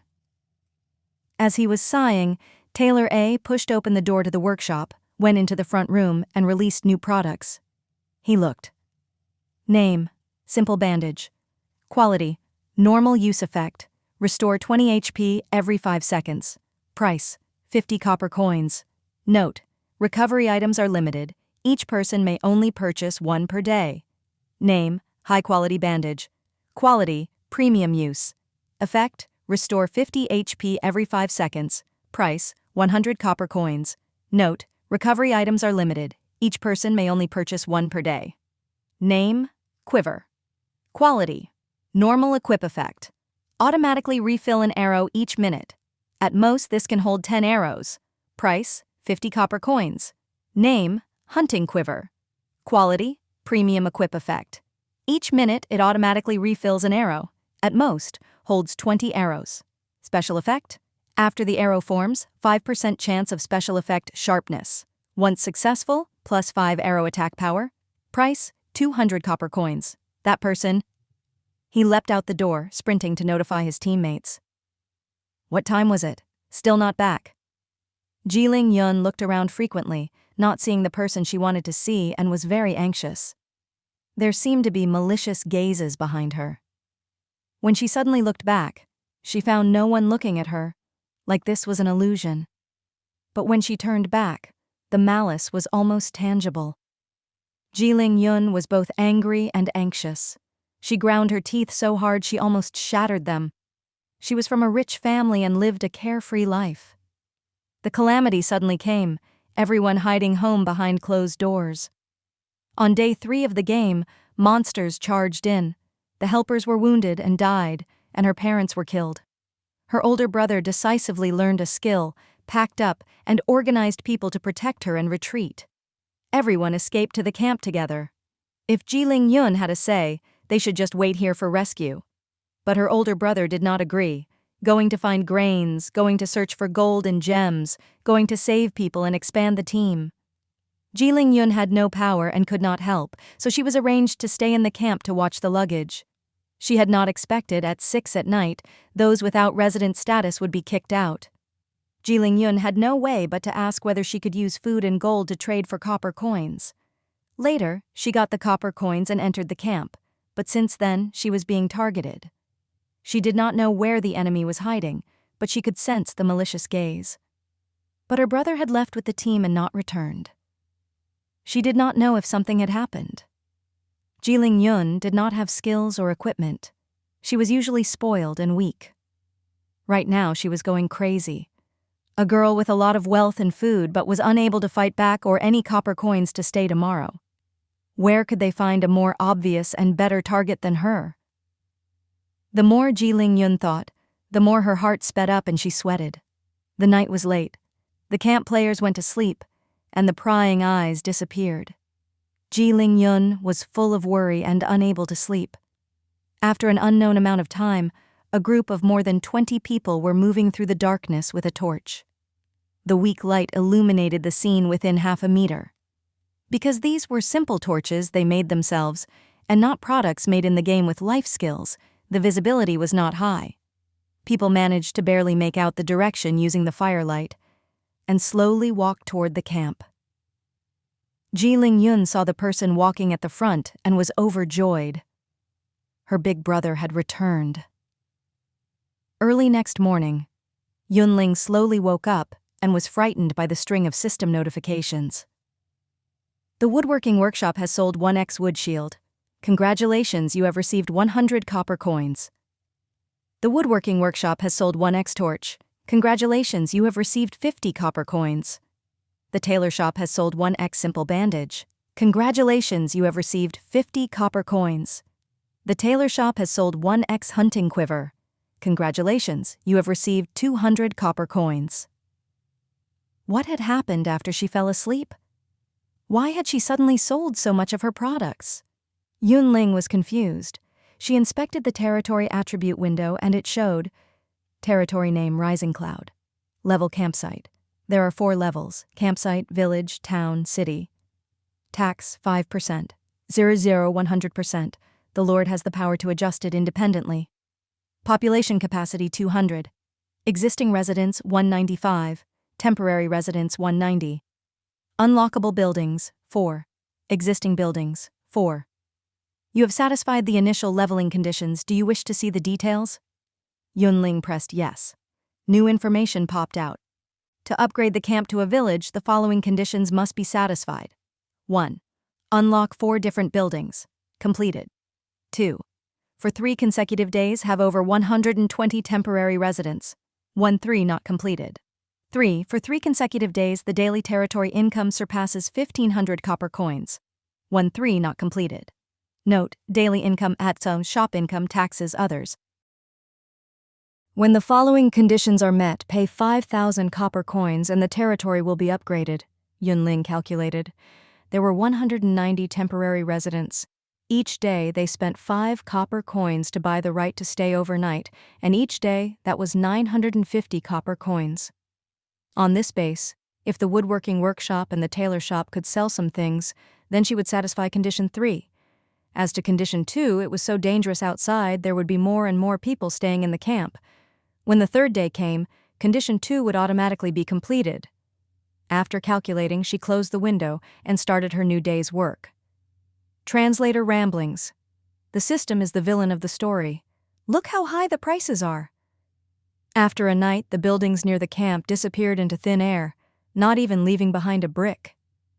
The more distant buildings were still present, but were overgrown with weeds, covered in vines and moss.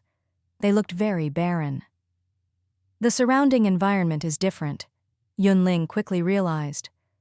When she entered the mission hall, she saw acquisition of linen cloth mission was completed 8 times. Acquisition of wood mission was completed 20 times. Acquisition of silk thread mission was completed 12 times.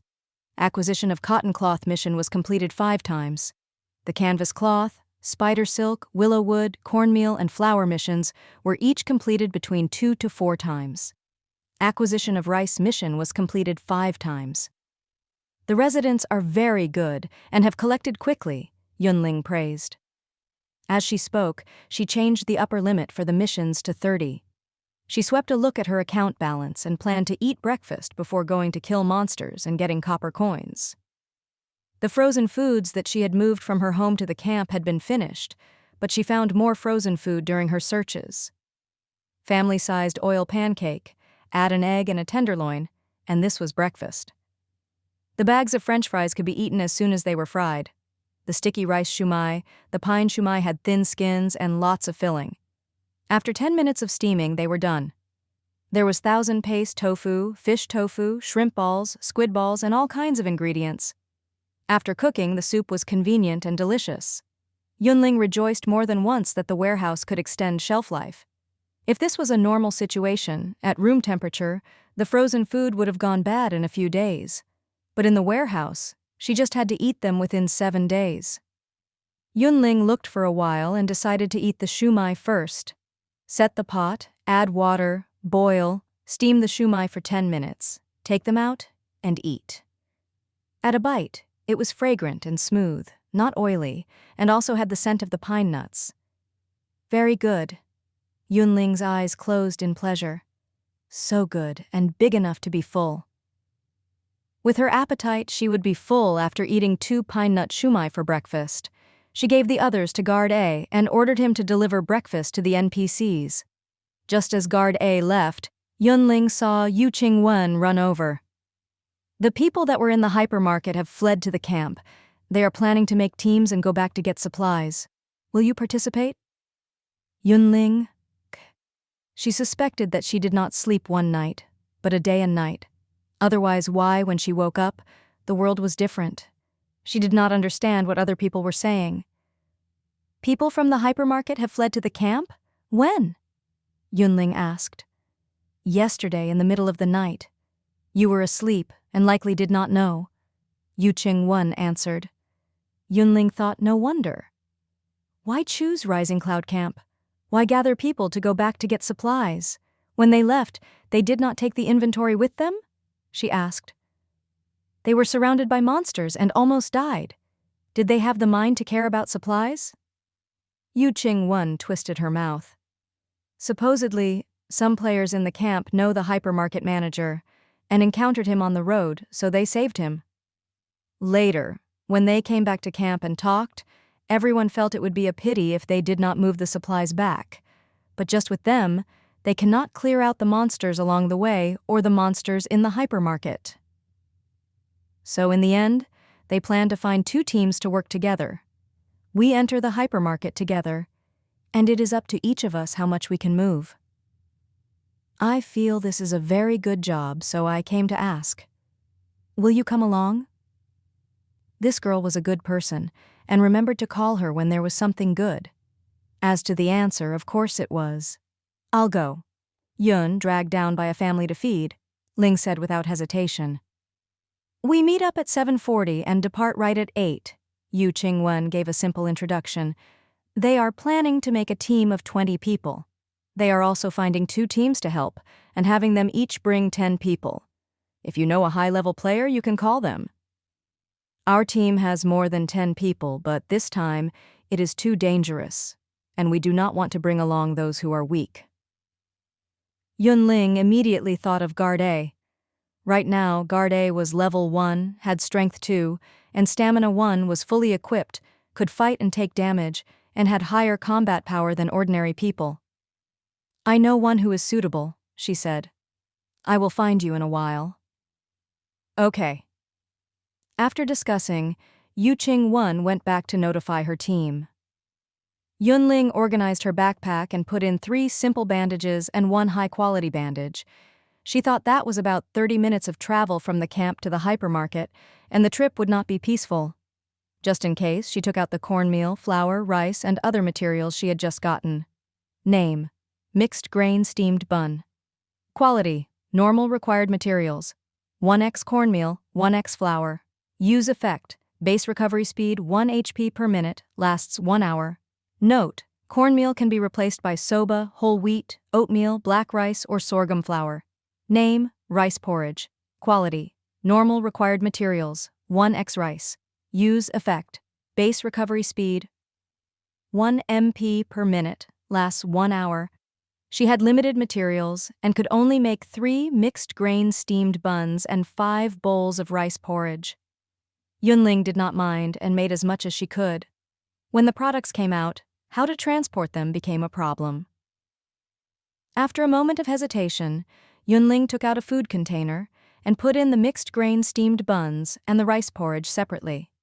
She then put the containers into the backpack and took along Guard A to make the appointment. In a corner of the camp, the hypermarket manager, Yu Hui, was speaking with Jiling Feng.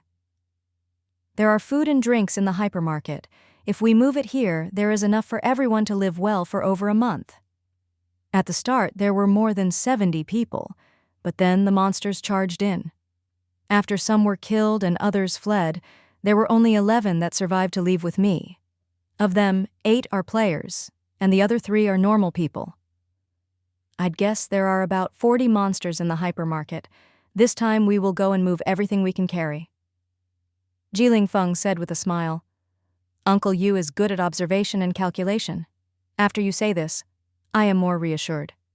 Yu Hui waved his hand. Just some trifling tricks.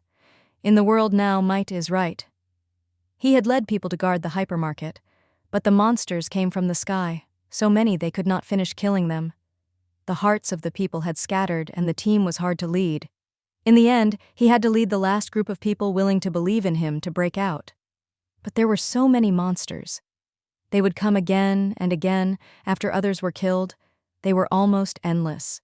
If they had not encountered someone he knew and the other was willing to help, he feared that everyone would have died. Thinking this, Yu Hui sighed softly. Ling Feng, Uncle owes you a life. Uncle Yu, you are too polite, Ji Ling Feng said coolly. You are father's good friend and watched me grow up. Now, when you have trouble, this is no reason that I will not help when I can. Hearing Ji Ling Feng mention his father, Yu Hui felt a pain in his heart. A friend that he had chatted to and drank tea with not long ago had passed away. The world was really fickle. The air was slightly heavy for a moment. Suddenly, someone ran in and yelled, "Brother, I have decided I want to learn skills and be a player." Nonsense. Ji Ling Feng looked at his sister with a helpless expression. What do you mean? Ji Ling Yun was angry. Do you know how afraid I was last night when I was left alone in the camp? The feeling of being helpless is too uncomfortable. I would rather go out and take risks. Ji Ling Feng was silent. His parents had unfortunately passed away, and his sister was his only relative. In his thoughts, no matter what, he had to protect her. It was best if she stayed in the camp and did not take a step out at all.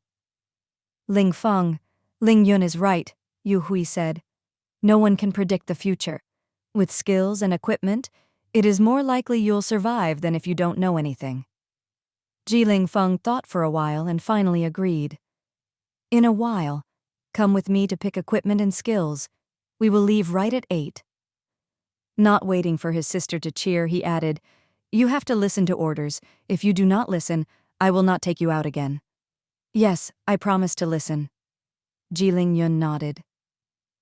At 7:40, Yun Ling took guard A and found Yu Qing Wen. You came?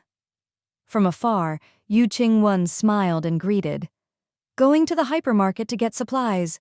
I cannot be late for such a major matter, Yun Ling said sternly. This is? Yu Qing Wen looked at guard A. My friend, he does not like to talk but has good skills, Yun Ling answered, level 1, without equipment, strength 8, agility 6, stamina 5, intelligence 5, spirit 5. Combat skills, C-rank chaos stick, C-rank stone skin, C-rank sweep, suitable for close combat. Had learned 3 C-rank skills? Yu Qing Wen changed expression slightly. In the early stages of the game, not everyone had the courage to give up developing their future potential, learning 3-4 low-rank skills, recklessly increasing their present strength. If they did this, in battle, they would be very strong. Welcome. Yu Qing Wen was reassured with a strong person joining. X. Then she looked at Yun Ling and asked, What about you? Position tank, high HP, high defense, Yun Ling answered. Level 1 without equipment, strength 3, agility 4, stamina 7, intelligence 6, spirit 6. She did not mention her skills. Both were S-rank skills, and it would be scary to say. X. Hearing this, Yu Qing Wen was slightly surprised. She thought this was a super expert, but the attributes were ordinary and much lower than she had expected. While she had 6 equipment, most gave off white light, and only a few blue light. Was this a theory player not skilled in fighting? Her thoughts moved, but she did not show it in her expression. Yu Qing Wen, level 1, without equipment, strength 4, agility 4, stamina 4, intelligence 8, spirit 8. Combat skills, C-rank shield, C-rank missile, A-rank poison fog, suitable for long range and support. In the next while, everyone will be together. Let's have a happy partnership. After gathering a 10-person team, Zheng Mingyue was called over to discuss the route. The other people surrounded Guard A and asked questions. Why did you learn 3 C-rank skills? Have you considered the future? 1, 2, 3, 4, 5, 6. Oh, 6 pieces of equipment. The drop rate of equipment in Apocalypse Calamity is horrible. Where did you get all this? How about you join me? The team has very good benefits. Why cover your face? If this did not give off white light, I would think this cloth is an assassin's mask. Facing the many questions, Guard A was silent like he did not hear. Everyone, my friend, does not like to talk. Please spare them. Yu Ching-won also said, "Restrain yourselves. I just managed to find a strong support. Don't frighten them away." Everyone smiled and then finally stopped. It was hard to level up, and today was day 4 of the game. Getting to level 1 was pretty good. Also, this person had full equipment and skills. With this person's strength, he could rank 3rd if he joined the team. After a while, Jung Ming Yue came back. "I talked to them. We are going to get 40 people to go to the hypermarket. We will be at the front of the team and are responsible for cleaning out monsters." Yu Ching-won frowned. "That is a chore." "Yes, so everyone will take turns," Jung Ming Yue said frankly. 10 minutes per shift and then we switch people. As to the drops, they belong to whoever gets the kill." Yu Ching-won's frown relaxed. That is not bad. As they were talking, they walked to the edge of the camp to meet up with the other people. Yun Ling looked and found Wei Qing was leading the other 10-person team. Inexplicably, Lu Chuan was in there. The people in the 20-person team were all unfamiliar. She did not know when they had come to Rising Cloud Camp. "Hello, everyone. I am the initiator of this expedition, Jiling Feng." One young person stepped out and said loudly. "The one next to me is the manager of the hypermarket, Yu Hui, and he is familiar with the hypermarket environment. With his help, I believe that we can return safely with our supplies." After encouraging people's morale, right at 8, the team left. After the new round, there was an obvious increase in monsters. Not 3 minutes after they left the camp, the team was ambushed by 8 wood people. "Close combat up first!" Yu Ching-won sent a magic missile as she shouted. The main tank in the team was Bai Chu-fan. He went forward now and attracted the attention of the monsters. The off-tank followed, helping Bai Chu-fan by checking the opening and blocking critical attacks. This was because once a player's vital parts were attacked, it would cause critical damage. If their teammate detected it and blocked first, then it was just normal damage. The two worked together well, and lasted far longer than one person. Due to this, 2 and 3 tanks were the usual setup in a team. Bai Chu-fan worked in understanding with his partner. Bai Chu-fan had a blue shield and pushed aside 3 woodmen, creating an opening. At this time, a monster took the opportunity for a sneak attack. His partner immediately moved, filling the gap, blocking the attack, and knocked the woodmen into the sky. The two cooperated perfectly, and this was an iron defense. On the other side, Yun Ling was much more casual. She raised her shield and was brave and fearless like a warrior. No matter which wood person threw wood, she would raise her shield and meet it. Even close combat needs to learn how to dodge. Even if the wood is not heading towards her, she is shielding. Is she stupid? Jiling Yun muttered. Jiling Feng glanced at his younger sister. You are stupid. There are so many people here. If she does not block the attacks, other people will be hit. Do you feel that it is better for a strong tank to get hit or for mages to get hit? Jiling Yun opened her mouth and was speechless. The archers shot together and quickly killed 4 wood people. Yun Ling saw clearly that the archers all shot at low HP monsters in order to get kills and ignored the monsters with more HP.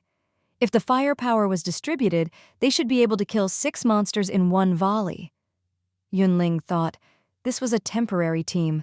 What could she hope for from them? They got together to fight, but the main goal was getting supplies. The arrows flew again, the close combat swung their wood sticks, and the other 4 wood people fell to the ground. This time, the monsters were finally cleaned out. Yun Ling swept the attribute window and advanced like nothing had happened. Then they encountered a bat swarm, and then 5 minotaurs blocking the way. After 3 fights, Bai Chu-fan was pale and covered in wounds, like he was dying. The off-tank was not much better off.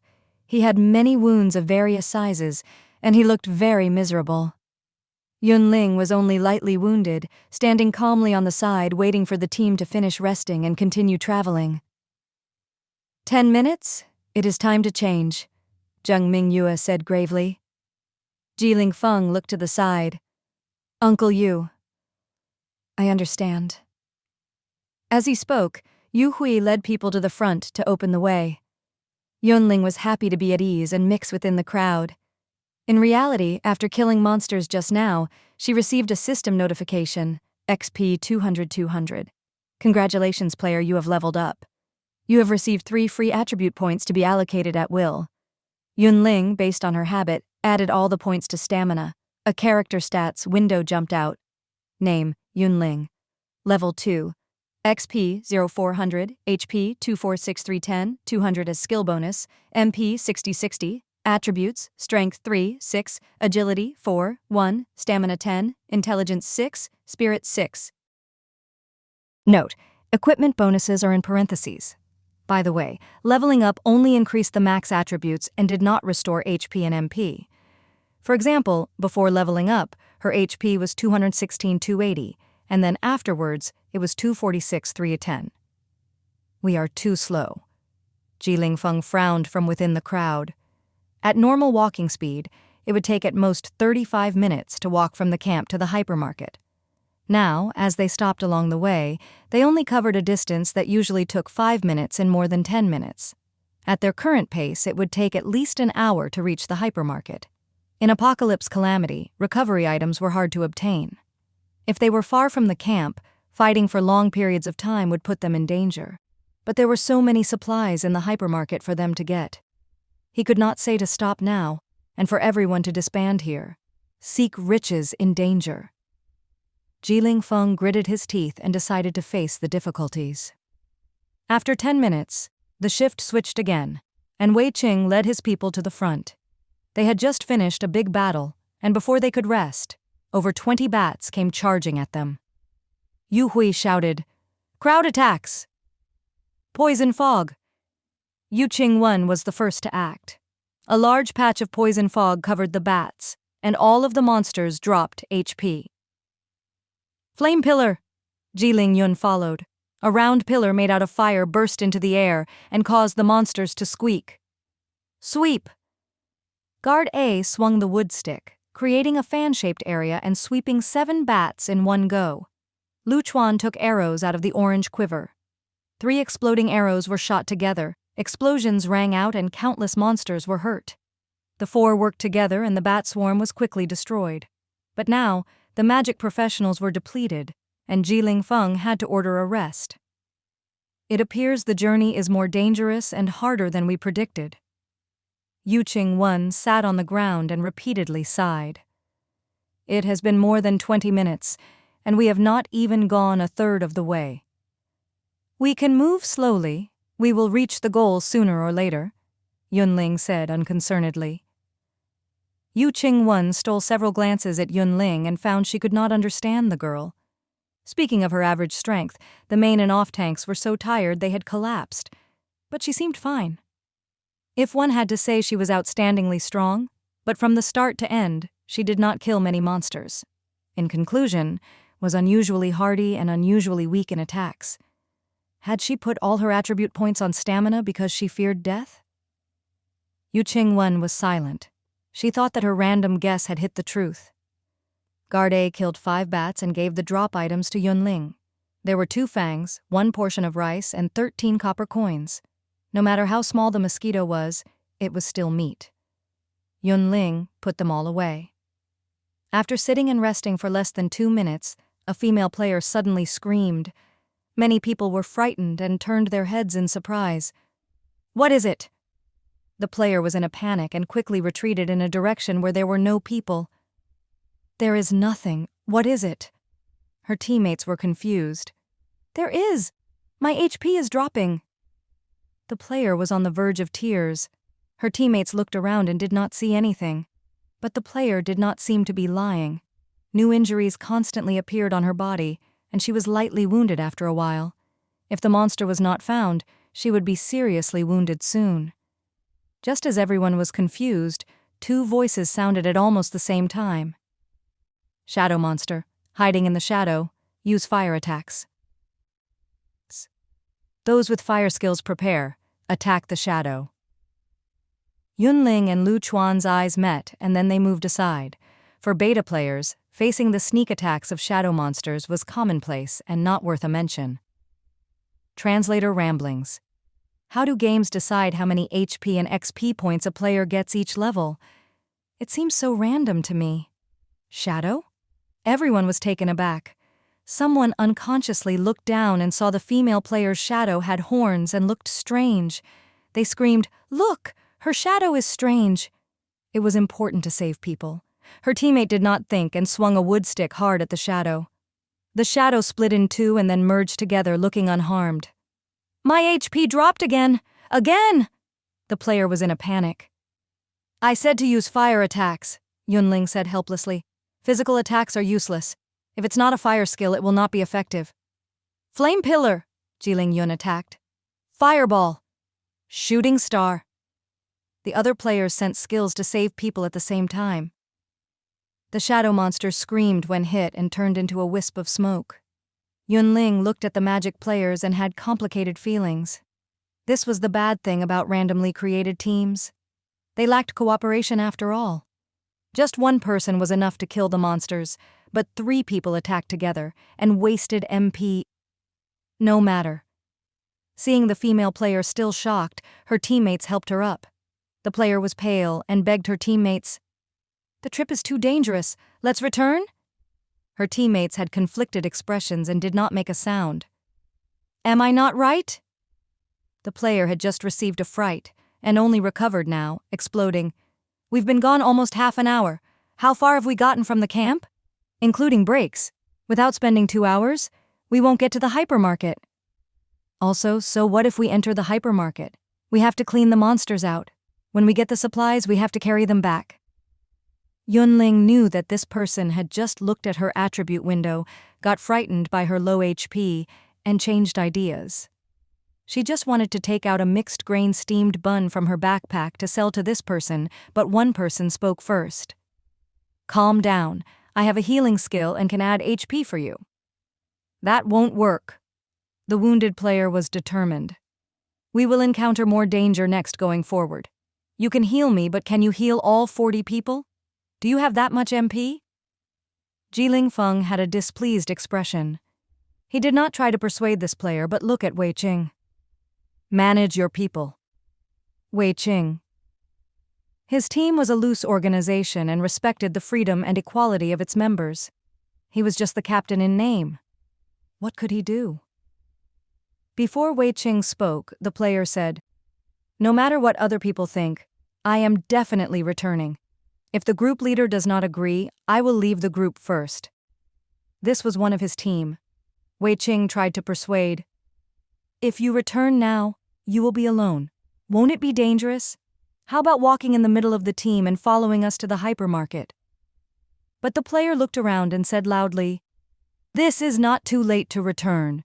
Who wants to go back to camp with me? Come out now. Think clearly. If you follow them, you may die at any moment. Are supplies more important or your life?" People's hearts moved. Soon, 3 people came out saying they wanted to return to camp. After a while, someone else came out. He said that, with his present power, it was too difficult to reach the hypermarket, so he decided to give up. "Who else?" Jiling Feng looked around, his gaze as sharp as an eagle. "Just come out now." Yu Qingwen and Zheng Mingyue came together and talked, occasionally looking up at Yun Ling. "Do not worry about me," Yun Ling said. "I pulled you into this." Yu Qingwen showed a hint of guilt. "No matter," Yun Ling said. "I decided to come. It has nothing to do with others." Zheng Mingyue thought for a long time and then found his teammates, telling them to decide for themselves. "There is risk and benefits along the way. You may have great gains or you may not leave alive. Decide for yourself what to do," he said. "Since I have agreed to go to the hypermarket, Qingwen and I will stay." "We will also stay." Yun Ling pointed at herself and then at Guard A. The members hesitated, their expressions conflicted. In the end, 6 people from Wei Qing's team and 4 from Zheng Mingyue's team left. There were 30 players left. While this was not as planned, it could barely count as a force. Jiling Feng pressed his lips together and gathered the 10 outsiders to form a temporary team. Then he found a hidden corner and ordered everyone to rest for 15 minutes. Wei Qing stood by the wall and then looked at Yun Ling and Lu Chuan. He asked, curiously, "How did you know to use fire attacks against shadow monsters?" Lu Chuan said, "I've seen them before." Yun Ling's answer was very perfunctory. "I guessed it." Wei Qing looked at Yun Ling with an odd expression and restrained himself from talking. "What is it?" Yun Ling wondered. "When I met you, you were already in Rising Cloud Camp. That was day 1 of the game." Wei Qing had kept some words for a long time in, and finally could not help but speak them. "You are Yun Ling, and the camp is Rising Cloud? Ling Yun? Compared to other players, you know too much. Regardless, there is something that feels wrong." Yun Ling smiled. "I lived in a nearby residence building. If I did not go to Rising Cloud Camp, where would I go? From the day I was born, I was Yun Ling. Should I change my name for a game? The online games in existence are pretty much the same. After playing a lot, I have experience." Zheng Mingyue heard the conversation and spoke up. "So what if she is called Yun Ling? Ji Ling Feng has a younger sister whose name is Ji Ling Yun. You cannot prevent players from having this name because the camp has this name. Also, the game is new, and she got her name more than 20 years ago. Who is the one who copied whom?" The words were so reasonable that Wei Qing was unable to respond. Lu Chuan said, "It is not Yun Ling who knows too much, but other people who are too ignorant." Wei Qing, "What time is it that you have the spare time to chat?" Yu Qing Wen changed the subject. "Let's talk about the positions." Wei Qing forgot his conflict at the interruption. He perked up his ears and focused intently as his temporary teammates introduced themselves. There were 10 people in the temporary team. Zheng Mingyue's team had 6 people left. Zheng Mingyue, close combat; Yu Qing Wen, mage; Yun Ling, tank; guard A, close combat; Bai Chufan, tank; Xiang, off-tank. There were 4 people left from Wei Qing's team. They were Wei Qing, close combat; Fang Delin, close combat; Fang Deyang, close combat; Lu Chuan, archer. After the 10 introduced themselves, Wei Qing sighed. "The team configuration is not good. Too many close combat, too many tanks, not enough mages and long distance." Yu Qing Wen seemed to be deliberately against him. "I think it is okay. While we do not have many DPS, they are all experts. If we work together well from now on, there should not be a problem to reach the hypermarket." Yun Ling thought, put down the backpack, and took out the food containers. "For the team, I can donate equipment. But if someone kills a monster and there are materials in the drops, I want to pick 20 items from them." What equipment was so expensive? Fang Delin wanted to say something, but immediately swallowed his words when he saw the item attributes. Name: mixed grain steamed bun. Quality: normal required materials, 1x cornmeal, 1x flour. Use effect: base recovery speed 1 HP per minute, lasts 1 hour. Name: rice porridge. Quality: normal required materials, 1x rice. Use effect: base recovery speed 1 MP per minute, lasts 1 hour. 1 to recover HP, 1 to recover MP. These were the equipment they needed most urgently right now to recover. Yun Ling said, "If you agree, I will give the equipment to the team for the most suitable people to use. If not, then never mind, I will use them myself." She was a living player, and not suited to battle. Yu Qing Wen suddenly reacted. "I have no objections," Zheng Mingyue was the first to state. Then Guard A, Yu Qing Wen, Bai Chufan, Xiang all agreed. With the yeses in the majority, the matter was decided. "I have need of magic beast meat. If they are in the drops, I have first say." Lu Chuan took out 2 pieces of roasted meat wrapped in lotus leaves from his pocket. Name: grilled chicken wings. X quality: normal required materials. 1x chicken wings. Use effect: restore 10 HP every 5 seconds. Strength +1, lasts for 1 hour. X, name: roasted rabbit meat. Quality: normal required materials. 1x rabbit meat X. Use effect: intelligence +1, spirit +1, lasts 1 hour. They were all rare. Other people. Who said that recovery items were rare? Wei Qing finally understood. While everyone was in the same world, they were not playing the same game. Roast meat that gives buffs? Yu Qing Wen's eyes lit up. It is of course good if you are willing to contribute. Jung-Ming Yue said, magic beast meat? No problem. Guard A, Bai Chufan, and Xiang all lined up. Most people agreed, and the decision was passed. Wei Qing, learned. While he had not planned to object, was this bullying through the majority? As he thought, the rest time was up, and the group of 30 started on the road again. As the members decreased, it stood to reason that they would travel slower and it would be harder to fight. But in reality, they were not negatively affected by the decrease in manpower, and they were even moving faster than before. At a corner of the street, Ji Ling Feng managed to block 6 monsters by himself. From how he looked, he seemed to still have spare power. The close combat players surrounded him, waiting for opportunities to attack. The archers kept on shooting, and the mages cast madly. After a while, the monsters fell to the ground. Continue. Ji Ling Feng strode forward at the very front. Purple armor, purple belt, purple shield. Is he the legendary Lucky Star? Yun Ling thought. She and Guard A had killed many monsters together in the last few days. She had given all the dropped equipment to Guard A. Those that could not be worn were in the warehouse, waiting for Guards B and C in the future. She wanted to upgrade her equipment and change out her weapon, but all the drops were white, not even one blue. She could not exchange them. As expected of a team, they work well, Yu Qingwen murmured. The ones to take damage take damage. The ones to output damage do so. They do not fight each other, and have clear division of labor. They should have trained, Jung-Ming Yue guessed. It is hard to have such cooperation unless they have experienced dozens of battles. Hearing this, Yu Qingwen sighed heavily. Since the start of the game, we were stuck together with our teammates. Why did we not develop such cooperation?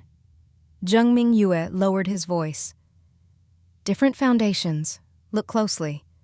The close combat clearly are trained. Their fighting postures are different. Yu Qingwen observed and found this was true. The close combat players were clean and attacked the weak points directly like professionals. No wonder they could withstand the attacks of the monsters during the night and return to camp. No wonder they dared to organize people to return to the hypermarket. No wonder none of them left the team just now. Yu Qingwen suddenly realized. 10 minutes passed by in a flash, and it was then time for Yun Ling and the others to open the way. Because this was a temporary team, and there was no cooperation to speak of at all, everyone decided to go free. No matter what they did, killing monsters was a good thing. It was silent on the way. After about 2 minutes, there was a loud boom from up ahead. Wei Qing unconsciously tightened his grip on his blade. He looked and saw a shop fall into ruin.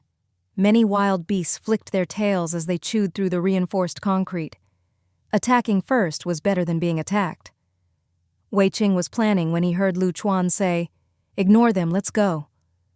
Why? Xiang frowned. The monsters have keen senses of smell and will sense us. If they attack first, it will be harder to fight.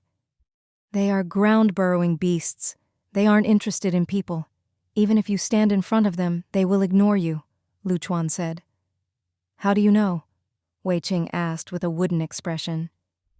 Lu Chuan swept Wei Qing with a glance and did not speak. Never mind, don't say. Wei Qing thought the answer would be, saw it before, or other people are ignorant, and he did not want to listen to that. Skipping the questions, they went to the next topic. For safety, it is best if someone tries. Who is willing? Bai Chufan looked at the enormous beasts and felt a hint of fear. If the team moved together, he would not have any objections. He would not go up alone, separate from the team. But if a tank did not do this, could other people be counted on? How about Xiang and I go together? Bai Chufan wanted to say that 2 tanks could go together to test the way, but in the next second, he saw Yun Ling leave the team and safely pass by the multiple beasts. Just like Lu Chuan said, the ground-burrowing beasts focused on feeding and did not care about the outside world. Let's go. Certain that the ground-burrowing beasts would not attack of their own accord, the players sped up and moved away. They stopped along the way and traveled slowly.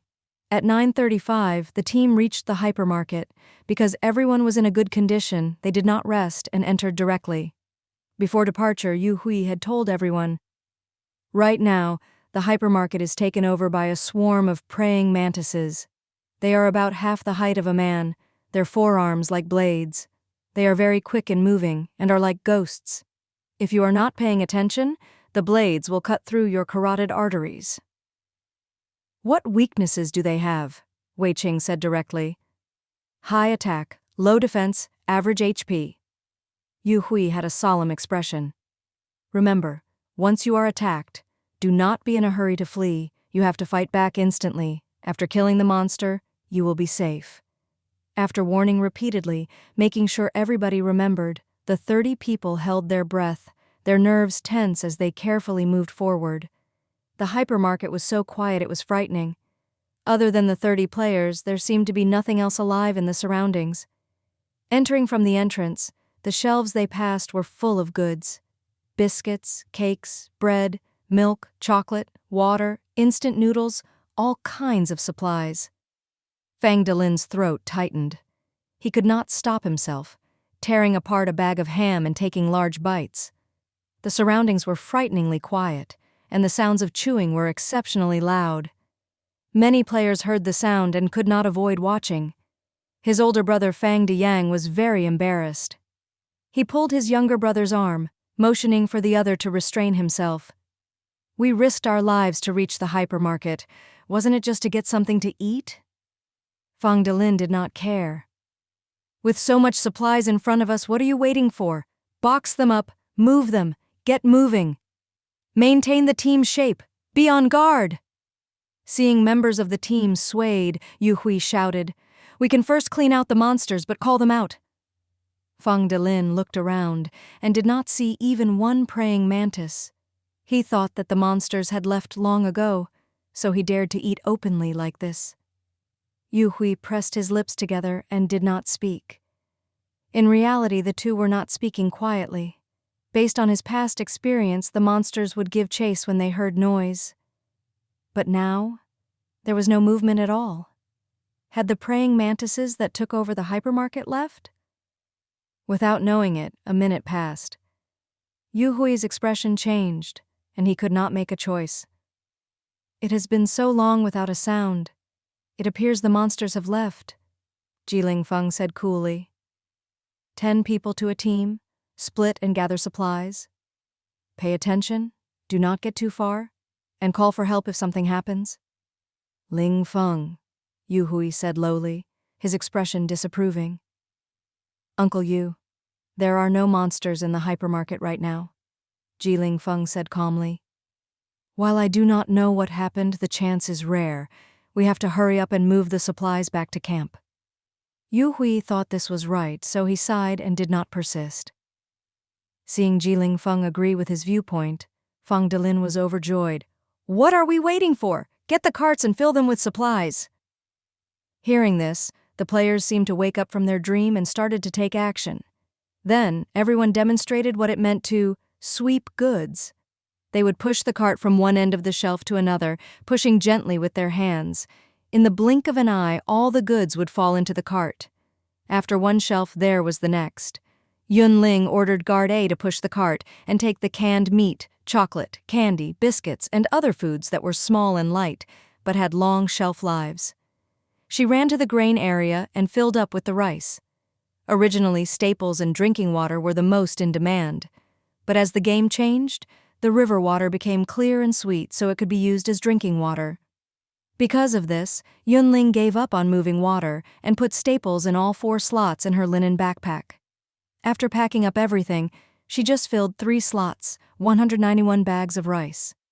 The others were either open or had damaged packaging, or were from different brands. Yun Ling took several circles around the food area and decided to put corn in the last slot. It was a sweet corn, 10 to a box, and vacuum-packed with a long shelf life. She looked, and at a glance, the boxes were piled up, more than 50 of them. It would be best if she had 99 boxes, Yun Ling thought. Then that would be called using the storage of the backpack fully. Pity that there were just 65 boxes in the end. Not bad, Yun Ling comforted herself. The corn was filling, and 65 boxes were enough to eat for a long time. Because of her fruitful gains, she was in a good mood, and her steps were light. When she came back to the shelves, there were only 3 people left in the 10-person team: Guard A, Wei Qing, and Fang Diyang. Yun Ling was puzzled. Where is everyone else? Wei Qing answered with a dark expression. They sneaked away just like how you left. There was endless sadness in his words. In Wei Qing's view, no matter what the present situation was like, the 10 people should be together and act together.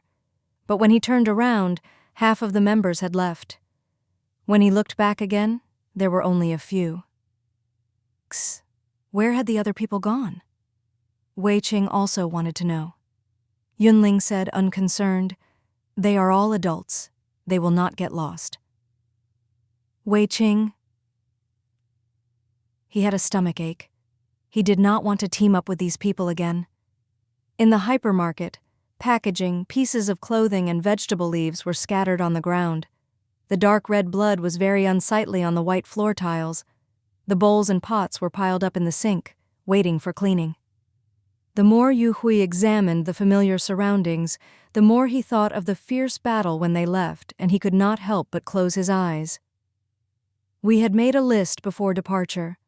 Let's gather supplies based on the list, Ji Ling Feng said gravely. Be quick. After 20 minutes, more matter if we have everyone, we need to leave. Yes? The members acknowledged and then quickly moved. What about me? What should I do? Ji Ling Yun asked excitedly. Ji Ling Feng ordered, Stay with them, do not make trouble. I will not make trouble, Ji Ling Yun muttered and ran to help. Uncle Yu, Ji Ling Feng called out quietly. Yu Hui seemed to be thinking of something, and his expression was slightly dazed. At this call, he was suddenly awakened. He focused and said softly, Come with me. The 2 of them silently left the team and walked around twisted corners and turns for a while to reach the staff break room. Yu Hui took out a key from a drawer, opened the lock for the cabinet, and took out multiple boxes packed in shopping bags. He opened the boxes. Inside were glittering gold jewelry that shone in the room. Ji Ling Feng took one piece of jewelry and closely examined it. After a moment, he asked, Goods from nearby shops? Yes. Yu Hui nodded. It happened so suddenly that the shop workers all died. I found some time to put away all the goods. As expected of Uncle Yu, Ji Ling Feng sighed softly. During a panic, most people only know to hoard water and food, but not to plan for after the calamity ends. With this gold jewelry, once the state of the order returns, even if the buildings are destroyed, we can make a comeback quickly. I just like having backup plans. Yu Hui did not take credit. The game started suddenly. I do not know when it will finish. With money and food, no matter what happens in the future, we can deal with it calmly. Uncle Yu is right. I also think the same. Looking at the watch, Ji Ling Feng subtly reminded. It is late. We should return as soon as possible. Yes. The 2 put on the backpacks and left the break room. Fang Delin was the classic case of a simple mind and developed limbs. The situation was unclear, and the other team members were careful. He was the only one eating and drinking. When they split into 10-person teams, before Wei Qing could warn everyone to be careful and not get lost, he had already run away. Who cared whether there were monsters? The hypermarket was safe right now. It was all right to just know this. The rest was not important. Fang Delin pushed the shopping cart, his feet seeming to be flying, and he soon came to the frozen foods area. This was day 4 of the game. If there was no electricity, the frozen foods may have started to rot. Fortunately, the hypermarket still had power, and the freezers were still working. Fatty beef, fatty lamb, steak, chicken legs. Fang Delin shoved them into his cart. I have not eaten meat for a few days. Now I can have a good time. Just as his spirits were rising, a spider leg pierced through his chest. Plop! His hands grew weak, and the box of fatty lamb fell to the ground. Fang Delin spat out a mouthful of blood and looked back in disbelief. A spider over 2 meters tall had appeared at some unknown time behind him. There was a line of text about its head, Isabella. It looked at him like he was frozen meat. It spat a mouthful of venom that hit Fang Delin's left leg and created extremely high damage. At the same time, the system gave a notification. You have gotten the negative state. 2 HP per second, lasts 5 seconds. In the last moments of his life, there was only one thought in Fang Delin's mind. In the horror movies, the people who were on their own were the first to end up dead. Why had he decided to leave the team? You, go get cotton laundry. You, get lighters, salt, toothpaste, soap, towels, and other daily necessities. You, go get silk quilts. You guys, go move instant noodles and canned foods. Get as much as you can. Everyone started to move orderly, and they did not just limit themselves to gathering food for their supplies. This was because no one knew how long the calamity would continue. Being prepared beforehand was better than not being able to find something when they needed it. Time passed in minutes and seconds, and the carts were gradually filled. The teammates seemed to be spread apart, but they were not far from each other and could call for help with a shout. Seeing that it was about time, the teammates sped up moving and planned to finish the expedition soon. But at this time, a scream sounded. Enemy attack! The teammates heard the shout and ran over to help. A white spiderweb had enveloped 3 people, 2 of them unconscious, and the last one shouting, "The monster has a name! This is a boss!" Everyone was stunned. Some among them had encountered bosses before. Those were really vicious, and in the fight many were wounded and killed. But if they killed the monster, the gains were rich. Jiling Feng's purple armor and purple belt were drops from a boss kill. We have many people, no need to fear, attack together. 5 close combat members charged out with sticks. The tanks are not here, why are you starting? Someone tried to stop them, but they were too late. The close combat players and the boss fought. Unless one side died, even if one side wanted to retreat, the other side would not be willing to let them go. Help! Since they could not leave, then they could just bite the bullet. Someone directed the long distance and the close combat to help. He himself used a blue blade to cut apart the spiderweb and save the members. It is useless. They are all dead. The only survivor was trembling lightly, shivering as he spoke. The boss was hiding in the ceiling just now. Upon contact, it used a spiderweb to trap all of us. The spiderweb is sticky, and we had no place to hide trapped inside. The rescuer was called Yan Hua. Seeing this person so shocked and unable to fight, he sent this person to seek help and call everyone else over.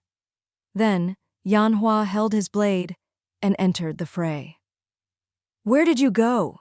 Wei Qing asked with a black expression, seeing his teammates gradually return. Yu Qingwen said unconcernedly, Everyone has different needs. We went to a different place to get supplies.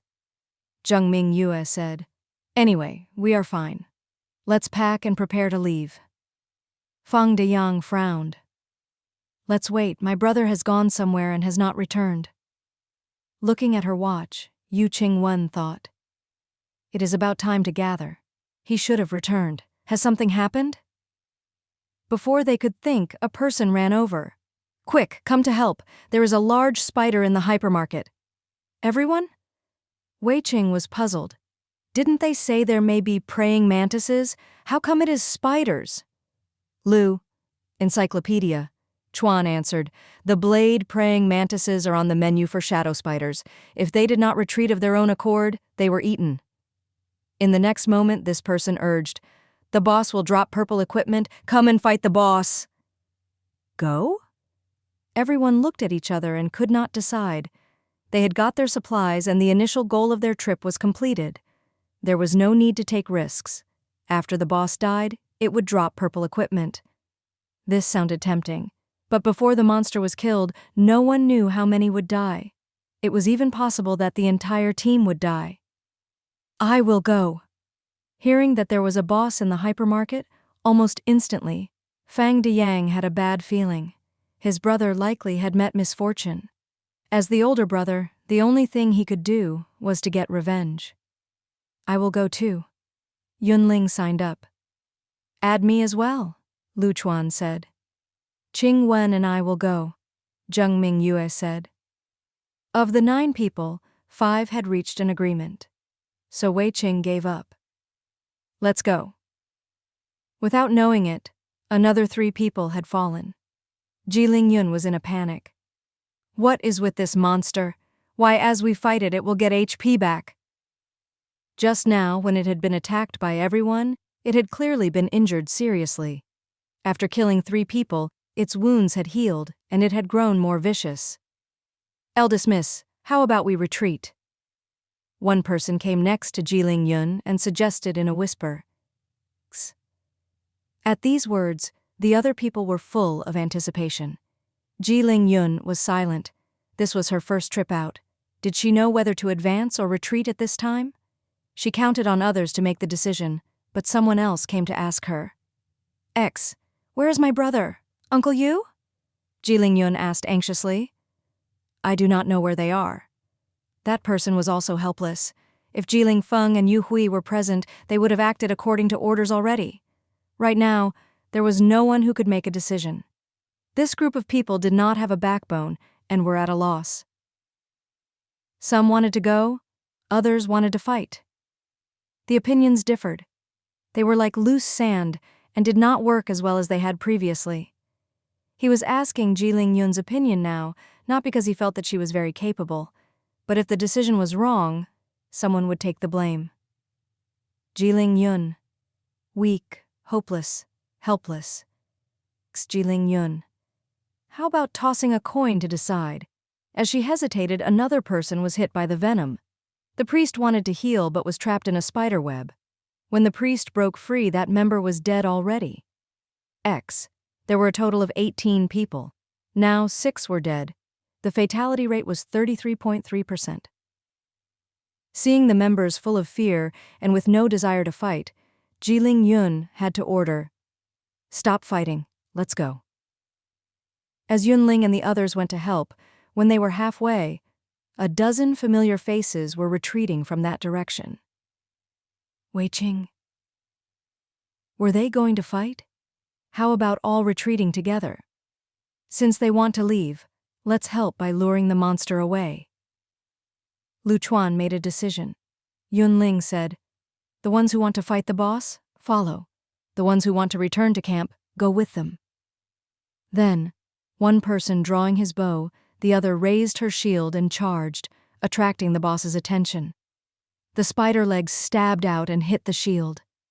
Yun Ling's hands hurt from the pain. She held the shield with her right hand and the dagger with her left as she slashed hard on the spider leg. Name, Fang. Quality, Premium Equip. Effect, Strength, +4. This was one of the 2 blue equipment that she had. Her dagger swiped, the spider leg was injured, and the blood flowed. Guard A came close at the right time, swinging the wood stick that happened to hit the wounded part of the spider's leg. With a wound on top of a wound, the spider gave a wail. At this time, an exploding arrow hit its chest and went off. The spider's eyes were damaged and it was furious. Its 8 legs moved together as it walked quickly towards Yun Ling and Lu Chuan. "Run," Yun Ling said as she lured the boss towards the corner. Guard A and Lu Chuan quickly moved. Fang Diyang pressed his lips together and followed. Zheng Mingyue and Yu Qingwen exchanged a look and quickly followed. What could Wei Qing, Bai Chufan, and Xiang do? Of course they followed. After luring the spider into the corner, the beating officially began. Yun Ling was at the very front. Guard A moved around, waiting for an opportunity to attack. Lu Chuan shot arrow after arrow, almost without stopping. When Yu Qingwen arrived, she first added a shield for Yun Ling and then used a missile attack. Zheng Mingyue, Fang Diyang, Wei Qing, Bai Chufan, and Xiang were all close combat and got close in order to attack. Bai Chufan, withdraw, eat mixed grain steamed bun. Yu Qingwen, withdraw, eat rice porridge, eat roasted rabbit meat, Lu Chuan commanded unceremoniously. What about the boss? Yu Qingwen shouted. It did not sound serious at all to drink and eat halfway through fighting the boss. Lu Chuan took out an arrow from his orange quiver. After he shot it, the spider was frozen in a lump of ice. Yu Qingwen? As an archer, why did he have more crowd control skills than her, the mage? After his attack hit, Lu Chuan ignored everyone and ate roasted rabbit meat first. Name, crispy chicken chop. Quality, premium required materials, 1x raw. Chicken chop, use effect. Restores 20 HP every 5 seconds. Strength temporarily +4, lasts 1 hour. Yun Ling swallowed a mixed grain steamed bun in a few bites, and then used a simple bandage. Her HP shot up. Bai Chufan had a hesitant expression. Wei Qing tossed over the steamed bun and shouted, "Do as Lu Chuan says!" Bai Chufan took it and ate the bun. On the other side, Yu Qingwen hurriedly ate the rabbit meat and rice porridge. She temporarily had intelligence +1, spirit +1, and base recovery speed 1 MP per minute. She was instantly very confident. She threw out the poison fog and missile, wanting to show her skills. But in the next seconds, Lu Chuan reminded in displeasure, "The shadow spider has high poison tolerance. The poison fog is useless against it. Save your MP, use it mainly for shield and missile." Both the shield and missile were C-rank skilled. The poison fog was an A-rank skill, not letting her use her highest-ranking skill. It really was. People had nothing to say. Yu Qingwen furiously threw out a missile and listened to the advice. Lu Chuan shot arrows as he introduced to the others, a shadow spider usually has 4 skills. The crowd control skill, spider web. This can trap people. A single target attack, venom with high damage. A passive skill, rage run. Its speed will increase by 100%, and this lasts 10 seconds. A passive skill, swallow, that with every player killed restores 15% of HP. When your HP is low, then withdraw, do not force yourself. Try to delay and grind the boss to death. Wei Qing. Had he peeked at the monster book beforehand? Or rather, your family created the game. How could he report the information on the boss so skillfully? While he complained inside, he took a premium blue equipment, steel blade, and slashed at the boss. The spider was in pain and gave a furious howl, spraying out a web. Wei Qing wanted to retreat, but then an arrow brushed past his shoulder and at the spider web. In the next second, the spider web burned furiously and turned to ash. Wei Qing was shocked inside and could not help but glance at Lu Chuan. Lu Chuan was calm and continued to shoot arrows. Exploding, freeze, burning, penetrating. Many special effects took their turn. Lu Chuan controlled the entire situation. The boss's HP flew down rapidly, while the players were all spirited. Seeing the special arrows follow each other like they were endless, Yun Ling accidentally remembered a thing. Her archer friend had once told her the arrows from a purple quiver had a 20% chance of having a special effect on it. In order to get more arrows with special effects, there was a move like this: shoot all the normal arrows and leave behind the special arrows. This way, among the new arrows, there was about a 20% chance of arrows with special effects. After repeatedly doing this, the quiver could be all filled with special arrows. Yun Ling thought, Lu Chuan must have screened them so he had an astounding number of special effect arrows and stunned the boss. Everyone worked together and cooperated sincerely. The boss was quickly killed. Then, the items dropped to the ground. There were 106 copper coins, 12 spider silks, venom, purple soft armor, blue staff, blue longbow, blue vambraces, blue ring, white shoes, 2 white belts, white ring, crystal, 2 blue skill cards. The dropped items were dazzling. "Who killed the boss?" Wei Qing asked. While they had formed a team, this was the players acting together and had not been through the system. In theory, they were individuals. Who finished the last attack would have possession of the items. "It should be me." Lu Chuan came out and tried to pick up the spider silks. As expected, he had no trouble and successfully got the materials. 9 people worked together to kill the boss, but the result was all for one person. For a moment, the air was terrifyingly heavy. Fortunately, Lu Chuan did not have intentions of keeping everything to himself. "Everyone worked to fight the boss. How about splitting everything equally?" At these words, the expressions of many people relaxed. Yu Qingwen shook her head. "It is not fair to you if this is split evenly. Let's divide according to each person's contribution. You pick 2 first. She knew that without Lu Chuan they may not have defeated the boss, and her side would have lost people. So she was very generous. Lu Chuan said, "I want the purple equipment and the crystal." The other people did not have any objections. The second to pick was Yun Ling. Because when Bai Chufan and Xiang's HP had been dropping, and they retreated, she had been the one alone at the very front, not taking a step back.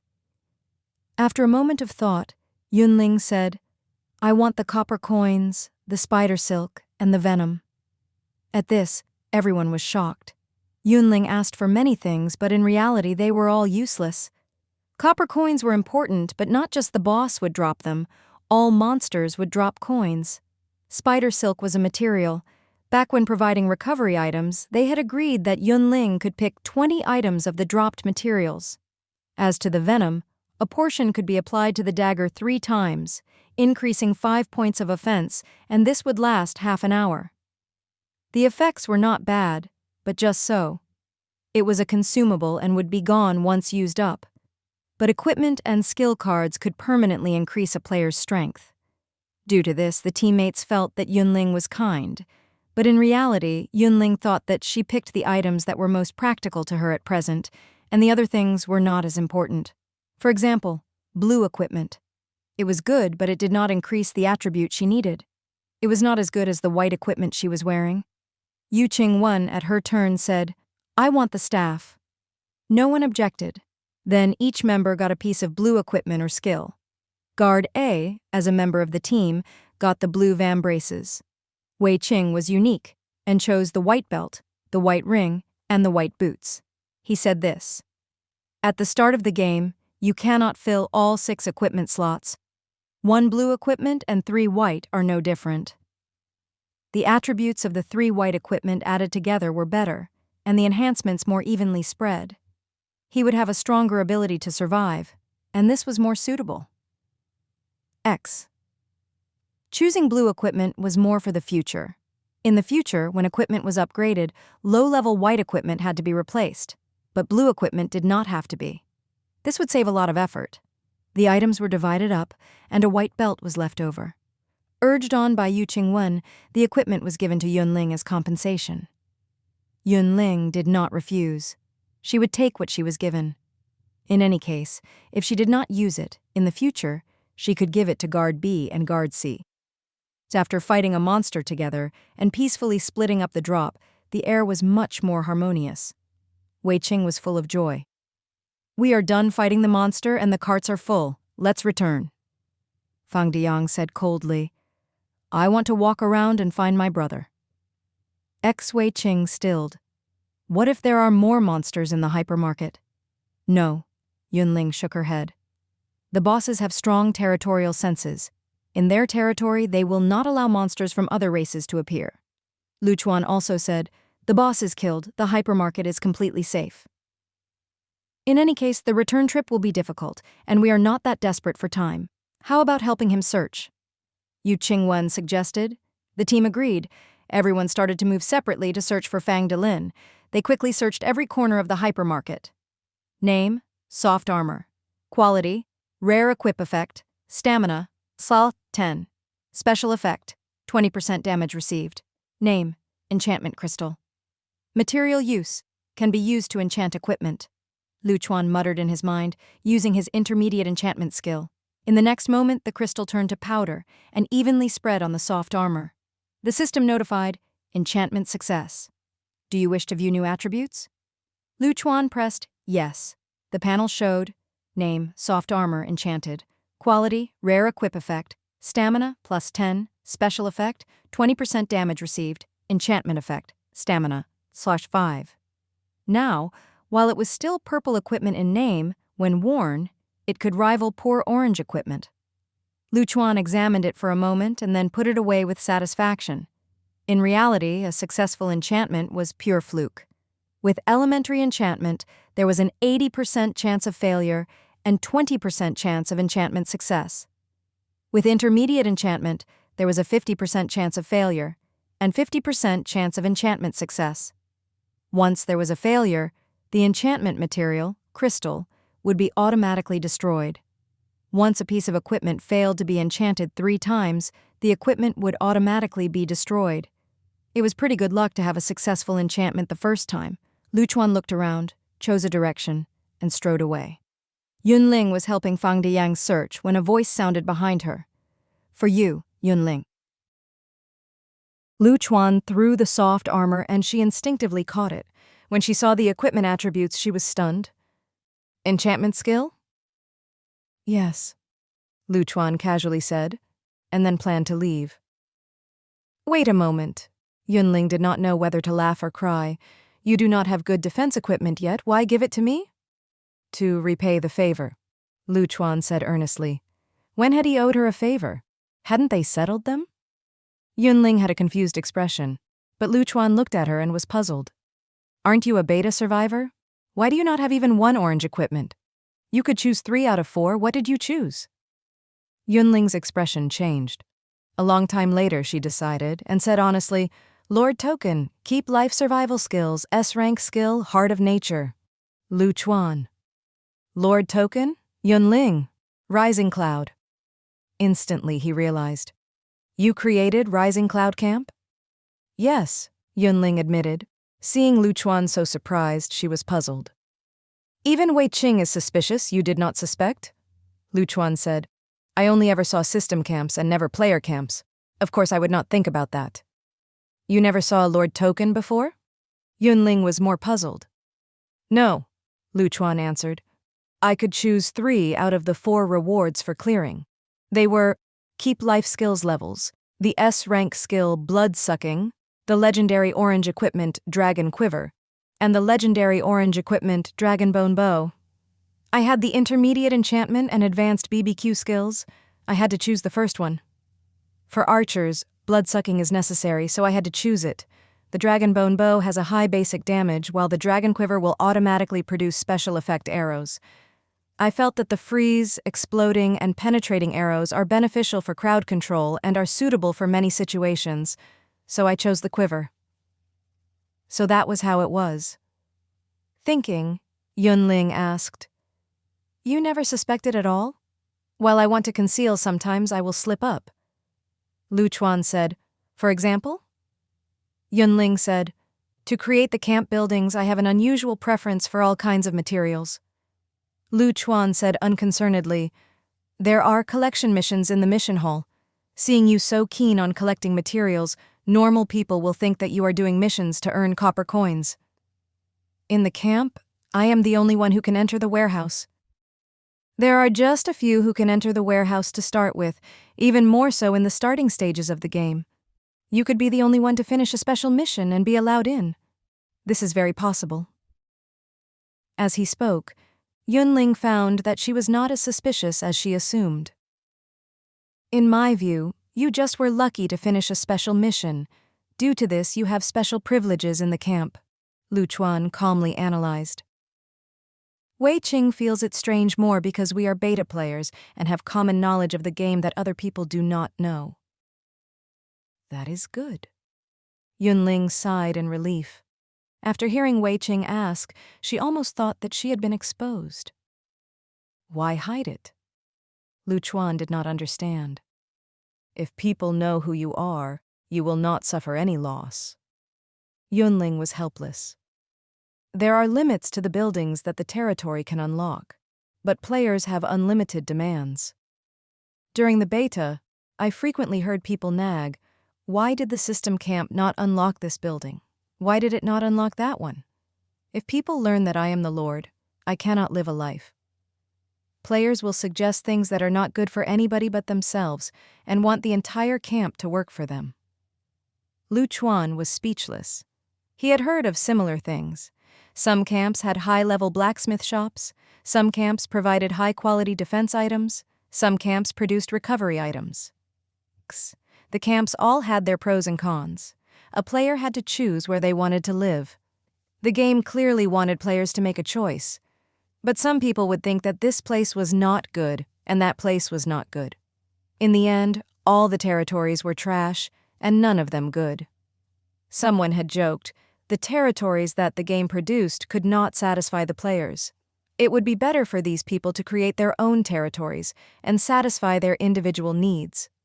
Other than Yun Ling, he did not know if there were other player lords in the game. Even if there were, there could not be many. His thoughts swirling, Lu Chuan slowly said, "Hiding in the shadows and controlling from behind the scenes is a good gaming method." Yun Ling found Lu Chuan more pleasing to look at. "I also feel the same. I have no intention to interfere in the camp's development. I just want to know the next steps," Lu Chuan said. "In 2 days, upgrade to village. In 3 days, unlock residences. In 5 days, unlock the restaurant," Yun Ling said without even needing to think. "Okay," Lu Chuan nodded. "If so, then I can be reassured and become an official resident of Rising Cloud Camp." At the start of the game, it was not easy to make money. Weapons, armor, recovery items, temporary resident status. Money was needed everywhere. Also, a city usually had dozens of system camps. These camps all had their own character, and some were very unusual. Players had to give great thought to which camp they would choose. If he rashly became an official resident of Rising Cloud Camp, and found one better and more suitable in the future, he would have to give up his status as an official resident of Rising Cloud Camp, then pay again to become an official resident of another camp. This was undoubtedly wasting money. Due to this, even though he had enough money before, Lu Chuan had only purchased a temporary resident status. Now, learning that Rising Cloud Camp belonged to Yun Ling, and the development of the camp was guaranteed, he could be reassured and join. Jiling Feng and Yu Hui returned along the path they came and found corpses without anyone left alive. Jiling Feng's heart felt tight. "Where are they? Where is Ling Yun?" "From the marks. They went that way." Yu Hui looked down and then concluded, "Go!" Jiling Feng sprinted in that direction without a word. Then when he was halfway, he went the wrong way and took an extra 10 minutes to find them. "Brother, where did you go?" Seeing her family membership, Jiling Yun was on the verge of tears. "I found something unusual and went with Uncle Yu to investigate." Jiling Feng brushed over it and then asked, "What happened here?" "There is a boss in the hypermarket. A very large spider. It killed several team members," Jiling Yun cried. "I saw that they could not match and could only order a retreat." "Boss?" Jiling Feng was shocked. "Where?" "I do not know." Jiling Yun shook her head. "I saw Wei Qing lead his team to fight, so I took the chance to flee." "You! How could you give the boss to others?" Jiling Feng was angry and anxious. He turned and asked his subordinate Yan Hua. "She does not see clearly. What about you? You did not see clearly?" As the words were accusatory, Yan Hua hurriedly said, "I paid attention. They went that way." Under his leadership, the group hurried and quickly found the boss. Pity that at this time the battle had finished already. Other than the corpse of the boss, there was nothing on the ground. With the soft armor in hand, Yun Ling took down her belt and put on the purple armor. Then she left with Lu Chuan to continue the search. Soon, Yu Qingwen found their target in the frozen foods area. Fang Delin had fallen against the freezer, the frozen food on the ground, and 2 white equipment in the air. Yu Qingwen did not touch them and called the team members over. Delin! Fang Diyang shouted at the top of his lungs.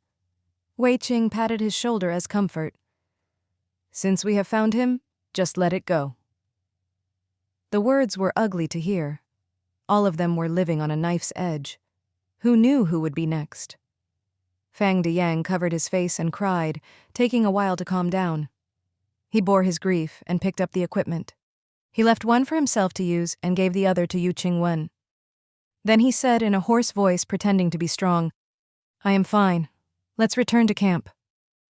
"What about your brother?" Wei Qing asked. "No way about it. I cannot attend to him." Fang Diyang closed his eyes. "We came this time to search for supplies. If I take him, I cannot take the supplies or fight. The system would refresh. Just let it be."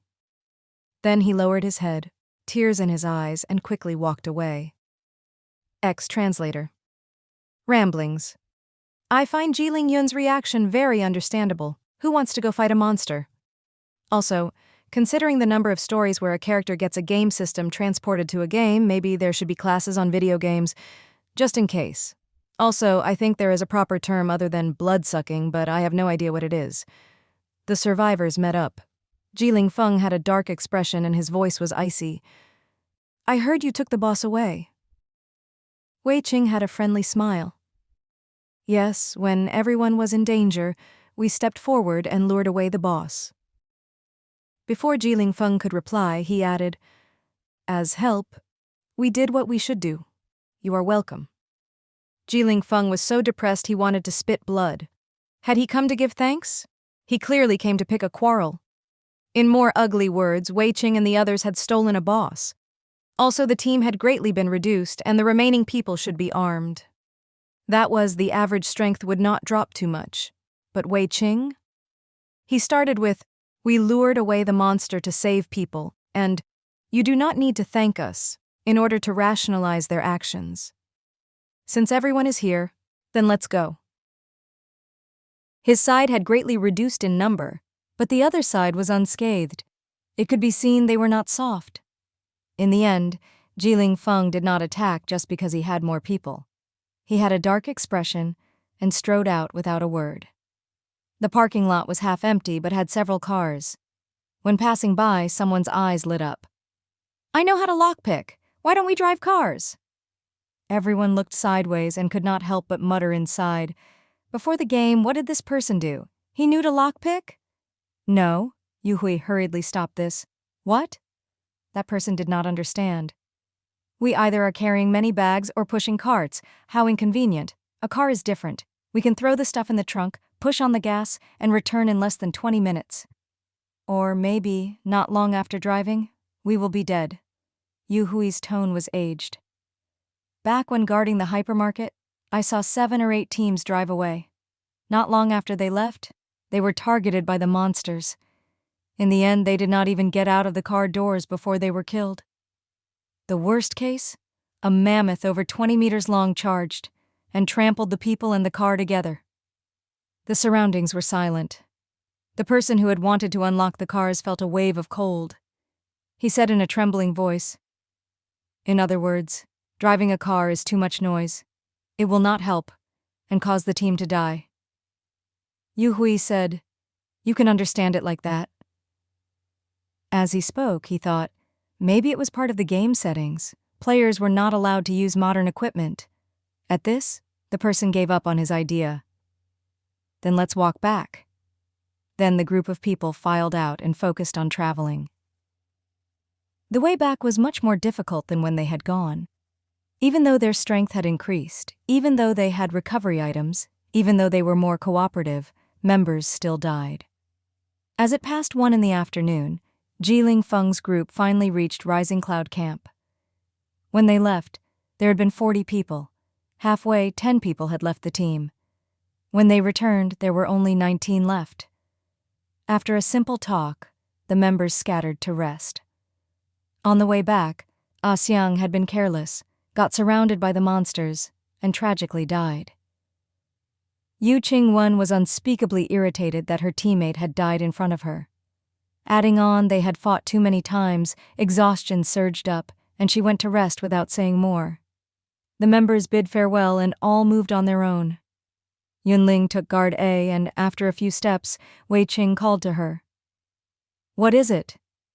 After talking with Lu Chuan, Yun Ling was very confident and calm.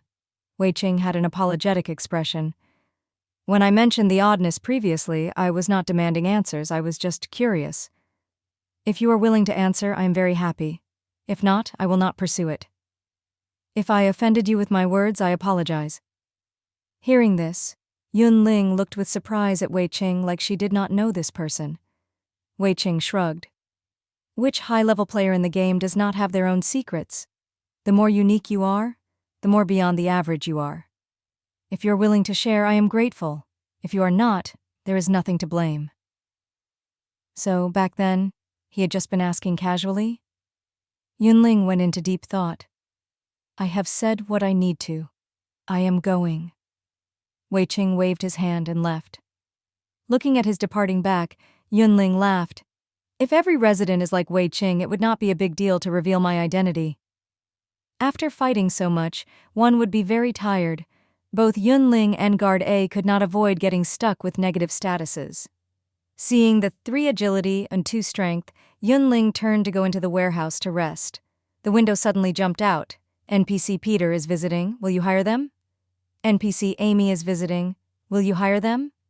Yun Ling clicked to look. Name, Peter. The Lord can give a name and choose whether to make the name public. Level, 0. Attributes, strength, 6. Agility 5, stamina 5, intelligence 5, spirit 5, combat skills, C rank arrow, rain life skills, none employment price, 50 copper coins. Name, Amy. The Lord can give a name and choose whether to make the name public. Level, 0. Attributes, strength, 5, agility 5, stamina 5, intelligence 5, spirit 5, combat skills, C rank and wind life skills, none employment price, 50 copper coins. Yun Ling originally wanted to call them Guard B and Guard C. Then she thought she would not have enough letters. So she named Peter Archer A and Amy Mage A. She kept their names secret. She got equipment from the warehouse to outfit them and then covered their faces with black cloth. In the end, Yun Ling was satisfied. First find a place to rest and then come with me in a while to kill monsters. Yes. Archer A and Mage A responded. As time passed, the players gradually got started and had a deeper understanding of the game. They could clearly sense that there was not enough time in the day. After going out for a while, not very far, because of the drop in their HP, they had to return to the camp to rest. Like this, their efficiency was very low. They did not have the time to inspect some places, and other people got ahead. Gradually, the players that were doing well and had some money finally could not resist. Returning to the camp, they eagerly found Priest A. I will pay, heal me? Priest A would not refuse the business that came to the door. She lifted her staff and cast her skill. When no one was here, she would stand in a corner of the camp and patiently wait for the next customer to come to her. At 2:30 in the afternoon, an archer walked hurriedly to Priest A. I give you copper coins, quick, heal me. Unexpectedly, Priest A did not accept. She looked with regret at the copper coins and announced, No mana. The archer stilled, and then he slumped. He had wanted to go out again before dark, but the NPC had no more mana. No more mana. This was healing for a price. So why were there so many competitors? Did everyone have so much money? The archer sighed and left dispiritedly. His head hung low. In the afternoon, after Yun Ling finished resting, she took Guard A, Archer A, and Mage A to hunt near the camp. Enwind! Mage A used a skill to trap the monster. Archer A shot and Guard A swung a wood stick to hit the target's abdomen. Yun Ling had a round shield in one hand, a dagger in the other, and she was brave enough to get close. Shield hit, stab with the dagger, the monster was killed. The copper coins, the flour, and the wood material floated in the air. Yun Ling picked them up and searched for new prey. Nearing dusk, the camp grew very lively. Curry rice, bone soup, instant noodle, the smell drifted far and spread through the air. Returning to camp, Yun Ling took out the French fries from the warehouse and prepared her dinner. She poured oil into the pot, heated it up, and added the French fries. Soon the fries were golden and crisp. Topped with ketchup, they were delicious. Yun Ling was eating when she heard a furious shout from outside of the camp. I have money! Why am I not allowed in? There are so many empty spots. What do you mean by it is full? She looked and saw a player wearing blue armor and holding a blue battle axe wanting to squeeze into the camp. But there seemed to be an invisible wall separating the camp from the outside. No matter how hard he tried, he could not get in. After struggling for 5 minutes, that person finally gave up and left, cursing. She opened the territory window and saw on it, population capacity 200. Existing residents, 200. Temporary residents, 192. They were at the population capacity. No wonder that person could not get in. After reading, Yun Ling was about to close the window when she suddenly stopped. There were 6 NPCs plus herself, 7 people in total. How come there were 8? Yun Ling looked and discovered, half an hour ago, Lu Chuan had spent 100 copper coins to become an official resident of Rising Cloud Camp. The system asked, "Do you wish to view the attributes of official residents?" She had such a privilege as a lord? Yun Ling quickly pressed yes. An attribute window popped out. Name, Lu Chuan, level 3. XP, 445800. HP, 8080. MP, 6060. X attributes: Strength 14, Agility 11, Stamina 8, Intelligence 6, Spirit 6. Skill, Bloodsucking, S rank, Automatic Tracking, S rank. Equipment, not visible. X, Base Recovery Speed, 1 HP and Min, 1 MP Min. Life Skills, Intermediate Enchantment, Advanced Barbecue. She pressed to look at the skills. Name, Bloodsucking, Passive Skill. Quality, S rank skill effect. 50% of damage dealt can be used to heal oneself. X, Name, Automatic Tracking, Passive Skill. Quality, S rank skill effect. When an arrow is shot, it will lock onto the target and automatically track it. At most, 3 arrows at once. Looking at the information, Yun Ling inhaled sharply. So vicious. Blood-sucking at 50% meant that his ability to survive was strong. If he was not instant killed, Lu Chuan could quickly recover to full HP from the verge of death. Automatic tracking was a divine skill for archer players. Without needing to aim, the arrow would automatically lock onto its target. Before it hit the target or was blocked by someone else, the arrow would continue to give chase without rest. Adding on the special effect arrows in the orange quiver. Lucky he is not an enemy, Yun Ling murmured to herself. Even a boss is not so difficult. For ordinary players, night was the time for rest. They enjoyed dinner, exchanged news, sold things, chatted about the day, and then it was time to sleep. For life skills players, it was not like that at all. Name, Cotton Backpack. Quality, Premium required materials, 20x cotton cloth, 5x spider silks. Equip effect, increases 6 storage slots. Name, Cloth Shoes. Quality, Premium Equip. Effect, +4 agility. Name, Mixed Grain Steamed Bun. Quality, Normal required materials, 1x cornmeal, 1x flour. Use effect, Base Recovery Speed, 1 HP per minute, lasts 1 hour. Name, Rice Porridge. Quality, Normal required materials, 1x rice. Use effect, Base Recovery Speed, 1 MP per minute, lasts 1 hour. Yun Ling prepared the materials and then buried herself in making recovery items. When she finished using the flour and rice game materials, she tried to cook with real-world materials. A notification popped out. The material is of too poor quality, it cannot be cooked with. Yun Ling had to give up. After drinking the rice porridge and putting on the new cloth shoes, she took the cotton backpack to find Lu Chuan. Along the way, she passed by the tailor shop and took 3 hunting quivers. Here, facing the 1x cotton backpack and 3x hunting quiver, Lu Chuan was stunned for a moment. Why? He was confused. Yun Ling was righteous. I took your soft armor, but I cannot take it for nothing. These are little things, but they can be of use in the early stages of the game. Lu Chuan was silent. Other than the orange quiver, he still had a blue quiver and 2 white quivers. If he accepted the 3 hunting quivers, he would have 1 orange and 4 blue, right to the limits of the equipment slots. There was a great difference between white quality quivers and blue quality quivers. Name, quiver, quality, normal equip effect. Automatically refill an arrow each minute. At most, this can hold 10 arrows. Name, hunting quiver. Quality, premium, equip effect. Automatically refill an arrow each minute. At most, this can hold 20 arrows. Special effect. After the arrow forms, 5% chance of special effect sharpness. Once successful, +5 arrow attack power. Arrows were consumables. Once they were used, they were gone and could not be recovered. Blue quivers did not just increase attack power, they could hold more. At a critical time, the number of arrows could determine if a player could survive or die. As to the cotton backpack, he had many things, and of course it was good to have as many storage backpacks as possible. Yun Ling's gifts were just right, so he could not refuse. Thinking about it, Lu Chuan promised solemnly, I will accept it now, and return them to you in the future. They are small things. It is fine if you do not. Yun Ling did not care. He never owed favors. Lu Chuan did not make a sound, but his gaze grew very determined. Day 5 of the game. To prevent the system from ambushing with a monster rain once again, the players left early in the morning, returned early to camp at noon, and as they ate lunch, they paid attention to the movement outside of the camp. Right at 12, the balls of light came as scheduled. In the next second, gasps rose.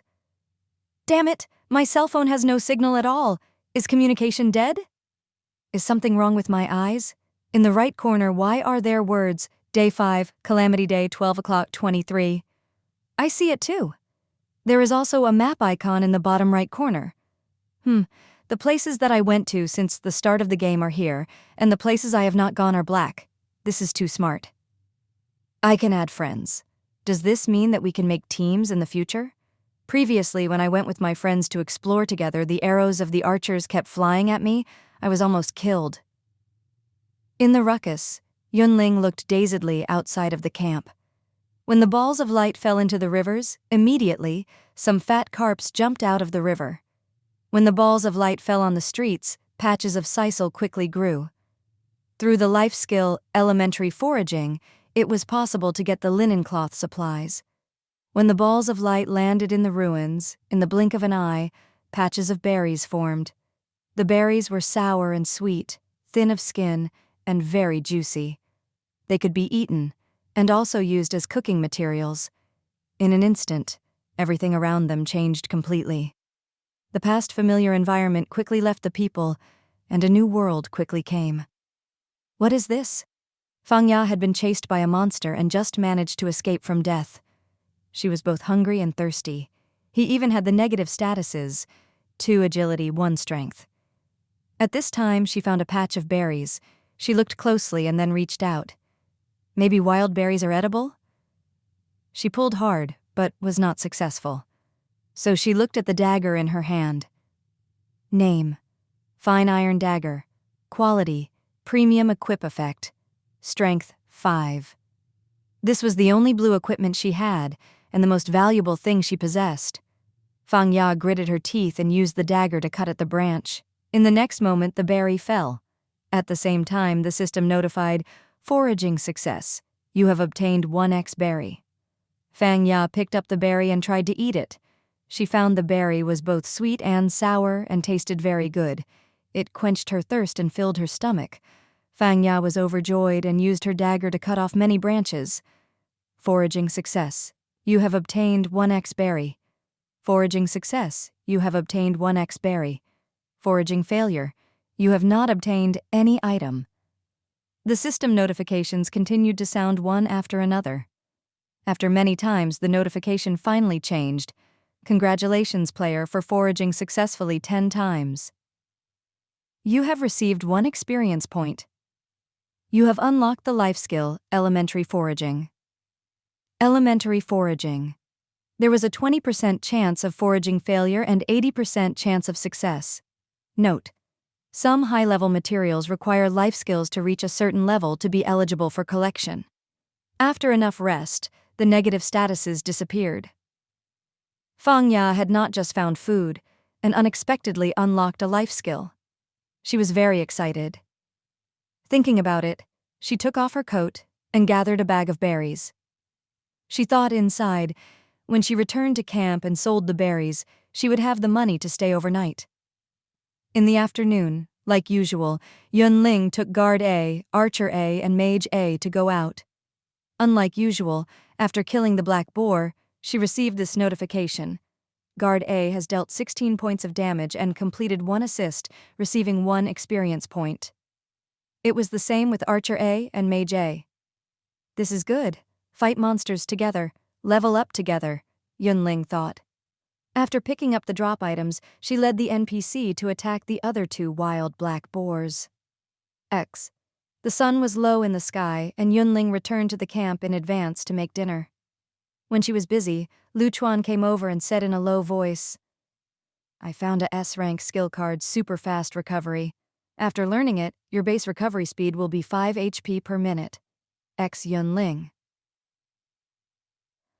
What godly skill was this? In normal situations, a player's base recovery rate was 1 HP per minute. After learning the S-rank skill, Super Fast Recovery, the rate would go from 1 to 6. Even more surprising was the S-rank passive skill, Heart of Nature.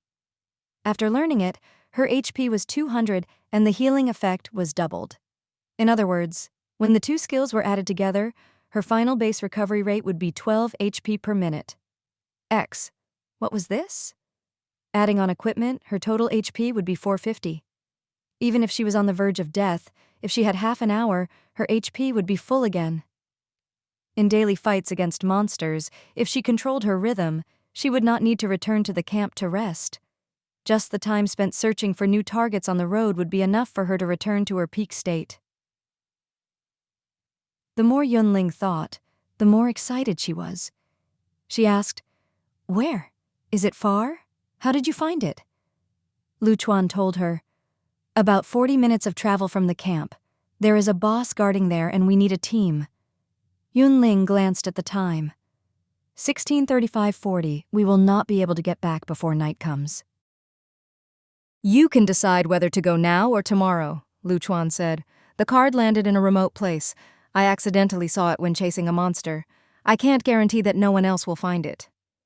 "Go during the night or go tomorrow?" Yun Ling sank into deep thought.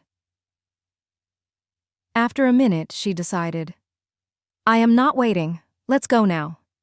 An S-rank skill, and one that sped up recovery.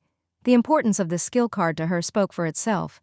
Yun Ling thought, even if she took a risk, it was worth it. "We need a team to fight a boss. Do you have any players you are familiar with?" Lu Chuan asked. "Wait a moment." Yun Ling called over Guard A, Archer A, and Mage A. Lu Chuan leaned to say by Yun Ling's ear, "Can you trust them? Be careful that they will change and steal the skill card when the time comes." His voice was low and hot, causing Yun Ling's ear to itch when he spoke. "These are my people. They are trustworthy," Yun Ling said solemnly. Then, she put Guard A's name to be visible. After 5 seconds, she set it back to invisible. Guard A, Lu Chuan was silent. In the past, he had found it strange. NPCs usually had English names. Why had Rising Cloud Camp been so different? Now he knew where the names of Woodworker A, Tailor A, and Priest A came from.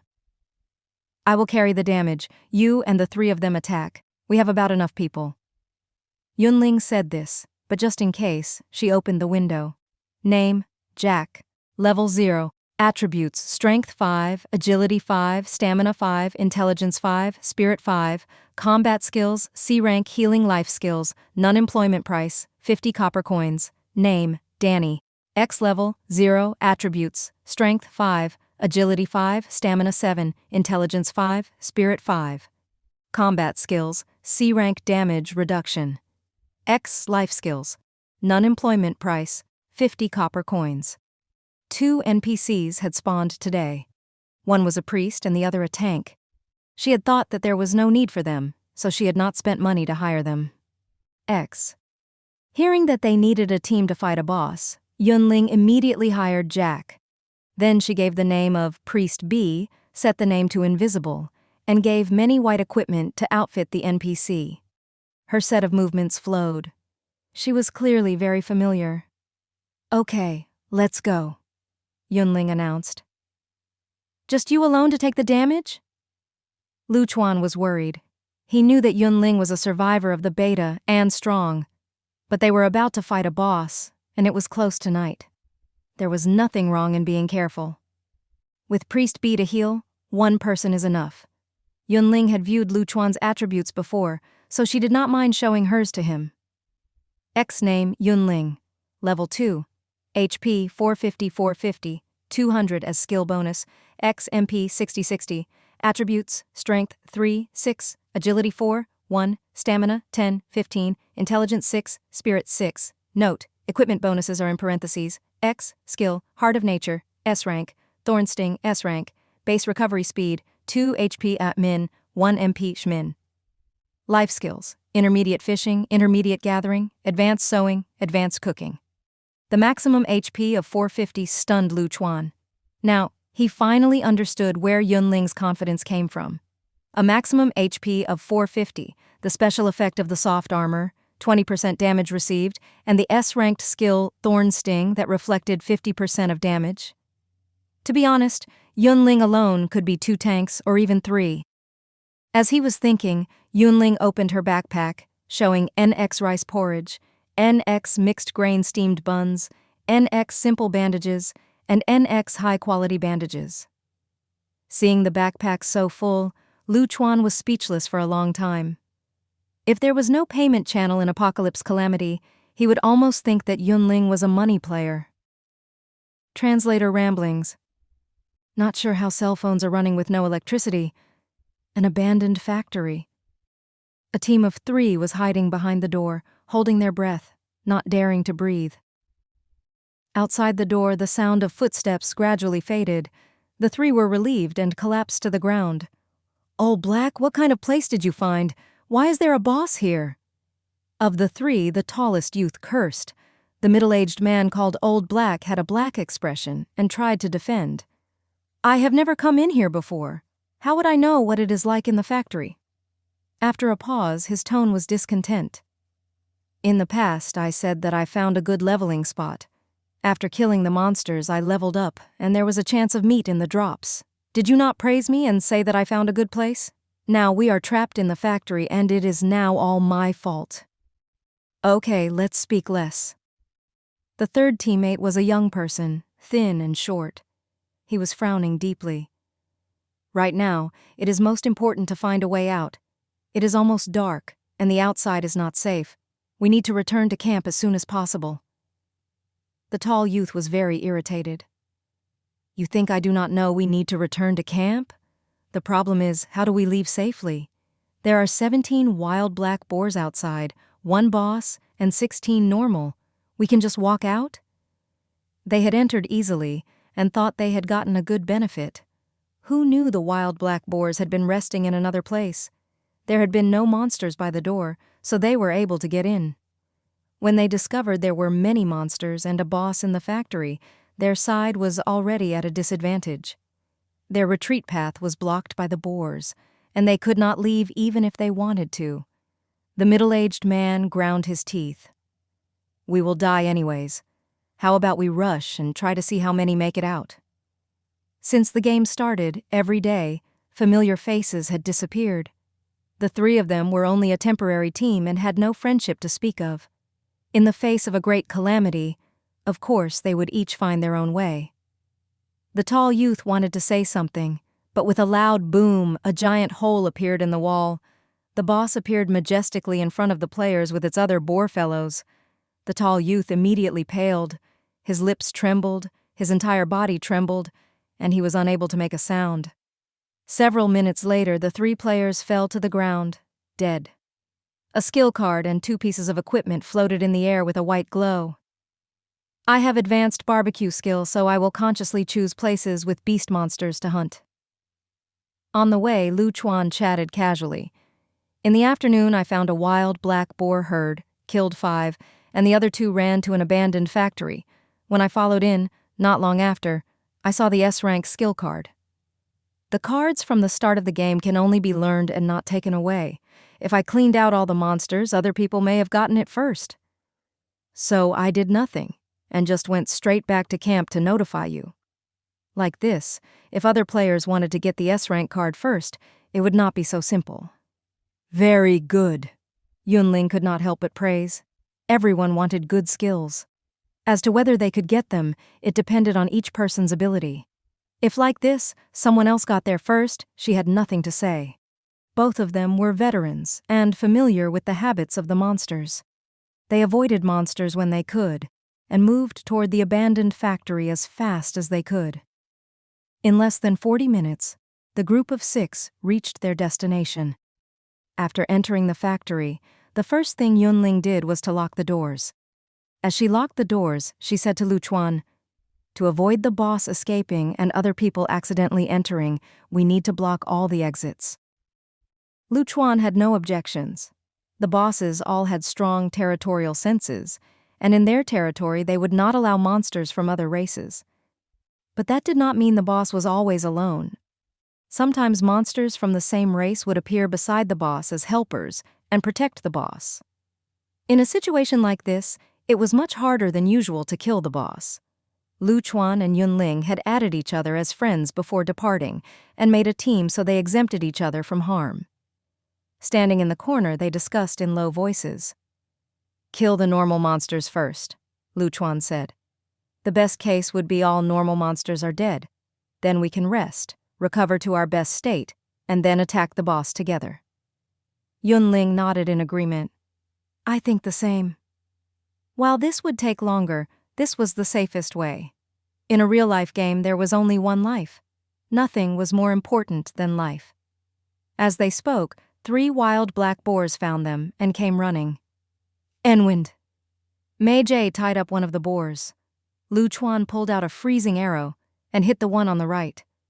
Yun Ling raised her shield and blocked the third. Guard A came close at the right time and swung the woodstick hard. Archer A shot to create damage.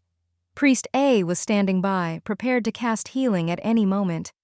Worth a mention was that NPCs were like Yun Ling's summons, and they were exempted from damage to each other. Lu Chuan originally could have been accidentally damaged, but after teaming up with Yun Ling, the attacks of the NPCs could not damage him. The dagger stabbed, the woodstick smashed, and the arrows flew. Soon the 3 monsters were all killed. After the wild black boars died, they dropped 2x pork belly and 12x copper coins. After a simple discussion, the pork belly was given to Lu Chuan and they split the copper coins. After dividing, Lu Chuan started to walk, but Yun Ling pulled him. "Wait a moment." "Lu Chuan." Name, Venom. Quality, Premium Use Effect.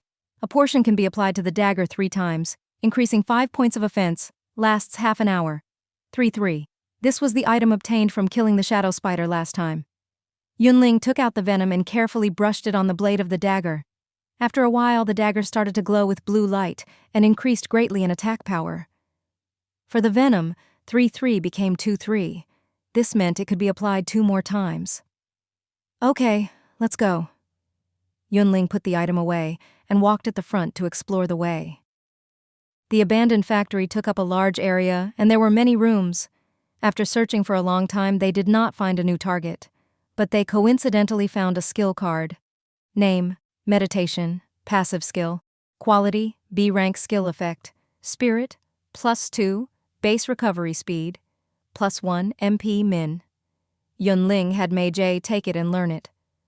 Many players must have died here. Lu Chuan looked around and concluded after a moment. "When we fight, we should search, and we can give the low-level equipment and skills to the NPCs." Yun Ling said, "I know." The moment she saw the B-rank skill card, she realized the abandoned factory was a treasure. If she used it well, she could greatly increase the combat ability of the NPCs. As they kept on going, they kept on getting gains along the way. C-rank skills and white equipment were scattered everywhere. She could even see blue equipment and B-rank skills. Yun Ling called over the NPCs, changing their equipment as needed and learning the skills they should have. Soon the NPCs all had 1 blue and 5 white pieces of equipment, and each person 2-3 C-rank skills. They were much stronger than before their departure. Yun Ling was content. "Now, when we meet the boss, there is no need to worry." Lu Chuan silently followed and found it amusing. If this was anyone else, even if they entered the abandoned factory, found the equipment and skill cards, they could not learn them all. First, there were limited equipment and skill slots. Second, all those with any ambition would not learn 4 C-rank skills. Then, the only way was to leave with the equipment and skill cards.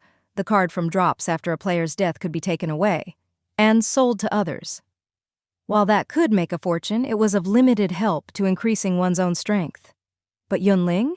She was coincidentally the lord of the camp, coincidentally taking along NPCs to fight the boss, and coincidentally her NPCs had empty slots. So all the skill cards that were found were learned. Loyalty was 100%. Warriors, mages, archers, and priests were a complete set of progressions. They did not pick equipment and used whatever was picked. They had all kinds of skills. Once the NPCs reached a certain scale, this would be a terrifying force. Thinking of this, Rising Cloud Camp official resident Lu Chuan suddenly smiled. He was lucky and had found a good place. Even after day 10, when the camp no longer had its invincibility state, he did not need to worry about the safety of the camp. The S-rank card was usually where the boss was. Due to this, Yun Ling and Lu Chuan deliberately avoided it and just moved around the outskirts. After a round, they managed to go through the factory. They killed 12 wild black boars and could not find any more monsters alone. The two talked and decided to attack the boss. If this was the team that had just left the camp, this may be a difficult battle. But now, the NPCs had all shot up in power, and each of them were good fighters. So Lu Chuan and Yun Ling did not hesitate. They ate roasted meat and steamed buns before entering the hall where the S-rank skill card was. The moment they stepped in, the boss and its 4 fellows immediately detected the existence of the players and charged. Yun Ling took a large step forward and blocked the attacks of the monsters. She let one normal monster through for Lu Chuan and the NPCs to attack. Arrows, wood sticks, and spells came down. In a breath, a normal monster died. Seeing this, Yun Ling turned slightly and let another normal monster over to get beat up. When one side had the advantage, the battle progressed quickly. In less than 2 minutes, all the normal monsters were dead. After 5 minutes, the boss followed suit. Yun Ling, back when the boss had been the only one remaining, had quickly gotten close to the S-rank skill card and learned the super fast recovery skill. Then she turned back and worked with the others to fight. When the wild black boar boss died, the items dropped all over the ground. Guard A, Archer A, and Mage A all leveled up. It feels like leading a team in a dungeon, Yun Ling thought. Lu Chuan looked at the drop and asked, "Is there anything you need?" To this, Yun Ling answered, "You pick first, and leave me the rest." If she did not need them, she could give them to the NCPs or put them into the shops to sell. In any case, she could make use of them. Then I will not be polite. Lu Chuan picked a purple equipment, a crystal, and 5 pieces of pork shoulder. Name, soft armor. Quality, rare equip effect, stamina, ++ 10. Special effect, 20% damage received. Name, enchantment crystal.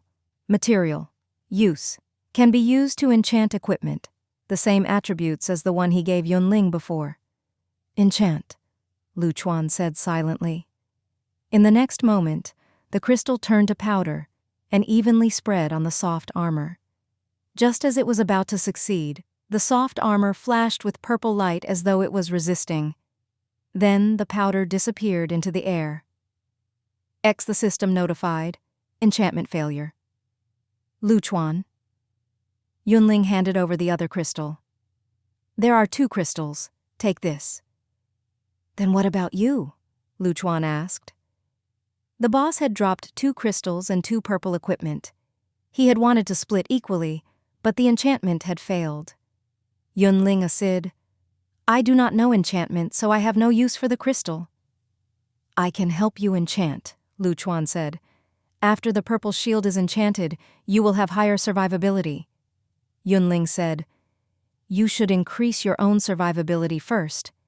In the future, you will have more chances to help me."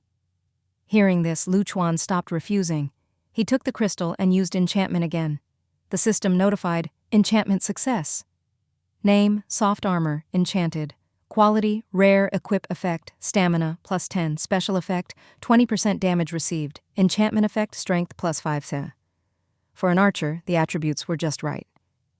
"Any other needs?" Yun Ling asked. Lu Chuan shook his head. "The rest for you." Okay. Yun Ling was also not polite. She threw the blue equipment to the NPCs and put the white equipment into her backpack to take back to camp and put away all the materials. Name, fish scale shield.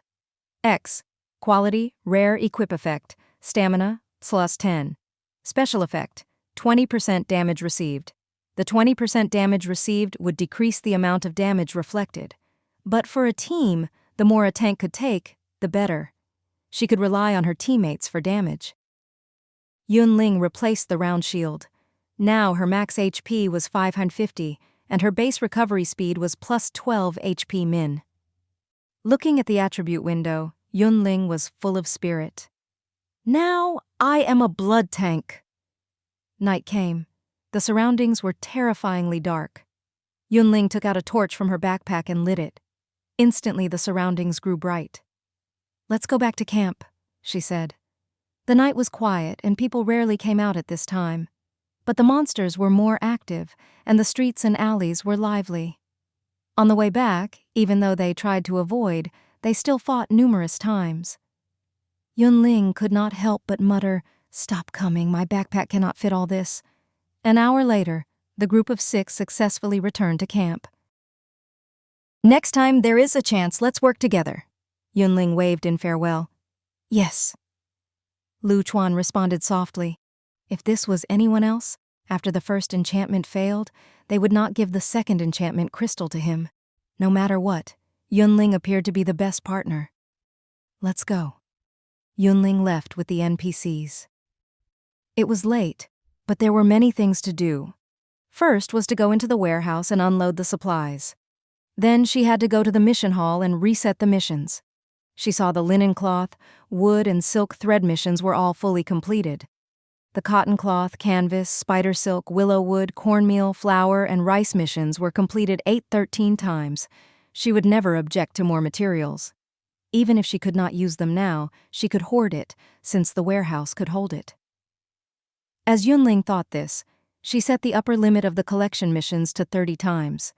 Then she inspected the attributes of the NPCs.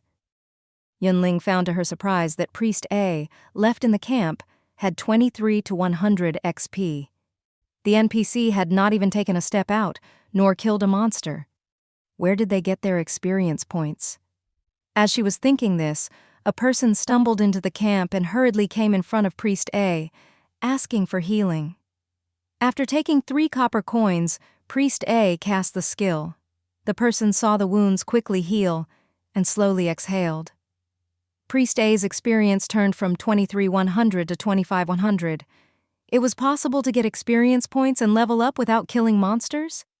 There had not been such a rule during the beta. Yun Ling keenly realized that the game settings had changed. Thinking about it, she had Priest A go into the warehouse to change equipment.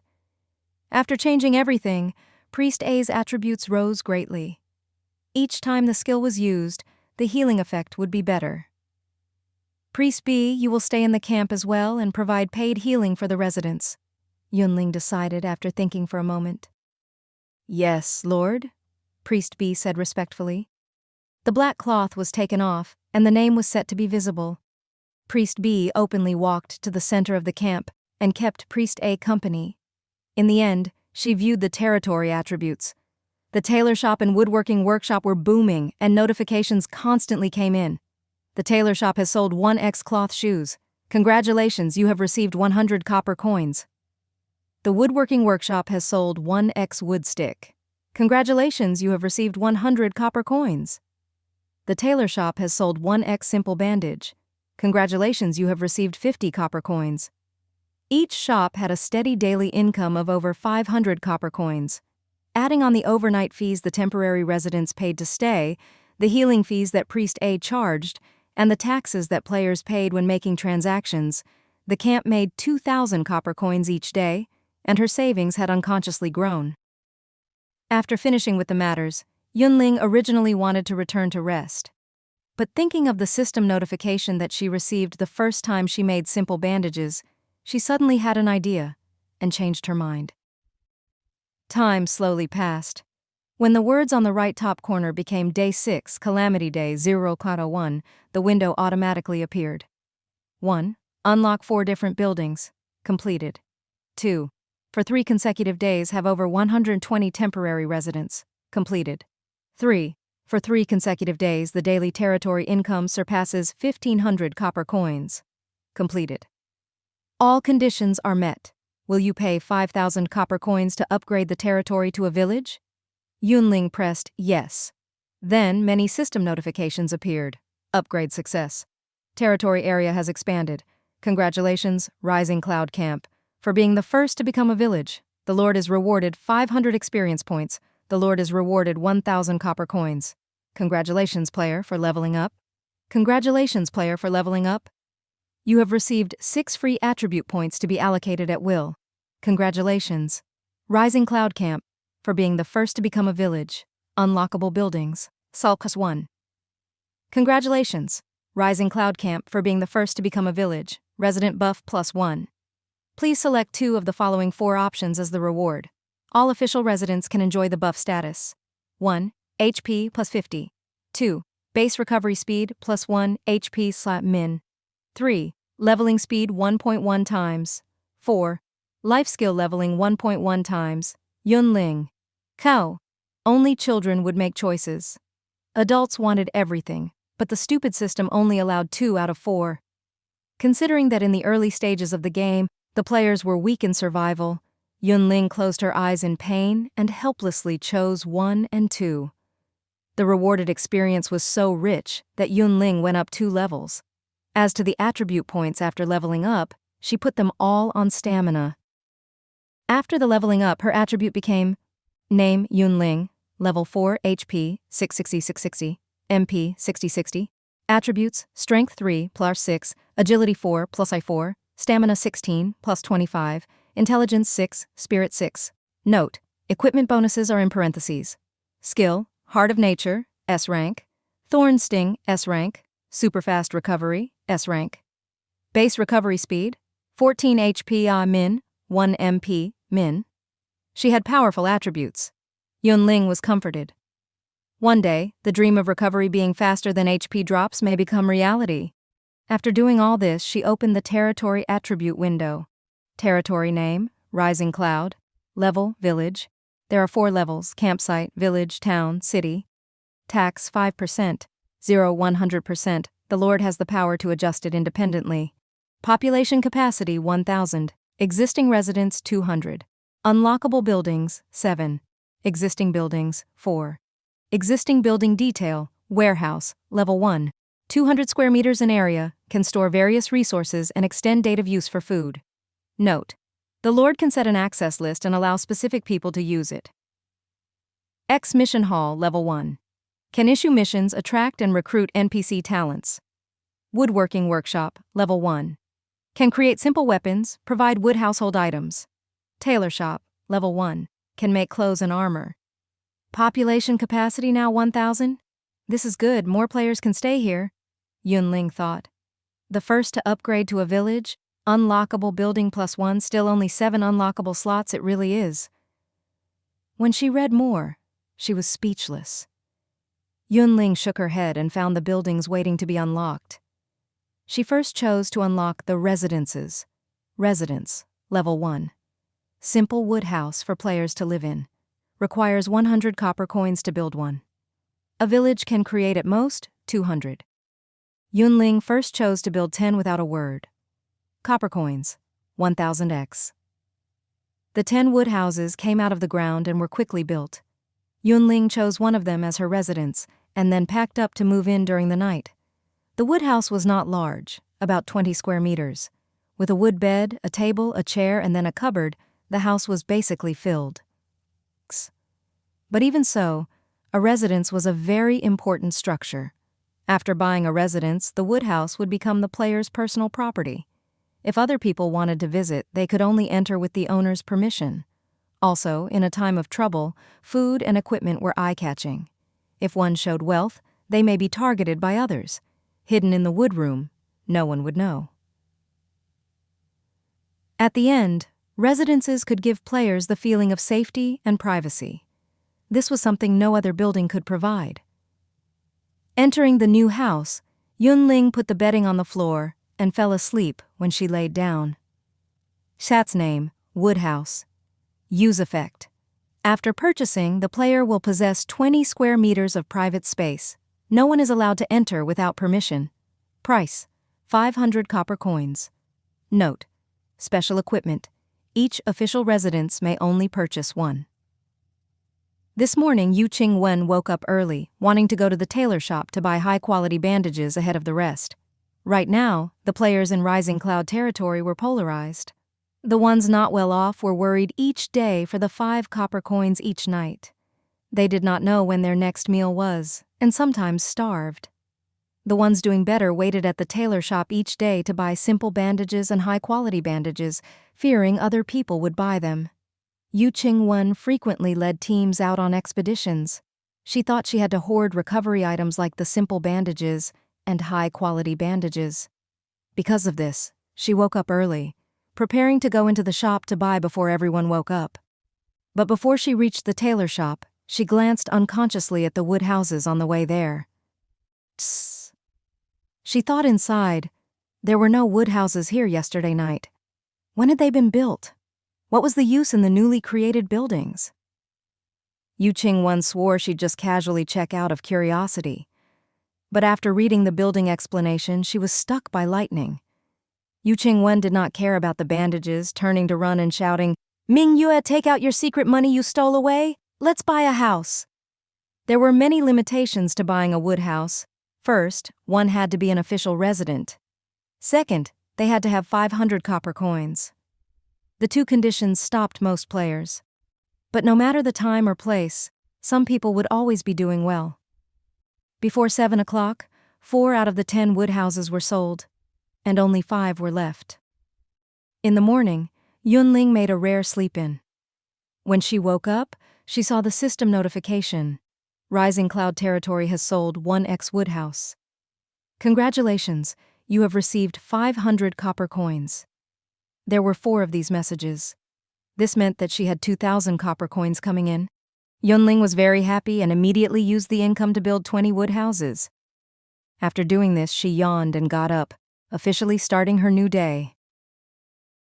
Jiling Feng spent 100 copper coins to become an official resident of Rising Cloud Territory. His original intention was to buy a house, but then he received a system notification. X. You have become an official resident of Rising Cloud Territory. As an official resident of said territory, you can enjoy the following buffs. 1. HP plus 50. X. 2. Base recovery speed plus 1 HP min. Jiling Feng was stunned. In the Apocalypse Calamity game, there was only one life. There was no way to cherish this life too much. There were 2 buffs, one increasing the HP upper limit, the other the basic recovery speed. There was nothing more practical than this. If his teammates could enjoy this buff, then Jiling Feng was full of spirit, walking outwards, his expression eager. The custard bun was sweet and soft, and the bean paste bun was sweet but not greasy. Adding on a cup of soy milk, they were delicious. Yun Ling was eating breakfast when Yu Ching-won found her and headed straight for the main topic. I got a new job, going to the food processing factory to get supplies. You coming? Food processing factory? What foods were they producing? Yun Ling asked. When wheat was milled, sifted, and fortified, and baked, these were all food processing. Turning corn, wheat, and bran into animal feed was also considered food processing. The two were very different.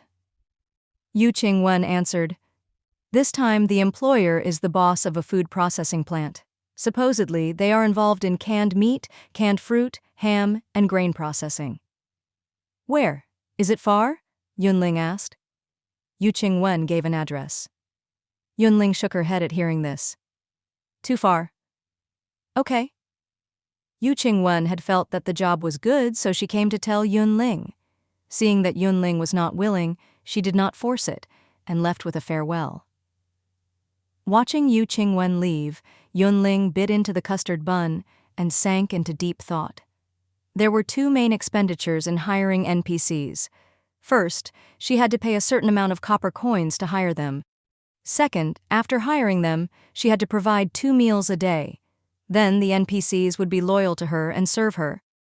No matter if it was the woodworker A in the woodworking workshop or priest A who stayed in the territory and charged for healing, they did not keep even one of the copper coins they made and handed in all of it. All these were the important income sources of the territory.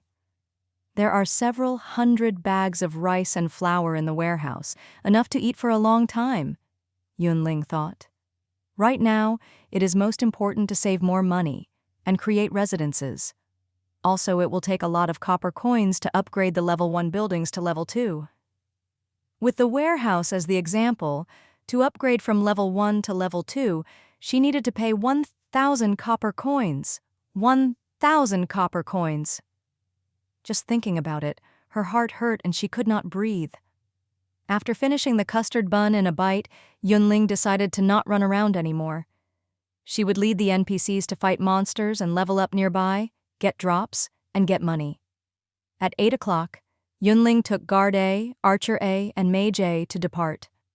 After walking for less than 3 minutes, a large patch of flax came into view.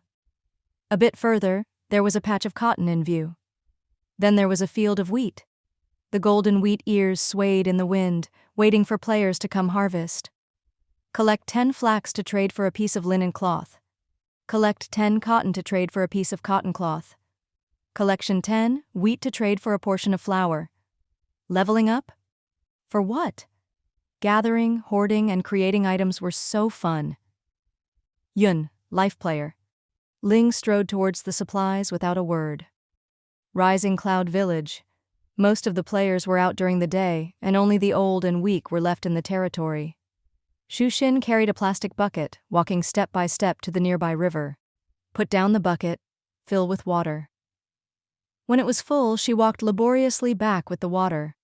Wash rice, wash vegetables. Each day she had to cook for more than 10 people. She was very busy. While it was very hard, Shu Xin had no complaints. She was lucky to have good cooking skills, so she managed to stay with the team in the territory, and each day she could have hot food. Otherwise, if she could not pay the overnight fee, she would have died a long time ago. Due to this, Shu Xin treasured her work greatly. Each day she worked her best, making sure that nothing was wrong. Unknowingly, the rice in the metal pot was cooked. There was a charred layer at the bottom, the rice crust which smelled very delicious.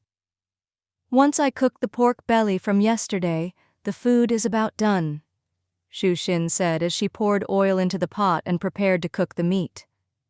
Barbecue success. You have obtained 1x pork belly. Shu Xin glanced at the notification and then closed the window, thinking nothing of it. The first time she saw the notification, she had been overjoyed, thinking something good had happened. But she had overthought. Nothing happened. Later she found, whenever she used the system materials, similar notifications would appear each time. After many times, she did not care. She continued to make meat. The system continued to give notifications. Barbecue success, you have obtained 1x pork belly. Congratulations, player, for successfully barbecuing 10 times. You have received 1 experience point. You have unlocked the life skill Elementary Barbecue. Congratulations, you have officially become a player and your body will be digitized. Elementary Barbecue, 20% chance of failure, 75% chance of success, and 5% chance of increasing food quality. Note 1. If barbecue fails, the food materials will be automatically destroyed. Note 2. If barbecue succeeds, the food will have additional attributes. When players eat the food, they will gain buffs. Great joy drowned Shu Xin. She looked dazedly at the system notification and could not recover for a long time. Rising Cloud Village. Old Zhang sat on a small bench and wove together straw and wheat stems. The calamity had come so suddenly his relatives had all passed away, leaving him with his grandson. Each morning his grandson would team up with others and go out. He wanted to help, but the years did not spare people. He was more than 60 years old. He was going deaf, he had bad eyesight, and his reactions were slow. If he was taken along, the entire team would be dragged down. With no way about it, old Zheng could only stay in the territory. But he could not let himself be idle like this. Each person had to pay 5 copper coins each day to stay overnight. Other than this, they had to eat. With the burden of supporting the family on his grandson alone, he felt guilty and helpless. After thinking for a while, he could only think of finding some materials near the territory to make straw sandals and sell them to subsidize the family. He did not know if anyone would buy them after he made them. As time passed, a pair of straw sandals took form. The system notified, "Congratulations, you have made self-made equipment. You have unlocked the life skill, Elementary Straw Art. Congratulations, you have officially become a player and your body will be digitized." Self-made equipment? Life skill? Player? Body digitized? What was all this? Old Zhang could not figure it out. Coincidentally, someone passed by. He accidentally looked, and his eyes lit up. He quickly walked close and said in a friendly tone, "Old man, you are selling the straw sandals?" There were customers coming to the door?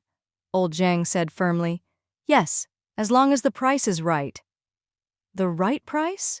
The person was unsure and said hesitantly, "How about 20 copper coins per pair? What do you think?" 20 copper coins? Old Zhang, who had never seen the world, was stunned. The man misunderstood the shock as disbelief and assumed the old man thought the price was too low. The man flushed red and whispered, "Old man, I only have 36 copper coins. I can only give you 30 at most, no more. I have to keep the rest to pay the overnight fee." Old Zhang feared this person would cop out and hurriedly said, "Then 30 copper coins. Give me the money and I will immediately give the straw sandals to you." "Okay." After the transaction was completed, the man hurriedly left. Old Zhang looked with astonishment at the 30 copper coins in his hands. A pair of straw sandals was worth so much? He increasingly did not understand the world. The other person held the straw sandals and joy welled up. Name, straw sandals. Quality, normal equip effect, +1 agility. The cloth shoes from the tailor shop had +1 agility, but they were sold for 100 copper coins. He wanted to laugh at getting such a bargain, but fearing that other people would discover this, he could only suppress himself. Yang Yong's ancestors were all bamboo craftsmen. He himself had started to learn to weave bamboo from his father starting at the age of 7. In a flash, 20 years had passed, and the world had changed. The only thing that had not changed was his eternal love for the bamboo art. On day 5 of the game, he saw a patch of purple bamboo near the territory. On a whim, he suddenly planned to use bamboo to weave a bamboo shield. He started to work as he thought about it. Fortunately, he had all his tools on him: chop, sand, weave. Yang Yang spent a day making the product. The system notified, "Congratulations, you have made self-made equipment. You have unlocked the life skill Elementary Bamboo Art. Name, Bamboo Shield. Quality, normal equip effect, 3 damage received." In the woodworking workshop, a round shield that had 2 damage received could be sold for 100 copper coins. A bamboo shield with 3 damage received would not be worse than the round shield. This was much more profitable than going out. In famine years, those with crafts will not starve. The old saying is right. Yang Yang sighed. At the start of the game, most players did not have life skills. Due to this, the materials were all over the place and no one collected them. Yun Ling saw supplies all over the place and was so happy she was almost crazy. Foraging success, you have obtained 1x flax. Foraging success, you have obtained 1x flax. You have collected 10 flax. Do you wish to exchange for 1x linen cloth? After working for a while, she suddenly realized. Guard A, Mage A, and Archer A did not have life skills and could only look on. Thinking, she took out the linen backpack and gave her own backpack to Guard A. "Go and fight monsters nearby. Pay attention to safety. Remember, take all the drop items and place them in the backpack. Do not miss one." "Yes, Lord." Guard A nodded and left with the team. Yun Ling kept on collecting. Now she finally had the feeling of playing game. The life, leisure, retired players were always obsessed with hoarding materials and making recovery items. Fighting and killing was not her style at all. She looked at the linen backpack. The number of linen cloths were rising, and Yun Ling felt very satisfied. She had the materials. Was she far from mass-producing bandages? She had cotton cloth. Was she far from making cotton backpacks? She had flour. Was she far from making foods with special effects? This was the game life she hoped for. Snap! Her back was suddenly whipped by a tree branch. She looked back. There were 3 tree monsters staring at her, coming to surround her. Yun Ling. "Do not interrupt me from my collection." She quickly took a few steps back, wanting to pull away, and have the tree monsters retreat automatically. But the monsters followed her closely and were very stubborn. Yun Ling could only hold a shield in one hand and a dagger in the other to kill them. After the monster died, they dropped 16 copper coins, 1 piece of willow wood, and 3 pieces of wood. Base recovery speed, 14 HP min. About every 4 seconds, she would get plus 1 HP and her HP steadily rose. Yun Ling thought, this was also good. She would both collect and kill monsters. Yun Ling spent more than 3 hours harvesting the supplies. In the end, she got 40x linen cloth, 25x cotton cloth, and 30x flour. The NPCs spent most of their time fighting monsters. When their HP occasionally dropped, they would return to Yun Ling and rest. Yun Ling found now that as a member of Rising Cloud territory, the NPCs also enjoyed the buff. They did not just have plus 50 HP and base recovery speed plus 1 minute, they were also able to fight longer. They did not need to return to camp. She thought they could roam around the surroundings for a while and maybe find better materials. Yun Ling took out biscuits and water from her backpack and ate lunch hastily. Then she strode away into the distance. On the way back to camp, Zhang Hongbo had a heavy heart and no smile on his face. Today, his luck had been very bad. They first encountered a monster group, as many as 17, and then they encountered the boss. Their group ran for their lives and managed to escape. Later they killed some monsters that were alone. The drop rate was very bad, and the amount of copper coins was pitiful. Zhang Hongbo touched the pitiful 8 copper coins in his pocket, his expression worried. There were 2 in his family. Each day they had to pay 10 copper coins to stay overnight. Now he only had 8. What to do tonight? He must not get thrown out. If they left, they wouldn't be able to come back. Thinking about it, Zhang Hongbo gritted his teeth. Wasn't it just a lack of copper coins? At worst, he would go out alone to hunt after returning to camp. It was safe to team up with others, but they had to split the drops. It was very hard to save up copper coins. Hunting alone was different. While there was risk, killing just 1 or 2 monsters was enough to pay the overnight fee. Just as he made up his mind, the system suddenly notified, "Welcome back to Rising Cloud Village." Strange usually, isn't it? Welcome back to Rising Cloud Camp. Why did the name change? Right. Is the territory a bit bigger than before? Someone muttered. Zhang Hongbo was full of worry and did not have time to ponder the difference between Rising Cloud Camp and Rising Cloud Village. After the team leader announced disband, he walked with heavy steps. "Hongbo, come quick and help me collect money." From afar, Zhang Hongbo heard the strong roar of his grandfather. Collect money? Collect what money? Zhang Hongbo was puzzled. When he came close, he found several people he did not know standing around. They were looking interestedly at his grandfather weaving straw or whispering in low voices. What were they doing? Zhang Hongbo was confused. Old Zhang's fingers flew. Soon he made a new pair of straw sandals. Immediately someone came with 30 copper coins and then hugged the straw sandals, leaving happily. Zhang Hongbo? Looking at the dozens of copper coins that he easily got, he was dazed and thought he was dreaming. They say that this is equipment, and wearing it they will have increased agility. Old Zhang was happy. As long as I can weave the straw sandals, they are willing to pay to buy. There was a deathly silence. A long time later, Zhang Hongbo slowly said, "Grandfather, I will not go hunting anymore. I will stay and learn to weave straw sandals from you." The sun was westward in the sky. Yun Ling returned to camp with a bag full of materials. Unexpectedly, when she entered the territory, she heard people shouting, "Cheap and useful straw sandals, 30 copper coins per pair." Bamboo shield selling bamboo shield. Inexpensive, lowers damage received by 3 points, just 100 copper coins for 1. Wood spear, 50 copper coins for 1, no other price. If you need, come and buy. It seemed the players had unlocked life skills, Yun Ling realized. Then she thought of a problem. Straw sandals, bamboo shields, and wood spears would sell well. Would this affect the business of the woodworking workshop and the tailor shop? She did not worry for the early stages of the game. There were only a few life players, Their production was limited, the equipment scarce, and could not keep up with demand. After a while, as more equipment came from monster drops, and there were more life players, low-level equipment would not be so easy to sell.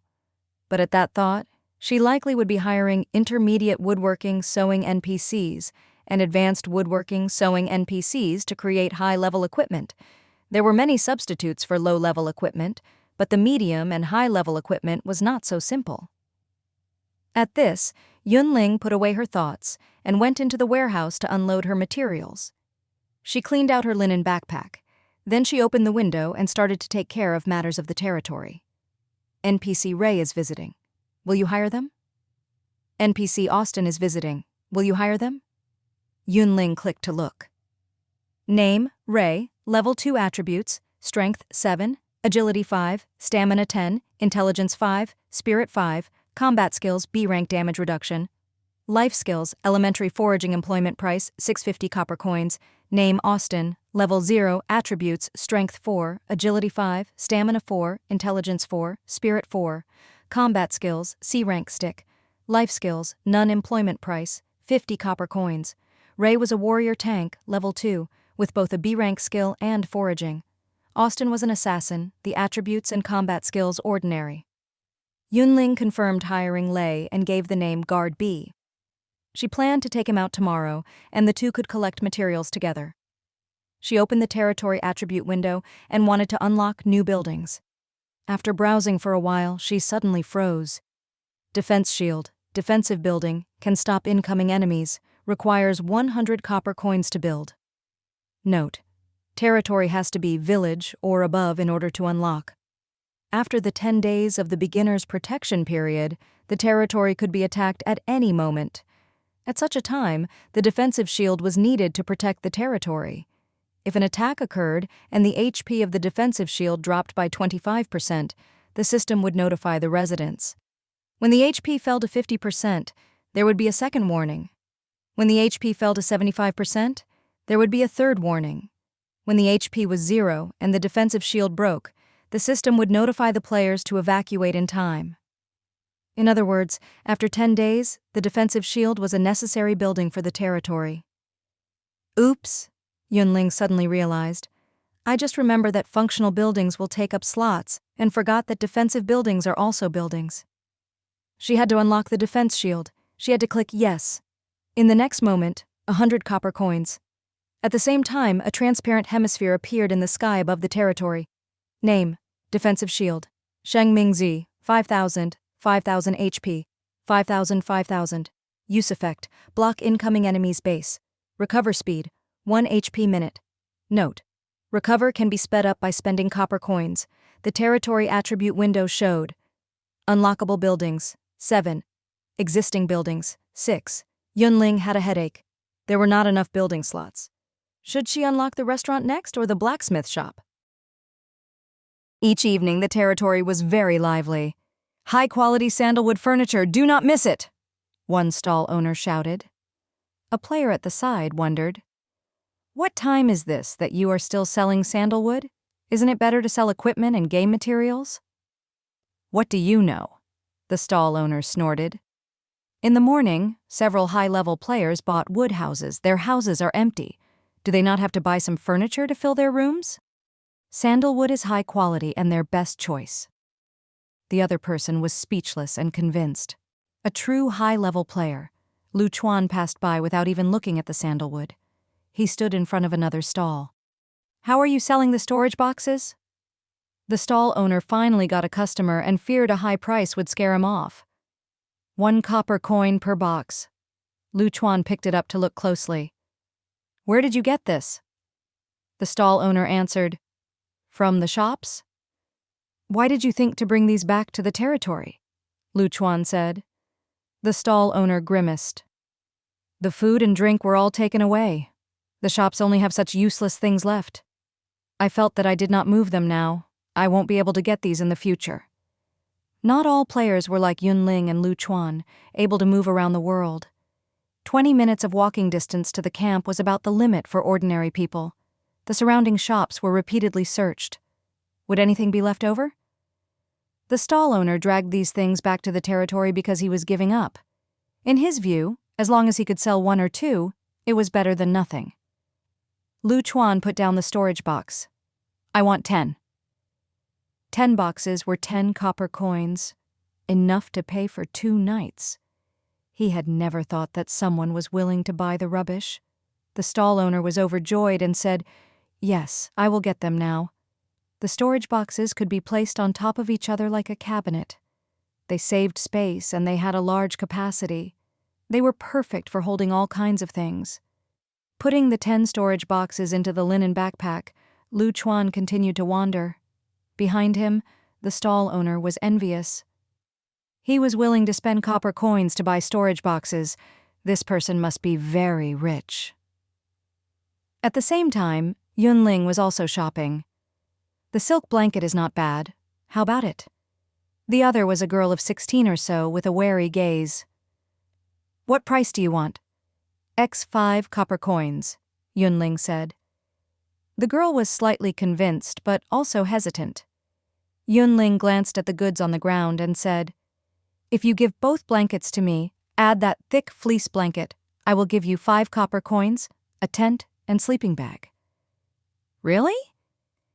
The girl was shocked and joyful. For players who could not afford to buy wood houses, there was nothing better for the night than a tent and sleeping bag. Really? Yun Ling took out the items. She had picked up the tent and sleeping bag.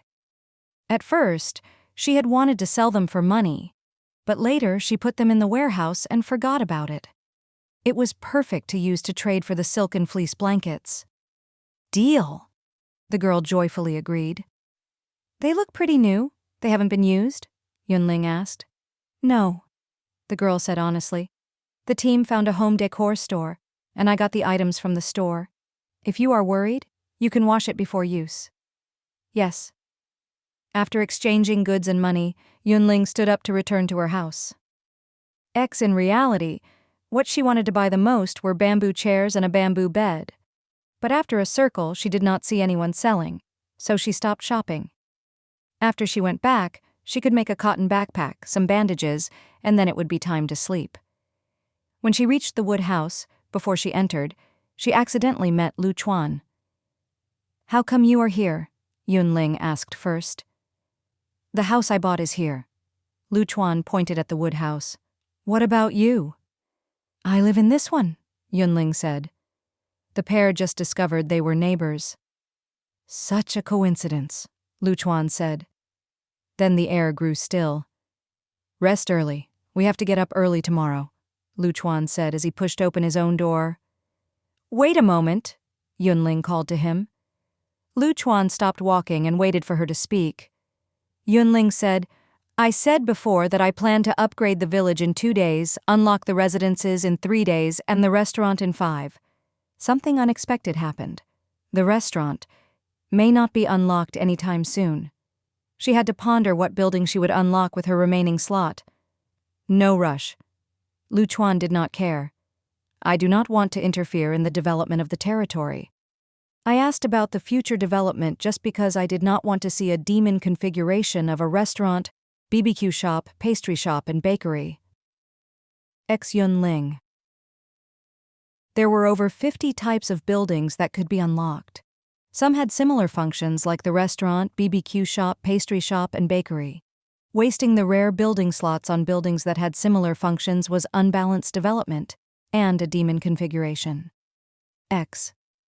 If there is nothing else, Lu Chuan bid farewell to Yun Ling as he stepped into the woodhouse. Good night. Day 7. Early in the morning, Yun Ling led the NPCs out to explore. After a few minutes, she found a large patch of sisal. She threw the linen backpack to guard B, and she was wearing the new cotton backpack she had made. The two were collecting as much as they could and were very busy. After half an hour, the sisal was all gone. Yun Ling was very pleased. With the help of guard B, her efficiency had increased greatly, and her foraging speed was much faster than before. Go over there for a look. Yun Ling motioned for the NPCs to follow. They passed by the berry bushes. A female player was harvesting with a dagger. Seeing a team come close, she was given a fright. She took a step back. "What do you want?" Before Yun could answer, the player bit her lip and showed weakness. "If you want the berries, I can leave them to you." There were many resource points nearby and no need for conflict. "Yun Ling, look how much she scared the girl. We are just passing by." As she spoke, the group passed by the female player and headed to the sorghum field in the distance. The female player was stunned, and her expression blank.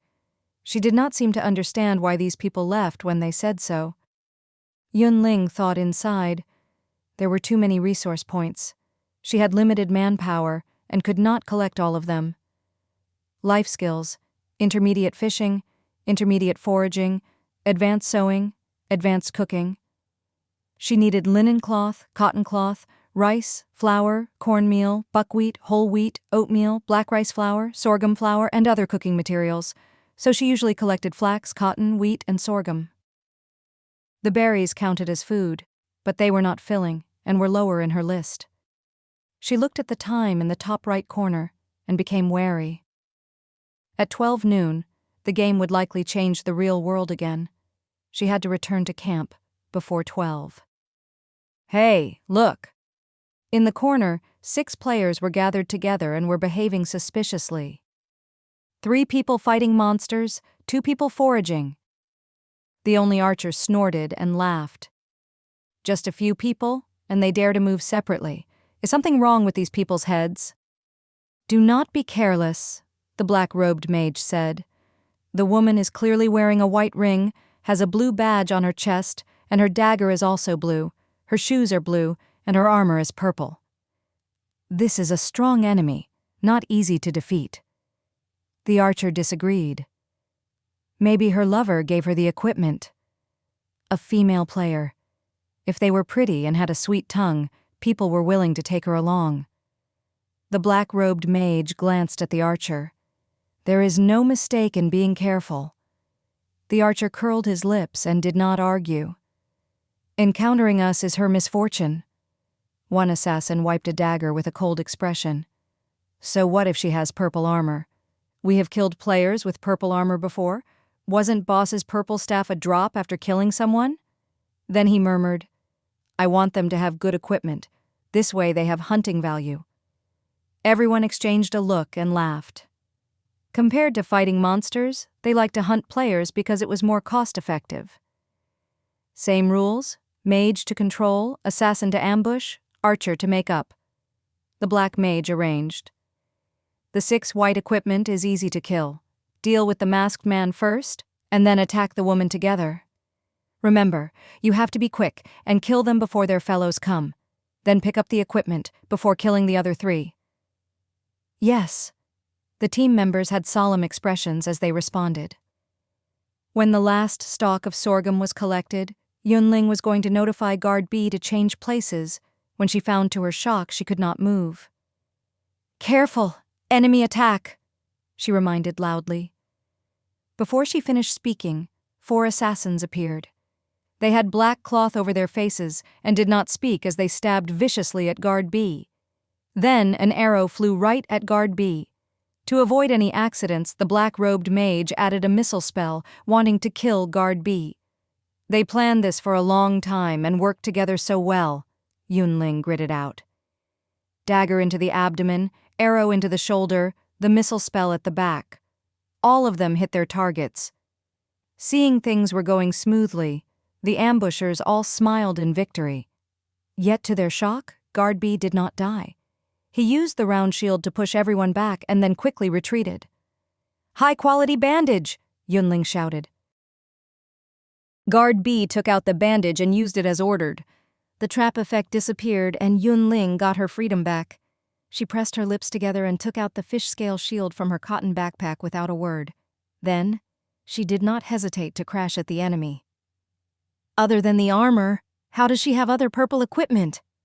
Gasps sounded, and the assassins fled. Because having it in her hand affected her collection efficiency, she temporarily put it in her backpack. Who could have guessed such a thing? "Boss, what do we do?" The archer was stunned, and immediately found the black-robed mage to discuss. The situation was urgent, and there was no time to think. The black-robed mage ground his teeth and said coldly, "Follow our original plan, kill the masked man first." "Do not change plans," the archer shouted. Then he drew his bow and aimed again. The arrow shot. Yun Ling stepped and stood halfway, blocking the attack. "Wow," the archer gaped. He had used his skill with this attack. After the arrow was blocked, the HP dropped a lot. The archer had added points to strength and agility. His HP was not high. In an instant, he lost a third of his HP, and his face turned ashen. "This woman is so strong." "She is a tank. There is damage reflect," the black-robed mage shouted. "Ignore the woman, attack the masked man." The assassins wanted to attack Guard B, but Yun Ling stood in the middle and did not let them go. "Use speed to shake her off." The 4 people split into 2 on the right and 2 on the left, wanting to break through. Yun Ling used the fish-scale shield to block the 2 people on the left. When she got close, she stabbed hard with her dagger. "Damn! What tank? Her attack is frightening," one assassin complained. X, the other person, was speechless. "What high attack? That is damage reflect." The higher the damage they created, the more they were wounded. "Then if we do not attack, we will be fine?" The person who spoke first was surprised and delighted. The other person looked at his fellow with a complicated gaze. "Why do you look so delighted at being beat up and not being able to fight back? After a while, won't you be done for?" The other 2 managed to break through and successfully got close to Guard B. They thought that 2 versus 1 they could win, but... "Shield attack!" Guard B used his skill and knocked out one of the assassins. "Charge!" Guard B raised his shield and charged, hitting the other person into the air. Then he came next to Yun Ling. "Taunt!" The 2 assassins that Yun Ling had stopped were retreating. Affected by the taunt skill, they unconsciously came forward and attacked Guard B. Yun Ling stabbed with her dagger. Guard B attacked with his shield, and one person was instantly killed. The other person lost his courage and turned to run. But then he encountered Guard A, who came running to help. "Chaos stick." Instantly, another person fell to the ground. "Boss, what now?" Seeing the situation out of control, the archer broke into a cold sweat and was at a loss. The black-robed mage did not hesitate. "Run!" The archer did not believe it. Then the other people, "If we stay, we will die together with them." The black-robed mage did not hesitate to retreat. The archer hesitated for a moment and was targeted by Mage A. N-wind. Now he could not leave even if he wanted to. The battle quickly finished. 4 assassins and 1 archer were killed. Blue equipment, white equipment, skill cards, and copper coins had dropped all over the ground. Yun Ling sighed secretly in relief. Luckily, there was the B-rank damage reduction. Luckily, there was level 2 and 10 stamina. Luckily, there was full equipment. Luckily, the official residents of Rising Cloud territory enjoyed the buff of plus 50 HP. Otherwise, Guard B would be dead. 11:30. The residents returned to the camp one after another. Yun Ling had seitan, pork belly, beef, and chicken wings. As she prepared lunch, she paid attention to the movement outside the territory. Right at 12, the balls of light descended. X mushrooms spread across the ground, and weeds grew. The bamboo forest was dense. Lakes suddenly appeared. Towering trees sprang out of the ground. The city was now completely a forest. At the same time, Yun Ling watched as the building ruins nearby turned to mineral veins. The wheat fields that had been all harvested wildly grew again. In a breath, a large patch of wheat grew in the field. When the wind blew by, the wheat rippled, and the golden wheat formed an ocean. As an exclamation came from the territory. "Quick, look at the equipment attributes. There is a new durability." Yun Ling stilled and tried to inspect her equipment. Name, soft armor, enchanted. X quality, rare durability, 6970, equip effect, stamina, plus 10, special effect, 20% damage received, enchantment effect, stamina, plus 5, name, goblin ring. X quality, normal durability 1720, equip effect, plus 2 strength.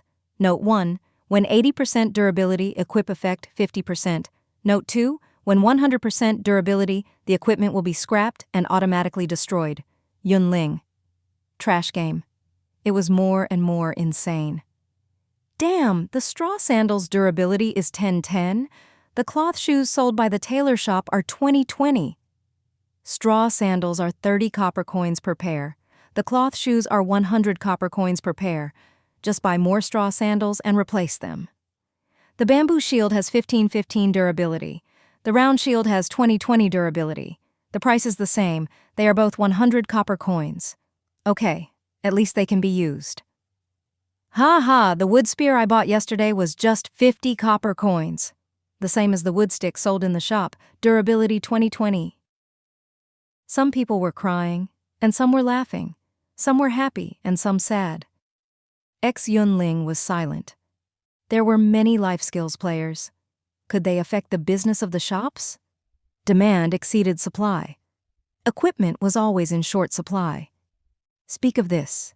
During the beta, the equipment never had the durability attribute. The straw sandals do not have high durability, but they are cheap. Buy them and wear them for now. You will run faster than having no equipment. I think the wood spear is not bad. It can be for close combat and long-range attacks. More importantly, it is cheap. I want to buy a house and live in the territory. After this, I will go out during the day to hunt and come back at night to rest. This will be no different from a job 9 to 5. Buy a house? This person's teammate teased. You are thinking too far. First save up to become an official resident. I heard that the official residents of Rising Cloud Village enjoy special benefits. Not just plus 50 HP, their base recovery speed is plus 1 HP per minute. With that, it is much safer to go out. That is 100 copper coins. The companion sighed. How long will it take to save up? Slowly, this is much more simple than paying off a mortgage of a few million, someone else added. The people chatted, and the air was harmonious. Seeing everyone so happy, Zhang Yiming sighed silently. Did these people still remember their relatives were waiting out of the territory for rescue? X. What about their words of killing monsters, leveling up, and searching for people at the same time? Now they forgot what they had once said, and were just thinking about how to take root in Rising Cloud Village, Zhang Yiming thought. If other people were not willing, then he would go to the city center by himself. If this dragged on, his relatives had no hope of survival. X. As he complained, a familiar voice sounded. Yiming, we finally found you. Zhang Yiming turned around and was dumbfounded. Dad? Mom? Brother? How come you are here? Mother Zhang wiped her tears.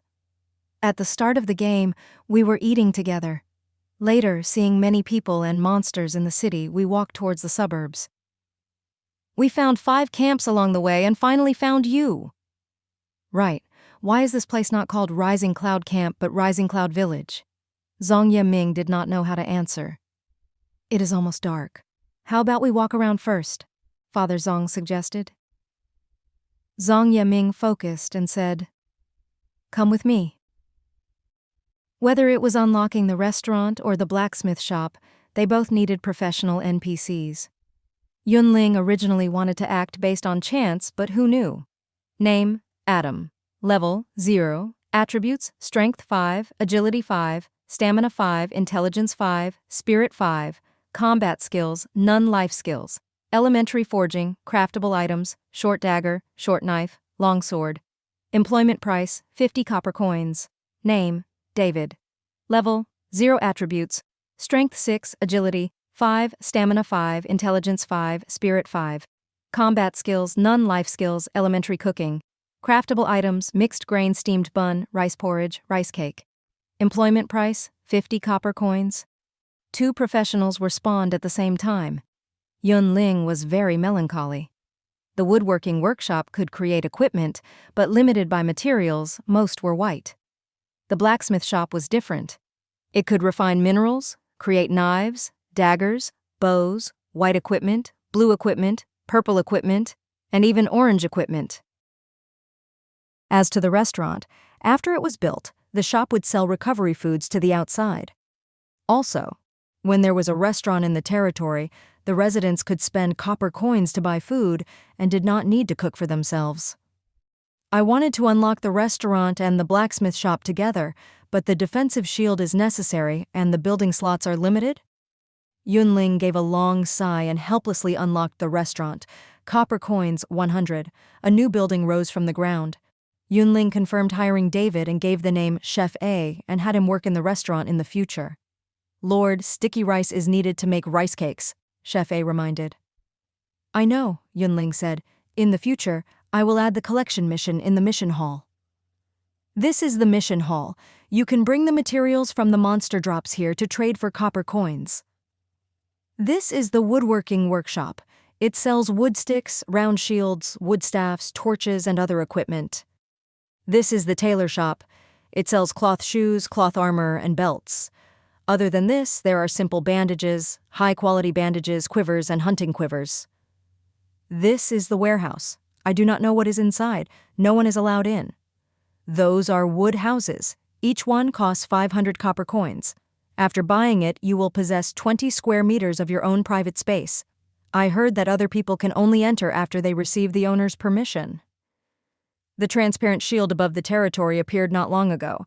I do not know what its purpose is. I guess that it is a defensive building. The restaurant was just built. I do not know what it sells.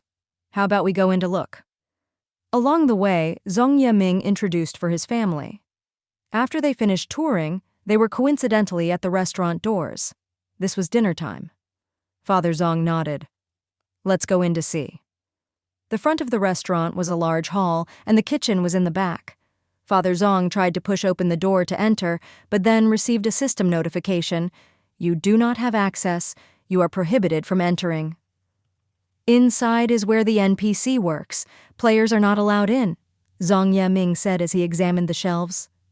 Name, mixed grain steamed bun. Quality, normal use effect. Base recovery speed, +1 HP per minute, lasts 1 hour. Price, 50 copper coins. Name, rice porridge. Quality, normal use effect. Base recovery speed, +1 MP per minute, lasts 1 hour. Price, 50 copper coins. Name, mixed grain steamed bun. Quality, none use effect, fills the stomach. Price, 2 copper coins. Name, rice porridge. Quality, none use effect, fills the stomach. Price, 1 copper coin. Zhong Yiming asked, do you want to eat mixed grain steamed buns? What about porridge? Mother Zhong said, buy 4 bowls of porridge, no need for the steamed buns. We have our own dry food. Okay. Zhong Yiming purchased 4 bowls of porridge. Copper coins, 4. The rice porridge on the shelf immediately went from untouchable to take. Zhong Yiming took the rice porridge and found that there was a wood spoon placed next to the wood bowl with the porridge.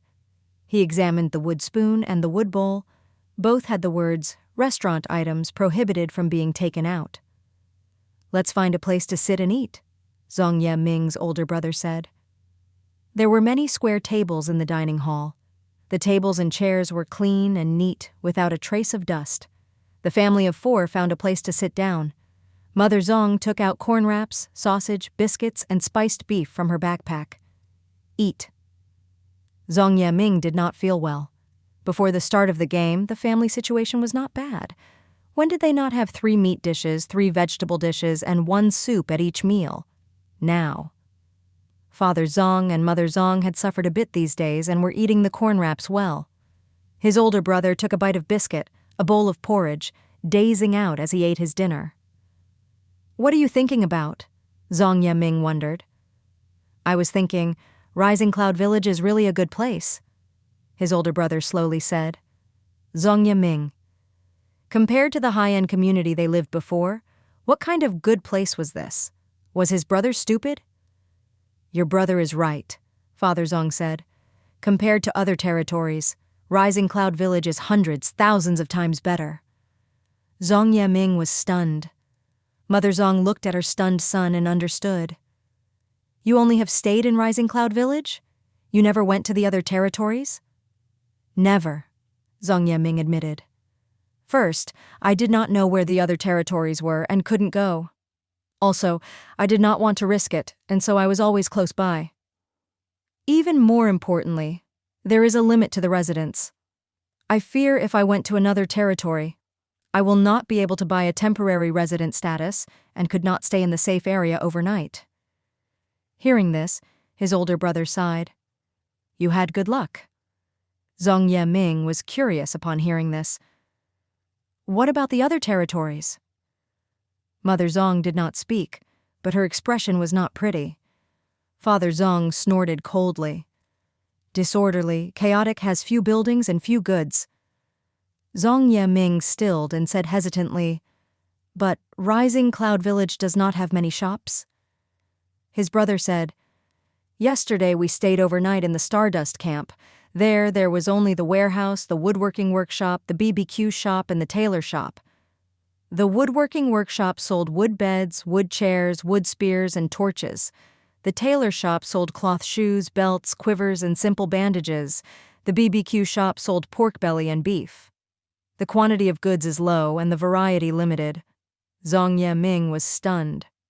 "In the territory, you have to pay tax on transactions, so people use the excuse of saving money to go out of the camp to make the transaction." Father Zhong had a cold expression. "The end result is that they were ambushed and robbed. The food is monopolized by the large teams and very expensive." Mother Zhong sighed. 1 pound of rice for 20 copper coins, 1 bag of instant noodles for 10 copper coins, 1 piece of flatbread the size of my hand for 5 copper coins. Listen to this price." "Is this not cheating?" Zhong Yiming was shocked and stunned. "If you do not buy, just wait to starve." His older brother laughed scornfully. "Not everyone is so lucky to find food and water, especially people like us who came from the city center to the suburbs. The shops have been raided already, and the ones who came later found nothing." Zhong Yiming felt sad hearing it. "Brother? All right, we are fine." His brother brushed over the topic. "In the future, the family will work together, and our days will get better." "Right," Zhong Yiming cheered up. "First save money to buy official resident status, then buy a house and hoard more food." Suddenly, he understood that hoarding food was such a good habit. "I saw that players were selling equipment they made themselves. When we have money, each of us can buy a pair of straw sandals." Father Zhong calmly analyzed. "Outfit ourselves, then team up to fight monsters, and hunt. When we reach high levels, our days will get better and better." Mother Zhong said, "I have the elementary foraging skill. You fight monsters, and I can collect materials on the side. The berries are edible, the linen cloth can be sold for money. If I get straw, I can copy others and weave straw sandals." The family of 4 talked to each other, full of anticipation towards the future. Yun Ling inspected the territory attribute window. The window showed X, population capacity 1,000, existing residents 238, temporary residents 217. It could be seen from when the territory upgraded there were new players coming in. Yun Ling temporarily did not have to worry about population saturation, and she started to consider a new question. At this time, the territory had unlockable buildings, 7, and existing buildings, 7. These were the warehouse, level 1, the mission hall, level 1, the woodworking workshop, level 1, the tailor shop, level 1, the residences, level 1, the defensive shield, level 1, the restaurant, level 1. She wanted to save copper coins and choose to upgrade one of them. A level 2 warehouse could hold more materials and increase shelf life of food. It should be a good choice to pick this, Yun Ling thought. A level 2 tailor shop can hold more employees, and it is good to mass-produce bandages. If I remember correctly, a level 2 defensive shield has 2,000 HP. It is the barrier of the territory. The higher the HP, the more safe the residents of the territory will be. Yun Ling could not decide, so she went out for a stroll. Jam, delicious jam. It is delicious on bread. A bottle for 3 copper coins. Selling mushrooms, fresh mushrooms, 10 for 1 copper coin. Honey from a bee swarm drop, fragrant and sweet. Come and get what you need. Eggs from killing a gold pheasant, 1 for 1 copper coin. Last 4 left, buy as soon as possible. Clearance sale, 3 rabbit skins, just 5 copper coins. 2 rabbit legs, just 5 copper coins. X in Apocalypse Calamity, there were hundreds of cooking materials. Those listed in the mission hall were just a few of the most commonly seen and easy to obtain. The jam was made from processing berries. Mushrooms were all over the place to be picked. Yun Ling knew of a mushroom soup recipe of which the product could restore HP and MP at the same time. The honey dropped by the bees were a basic material. Yun Ling knew of at least 7 recipes that could use such a material, not to mention the chicken eggs. They were suitable to just being cooked directly or paired with other materials. Rabbit skin could be used to make bracers and gloves. If one had a high-level life skill, they could make blue-quality equipment. Yun Ling saw players setting up stalls all over the place and hawking materials so she could not move away. In any case, the game food has over half a year of shelf life. Hoarding early will always be of use in the future. Thinking like this, Yun Ling relaxed and bought as much as she wanted. The bonfires swayed. Yukun sat by the bonfire, his eyes blank and unfocused. He was a first-year university student. At the start of the game, he had been doing an overnighter with his dorm mate at an internet cafe. Then he accidentally picked up a skill and managed to fight his way to survival with his dorm mate. Then they found supplies, fought monsters, and leveled up, their lives gradually steadying. He had originally thought the days would go on like this, but today, when exploring, they encountered a boss and his subordinates. He wanted to avoid them, but his dorm mate said one needed to take risks to get rich. There was no meaning to be a normal player. They should be the strongest. Yukun was exasperated, but there were many who agreed with such a statement. In the end, all the teammates had voted, and most people agreed to fighting the boss. The fighting was so fierce that Yukun would not ever forget it. In the end, the players suffered a great loss, most wounded or dead. Yukun had seen the state of the situation and left alone, managing to return alive. But so what if he fled back to the territory alive? The team was gone, his trusted teammates were gone, and he was left alone. Yukun dazed out at the bonfire, feeling empty inside. Setting Sun Village. Shijianshan chewed on a coarse grain-steamed bun with a numb expression. By his side, a middle-aged man in his 40s was full of fury. These people are really not people. They said when we joined, if we worked hard and skill cards were part of the drop, they would divide the cards among the members. But in the end, they did not even take out one. No matter the treasure, it is the core of the team that gets it. Us little characters do not benefit at all. If we had known it would be like this, why join the team at the start? It would be better to go at this alone. Now this is great. It is day 7 of the game. The monsters outside have made groups and are all around the territory. Us? No skills, no equipment, not even players. The middle-aged player was full of anger and wanted to immediately leave the team. Yes, Shijianshan murmured. Why did we trust their words before? Why were we greedy for comfort and did not dare to leave? Now, we cannot leave even if we want to. This is day 7 of the game. People have picked up all the skill cards.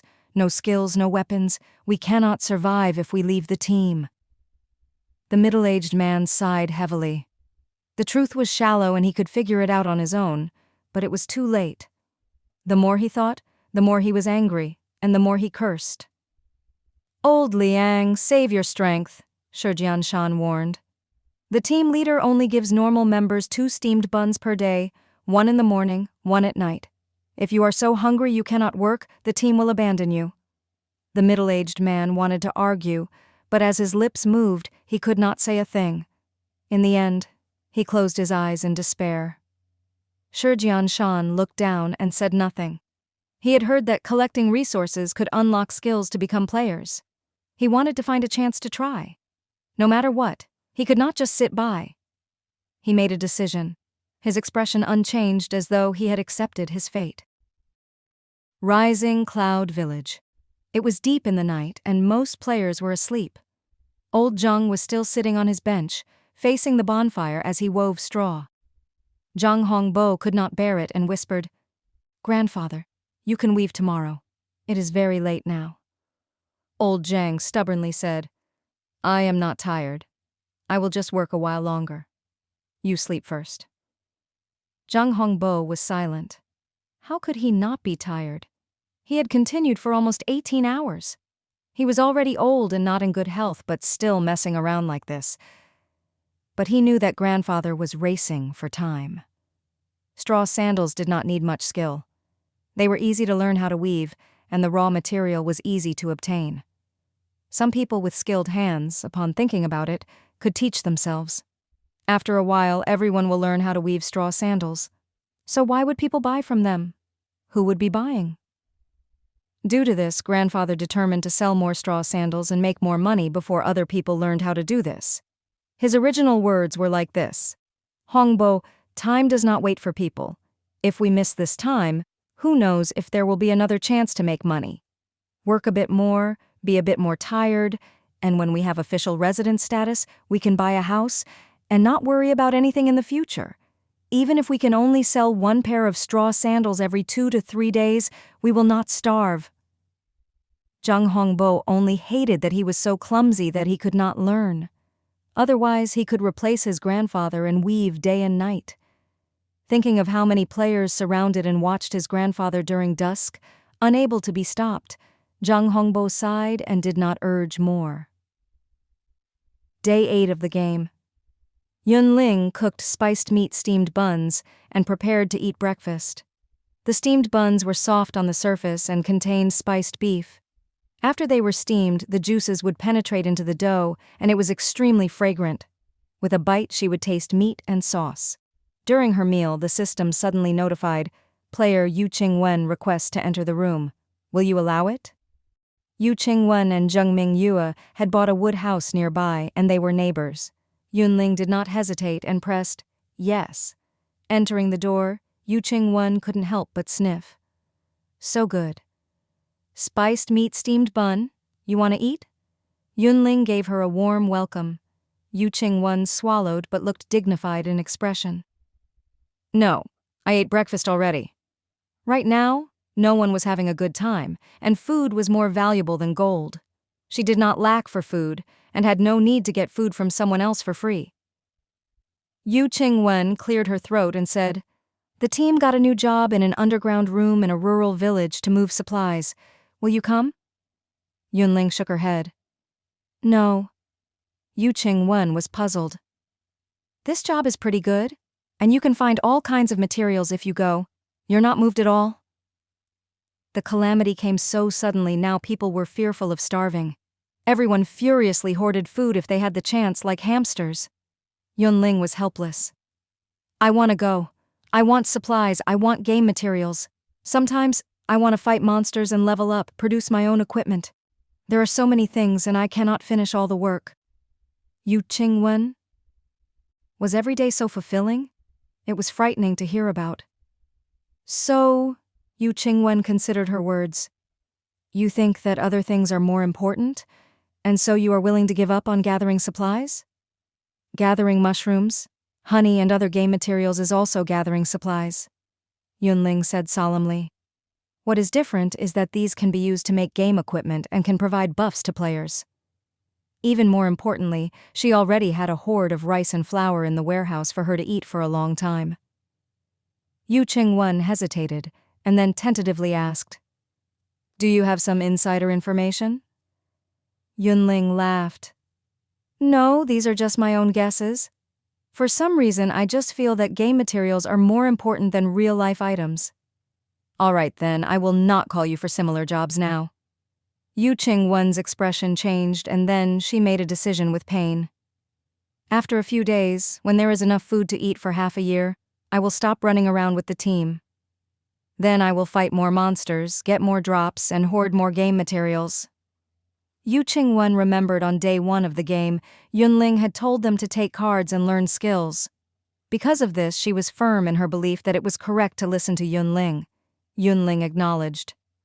Inside, she thought, no matter how the situation changed, being diligent in leveling up was never wrong. After the meal, Yun Ling left with the NPCs. A few minutes after leaving the territory, she found there were many sweet potatoes half in the dirt.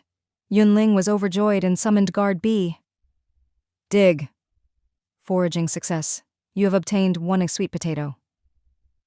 The system kept on sending notifications. The sweet potatoes were large and heavy in her hand. Yun Ling wanted to take guard B nearby to level up, but then heard a sharp bird cry. Her expression turned grave and she said quickly, "Enemy attack! Sky, prepare to fight!" Then the birds dove down at them in a large black swarm. "Crowd attack skills!" Yun Ling shouted. "Chaos stick!" Guard A swept with a wood stick. "Meteor shower!" Mage A raised the staff. "Volley!" Archer A shot 7 arrows towards the front. Yun Ling and Guard B stepped forward to be at the front. Then they used their shields to smash and drive away the enemies. After a round, dozens of birds were wounded. The others were frightened and flapped their wings, turning and running away. Dropped items: 29x copper coins, 1x white skill card, 5x dead branches, 3x soil. Yun Ling sighed softly and rejoiced. If we were a beat slower and they attacked first, this would have been bad. When the birds dove down and targeted one person, they would deal a lot of damage. If one was unlucky, they could die, not knowing what had happened. Picking up the items off the ground, Yun Ling ordered, "Continue digging." The sweet potatoes were a very convenient food material. They could be steamed or roasted, and they tasted good. Yun Ling looked at the pile of sweet potatoes in the backpack, so she could not help but set up a fire and start roasting one. As time passed, the skin of the sweet potato softened, and a tempting smell spread through the air. Yun Ling peeled away the black skin and tried a taste. Immediately she smiled. The sweet potato was both sweet and sticky, like it was full of honey. It was very delicious. Name: roasted sweet potato. Quality: normal required materials. 1x sweet potato. Use effect: base recovery speed, plus 1 HP per minute, lasts 1 hour. This was a characteristic of the cooking skill. There were materials all over the place and anything could be cooked with. But the things made all had similar effects, most of them just increasing base recovery speed. Yun Ling had learned cooking by accident. During the beta, she obtained the intermediate cooking skill card, so she could get the skill right after learning it. She thought that there was no harm in having many skills, so she used the skill card. Reality proved that cooking was very practical. There were many sources of food, and she could mass-produce recovery items. She could not use them all herself, and could sell them to others at high prices. It was due to learning intermediate cooking that she had the spare money to buy basic materials and pay her way to her advanced sewing skill. The scenes of the beta were still in her mind. When Yun Ling thought of the past, she was slightly dazed. "That," a young voice spoke. "Could you give me a little of the sweet potato?" She looked and saw a young girl of 16 or so walk out of the bush and look timidly at her. "Sweet potato?" Yun Ling stilled. "I ate some already." "No matter." The girl swallowed. Yun Ling realized. "How long since you ate?" The girl pressed her lips together and said after a long wait, "I have not eaten for a day and night." Yun Ling sighed. "Sit here a while and I will roast one for you." Then she took out a new sweet potato from her backpack and started to roast it. The girl seemed to be sitting on thorns. She wrung her fingers together and said lowly, her head bowed, I do not have copper coins. I cannot pay." "Just a sweet potato," Yun Ling said unconcernedly. "I will give it to you. You don't need to pay." The girl almost cried. "You are such a good person." "I am Xiao Ying.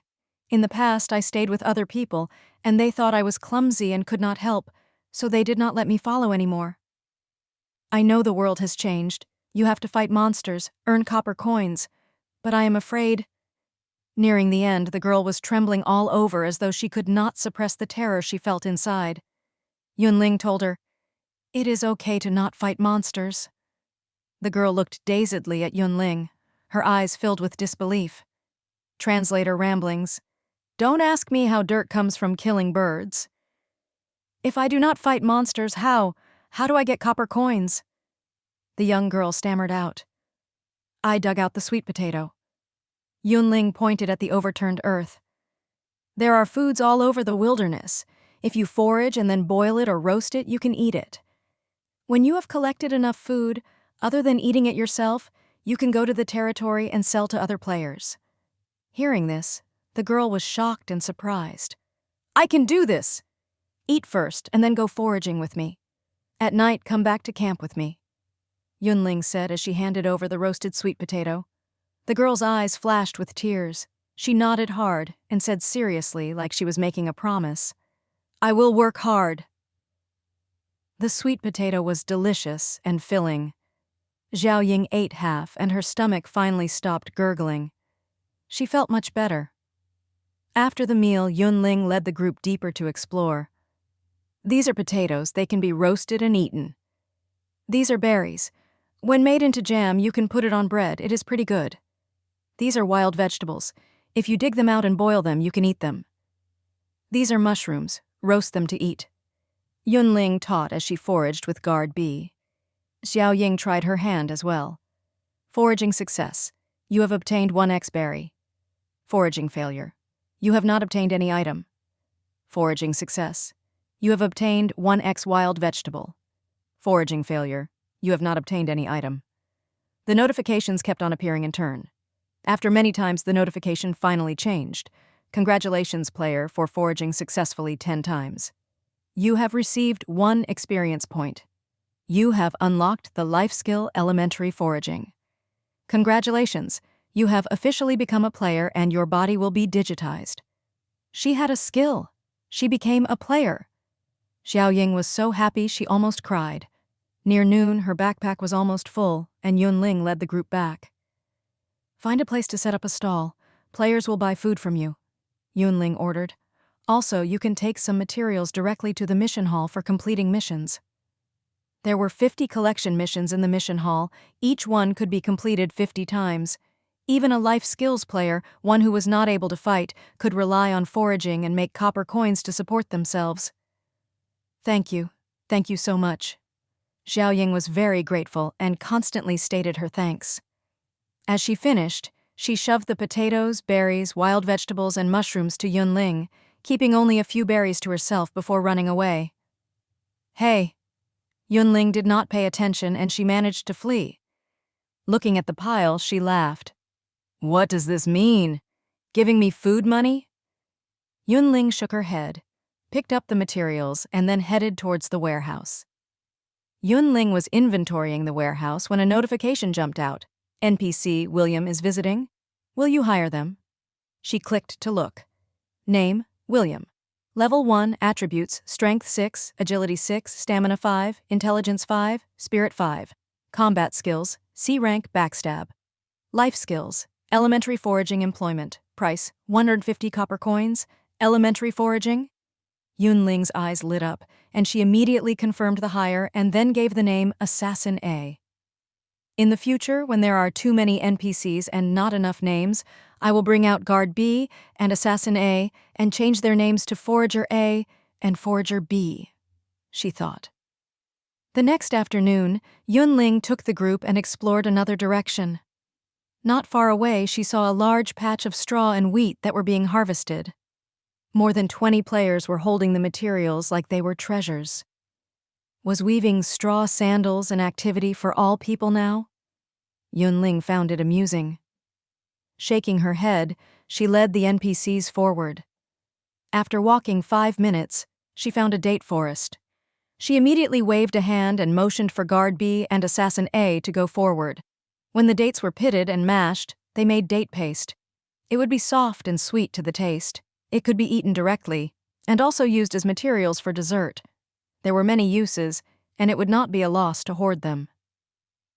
Seeing that there was a bamboo forest nearby, Yun Ling ordered Guard A, Archer A, and Mage A to stay where they were, and she went into the bamboo forest to check. The bamboo was full of treasures. The leaves could be used in medicine, the bamboo poles used to weave, and the bamboo shoots were edible. Among the buildings waiting to be unlocked was a bamboo workshop. It used bamboo to make simple weapons and household items. Because it was similar to the woodworking workshop, so she had not unlocked it. Without realizing it, Yun Ling walked deep into the bamboo forest and found bamboo shoots in the corners. She was just going to dig up the bamboo shoots when the sound of frantic running came. She looked up and saw a player desperately running out of the bamboo forest, shouting loudly, "Run! There are snakes!" This was the disadvantage of life skills players. When they came out to gather supplies, they frequently encountered danger. If they were far from the territory, no one came to help. They did not react in time. They may die. She looked behind the person and saw 5 indigo snakes spitting and chasing quickly. Yun Ling did not run and took out a shield and dagger, going forward. Yang Yang wanted to ask, "Why are you not running?" Then he saw the indigo snakes get killed one after another, and they were all dead after a while.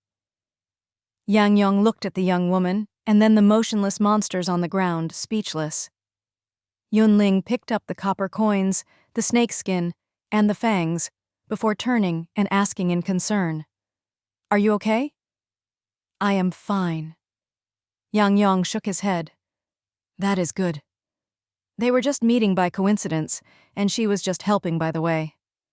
After making sure that the other was fine, Yun Ling wanted to keep digging bamboo shoots.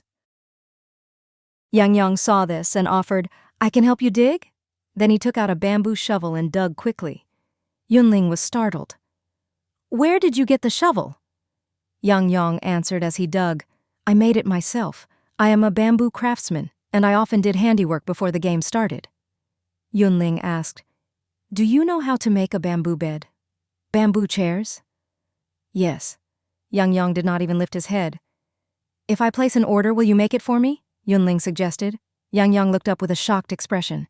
"You do not want to do it?" Yun Ling misunderstood Yang Yang's meaning. "No," Yang Yang pondered his words. "The handiwork is delicate and needs time. Also the price." He halted and did not know what to say. If he gave a low price, it would not be worth the time he put in. If he gave a high price, he would fail the other's favor in saving him. "What furniture can you make? What are the prices?" Yun Ling did not care. Bamboo bed 50 copper coins, bamboo chairs 20 copper coins, bamboo shovel 5 copper coins. Considering the other having saved his life, Yang Yang gritted his teeth and gave a friendly price. "I want a bamboo bed, 2 bamboo chairs, 1 shovel and a cabinet." "Yun, rich," Ling said without hesitation. Yang Yang stilled and unconsciously reminded, "When the set is made, it will not be cheap." "No matter, I have money. Just say if you will do it," Yun Ling said. "Yes," Yang Yang said firmly. After discussing the details, Yun Ling immediately made him a friend and paid the deposit. After leveling up, his strength and stamina both increased. Yang Yang calculated, and he could finish in about a day and a half. Strictly speaking, this was not unprofitable for him. Thinking that this counted as a working relationship between them, he tentatively said, "I need to chop some bamboo. Could you wait a while before we return together?" "Of course," Yun Ling readily agreed. Hearing this, Yang Yang was very relieved. Near the evening, Yun Ling's group returned to the territory.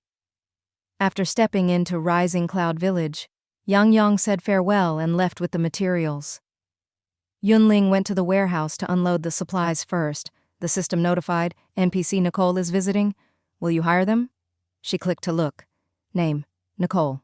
Level 0 attributes, Strength 4, Agility 4, Stamina 4, Intelligence 5, Spirit 5.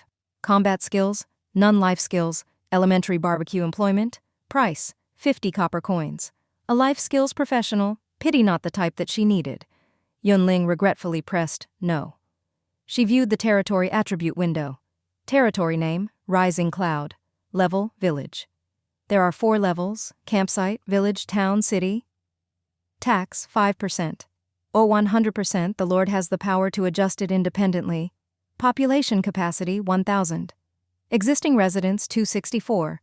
Unlockable buildings, 7. Existing buildings, 7. Existing buildings details, warehouse, level 1, 200 square meters in area, can store various resources and extend date of use for food. Note, the Lord can set an access list and allow specific people to use it.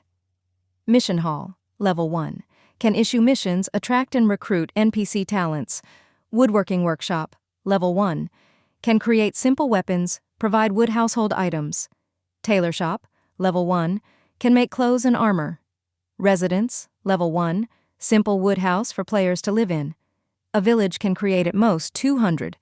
Defense shield, defensive building, can stop incoming enemies. Note, territory has to be village or above in order to unlock.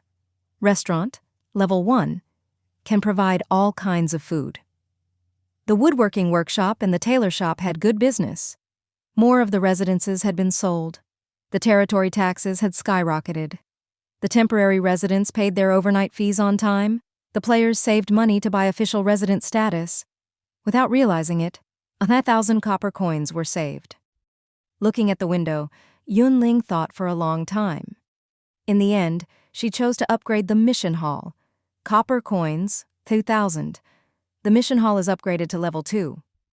Each day, 3 NPCs will come to visit and stay for 24 hours. You will have more chances to get higher level and better quality NPCs. Woodworking talent, sewing talent, cooking talent, foraging talent, combat talent, anything works, come to visit. Yun Ling was full of anticipation, waiting for the NPCs to come. Mission Hall. You possess 5x linen cloth. Do you wish to submit the mission? Xiao Ying pressed yes. In the next moment, 5 linen cloth plus 5 copper coins. Xiao Ying covered her mouth, suppressing her urge to scream. Her heart beat rapidly. She did it? She had managed to earn 5 copper coins by herself. She had the overnight fee today. You possess 2x sweet potato. Do you wish to submit the mission? You possess 1x rice. Do you wish to submit the mission? You possess 1x flour. Do you wish to submit the mission? X. You possess 1x cornmeal. Do you wish to submit the mission? Thinking about it, Xiao Ying left the sweet potatoes to be dinner tonight and breakfast tomorrow. As to the rice, flour, and cornmeal, she sold all of it. Now, she had 8 copper coins. Even after paying the overnight fee, she had 3 copper coins left over. She did not have much savings, but for Xiao Ying, this was great encouragement. This was the first time she stayed in the safe area on her own. This meant, even if she did not have teammates, even if she did not have to force herself to fight monsters, she could still survive. At this moment, Xiao Ying was excited, and so happy she was at a loss. After a long while, she managed to calm down. I have to remember the 50 materials in the mission hall and then collect them first in the future. I can use the materials I collect to exchange for money, pick the foods that I collect to eat, and then hoard the extra. 6. When I save enough money, I can buy tools, my efficiency will increase, and I can earn more. Xiao Ying started to think about what to do. Her eyes were bright, full of life. She seemed to finally see hope. Translator ramblings. Getting digitized sounds so creepy. Day 9. Just as Yun Ling got up in the morning, the system spawned a new NPC. Name, Paul, level 7. Attributes, Strength, 7. Agility 16, Stamina 10, Intelligence 5, Spirit 5. Combat skills, B rank penetration. Life skills. Non-employment price, 950 copper coins. Combat skill at B rank, level 7, and with stunning attributes.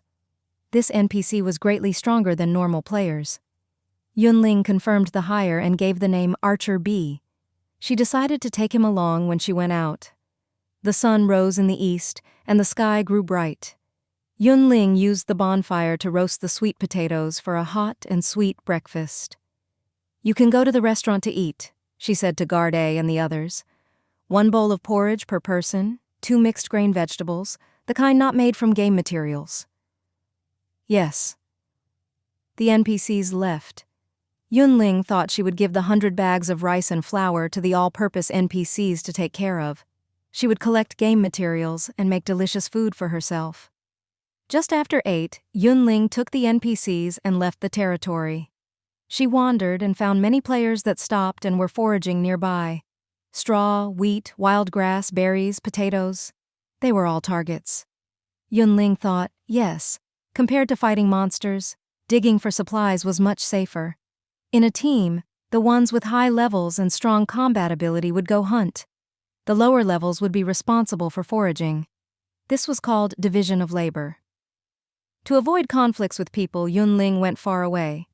She saw a field of rice and then stopped.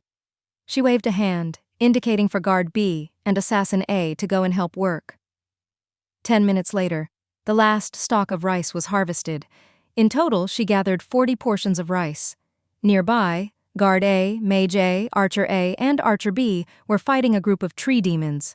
Yun Ling ordered, "Go and help. Finish the battle as quickly as possible." Yes.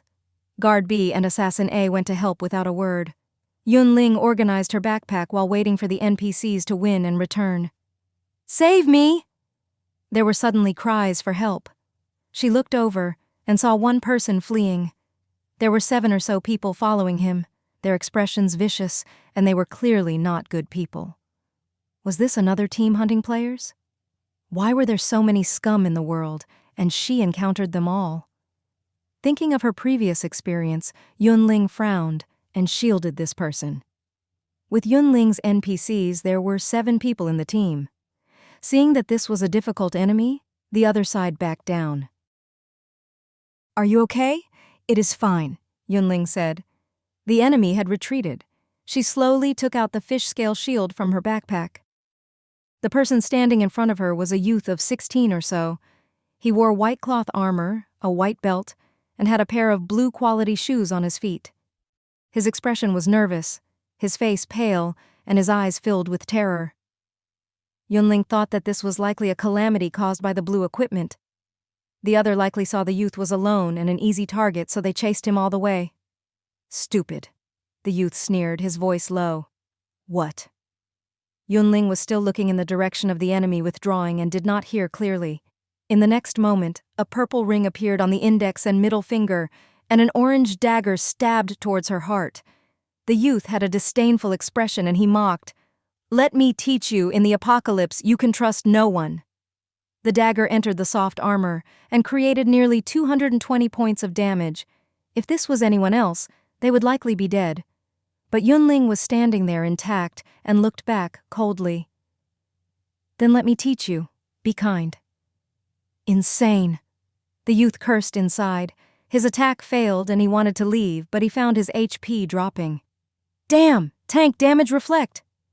The youth put all his points on strength, and his HP relied on his equipment bonuses. But the attack was so strong the reflected damage surpassed his max HP. In the last moment of his life he realized, but it was unfortunately too late. The player died. An orange card, an orange equipment, purple equipment, and copper coins dropped over the ground. Name: Fatal Strike. Quality: S-rank skill effect. When attacking the target's head, heart, and other vital parts creates triple damage. Name: Venomous Dragon Fang, Dagger. Quality: Legendary Durability, 98-100. Equip effect: Strength, +20. Special effect: the attack has a 30% chance of creating extra toxin damage. Name: Power Ring. Quality: Rare Durability, 68-70. Equip effect, +10 Strength. Special effect, +20% attack power. Name: Bull Ring. Quality: Rare Durability, 68-70. Equip effect, +12 Strength. Special effect, +3 Stamina, 45x copper coins. It could be seen the youth was not as weak and harmless as he appeared. He wore 3 pieces of equipment, 2 white and 1 blue, to get the trust of others and lower their guard. But he never thought that he would choose the wrong target. He hadn't been able to kill Yun Ling and died instead. Taking the Venomous Dragon Fang, the Power Ring, and the Bull Ring to replace her original equipment. Send ahead 1,000 miles. Gifts may be light, but the feelings are great. I will not be polite and accept them. It was almost noon. The players were coming back and waiting for the rain of light balls to come. On the way back, Yun Ling sighed countless times. Fight monsters? Get drops? In the future, she could just wear 5 white and 1 purple to go everywhere. Then, she could get rich by relying on being ambushed. Not. Reaching the territory, she knocked on her neighbor's door and asked to enter. A moment later, the system notified, "The owner has permitted entry." Seeing this, Yun Ling pushed open the door. Lu Chuan was grilling meat in the room, with the smell lingering in the air and causing her stomach to make noise. "Why have you come?" he asked. "I accidentally got a S-rank card. Do you want it?" Yun Ling took out the Fatal Strike. After seeing the attributes, Lu Chuan was silent. For an archer, hitting the target's head, heart, and other vital parts were difficult. This card was actually more suitable for assassin players to make sneak attacks, but by coincidence, he had the S-rank skill, automatic tracking. Without needing to aim, the arrow would automatically lock onto its target. This locked target included vital parts. Due to this, the automatic tracking and the fatal strike were a perfect match. If he possessed two skills, even if this was a normal arrow attack, there would be terrifying damage. "I want it, but I cannot afford it," Lu Chuan confessed. He had some wealth, but compared to Yun Ling, who had Rising Cloud Village, it was worth nothing. "No matter, I'll give it to you," Yun Ling said. In her mind, she got the S-rank skill card for free, and she did not hurt giving it away. If she gave it to the NPCs, they could not hit the head and heart, then it would be a waste if this was not of use. "Is there anything you want?" Lu Chuan asked. "Game materials?" Yun Ling responded seriously. Lu Chuan said, "You did not hoard some?" Yun, hoarding fanatic, Ling had a heated gaze. "I will never mind too many materials." Lu Chuan, "I understand," he nodded. "I will give you all the non-meat materials that come from monster drops." "Okay." Yun Ling was happy. She felt that she had not made a loss in this deal. Lu Chuan was considering a question. How much materials did he have to give to be worth a S-rank card? Right at 12, the balls of light came as scheduled. The forest grew more dense. There were more varieties of monster. The resources grew faster. At this time, looking out from the territory, there was no trace of a modern city. The buildings had all been eaten by the burrowing beasts. The surrounding environment was like an ancient forest. Unlike usual, after the balls of light descended, the system notified, "Transformation complete. Have a happy game." Seeing the text, someone spat blood. "Trash game. I am not happy at all playing this." Yun Ling was coincidentally looking at her stats window. After the rain of light balls came, a ranking section appeared on the window. She clicked to look. Global territory ranking, same levels ranked by upgrade time. X Rising Cloud Village, S City. Sun and Moon Village, B City. X Green Bamboo Village, A City. Global territory existing building ranking, Rising Cloud Village, 7 Sun and Moon Village, 6 Peach Blossom Village, 6.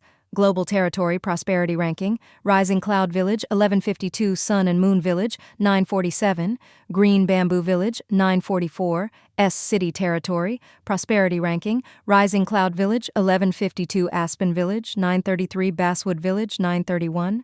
On all the rankings, Rising Cloud Village was ranked first. No wonder Rising Cloud Village's NPCs have very different names.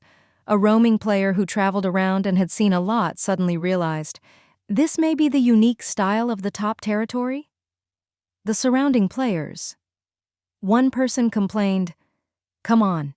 Based on what you say, if you rank first, even if the NPCs are named Dog Leftovers or Lee Dog, they will have special meaning." The other player smiled guiltily and did not speak more. The residents paid attention to Rising Cloud Village's ranking while Yun Ling paid attention to all the territories in S City. She scrolled all the way to the last page. S City had exactly 200 territories. Based on the fact one camp could only hold 200 players, the max was 4,000 people.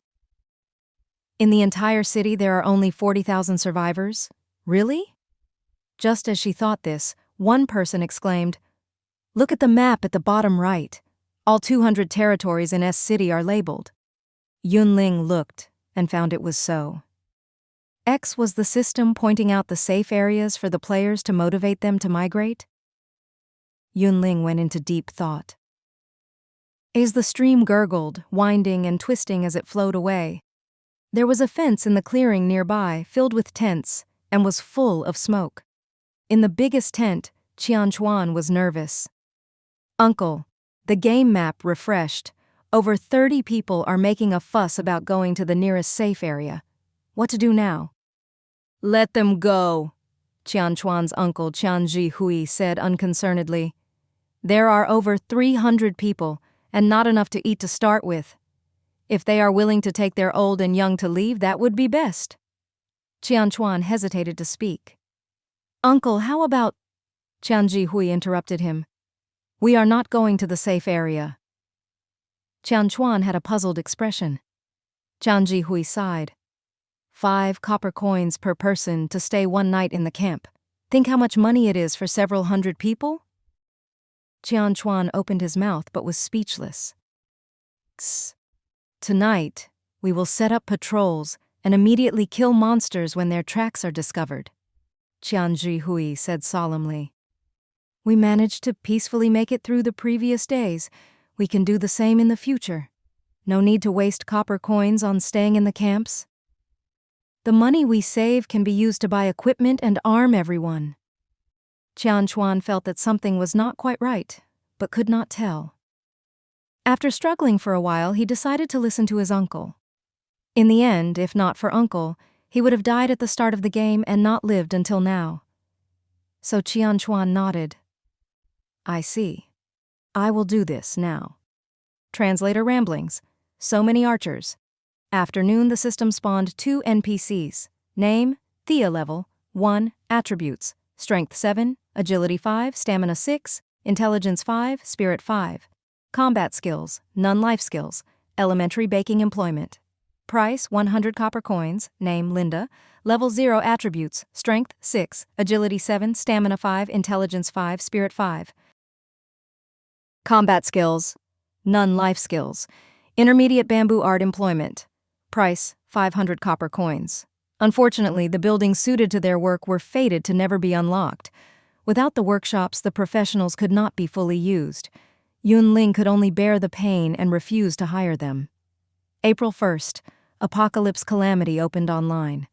After this, peaceful life was interrupted. Everyone was in a panic and felt that there was no bottom in their hearts. As time passed in days, and people went out to work at dawn and came back to rest at dusk, their lives gradually grew more regular. But inside, they always had a lingering anxiousness. The residents all hoarded food, as though only this could give them the feeling of safety. In a flash, 2 days passed. Day 11. At 12 noon, the system notified, the 10-day beginner's protection period has ended. The territories may be attacked at any time. Players, please prepare in advance. At the news, the residents were confused. The territories may be attacked at any time? What does this mean? Before they finished speaking, they saw 10 wild bisons sprinting at the territory. Someone paled. What is going on? Won't the monsters automatically avoid the territory if they get too close? The other person said quietly, that was likely the effect of the so-called beginner protection period.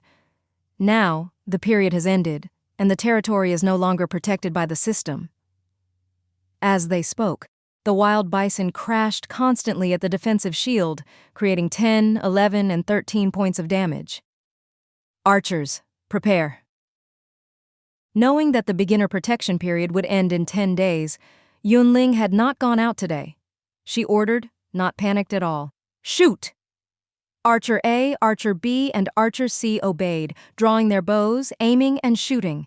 Mage A and Mage B released attack skills. Guard A, Assassin A, and Guard B, who were close combat professionals, stepped out of the territory to help of their own accord.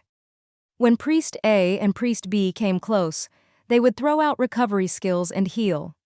Attacked by the NPCs, the wild bison fell to the ground, dropping copper coins and meat.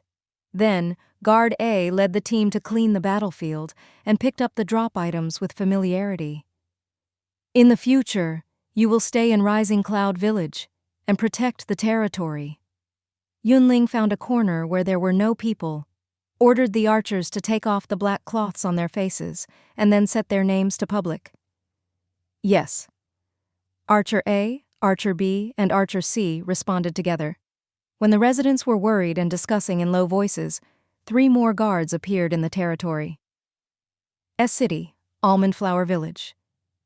The residents here also received the system notification. In the next moment, a swarm of birds suddenly dove and attacked. Ah, so painful. Save me! Where are the NPCs? Where are the NPCs? Kill the monsters quickly! The youth and the strong had gone out to hunt. Most left in the territory were the old, ill, and weak. At this time, the system guards were dispatched.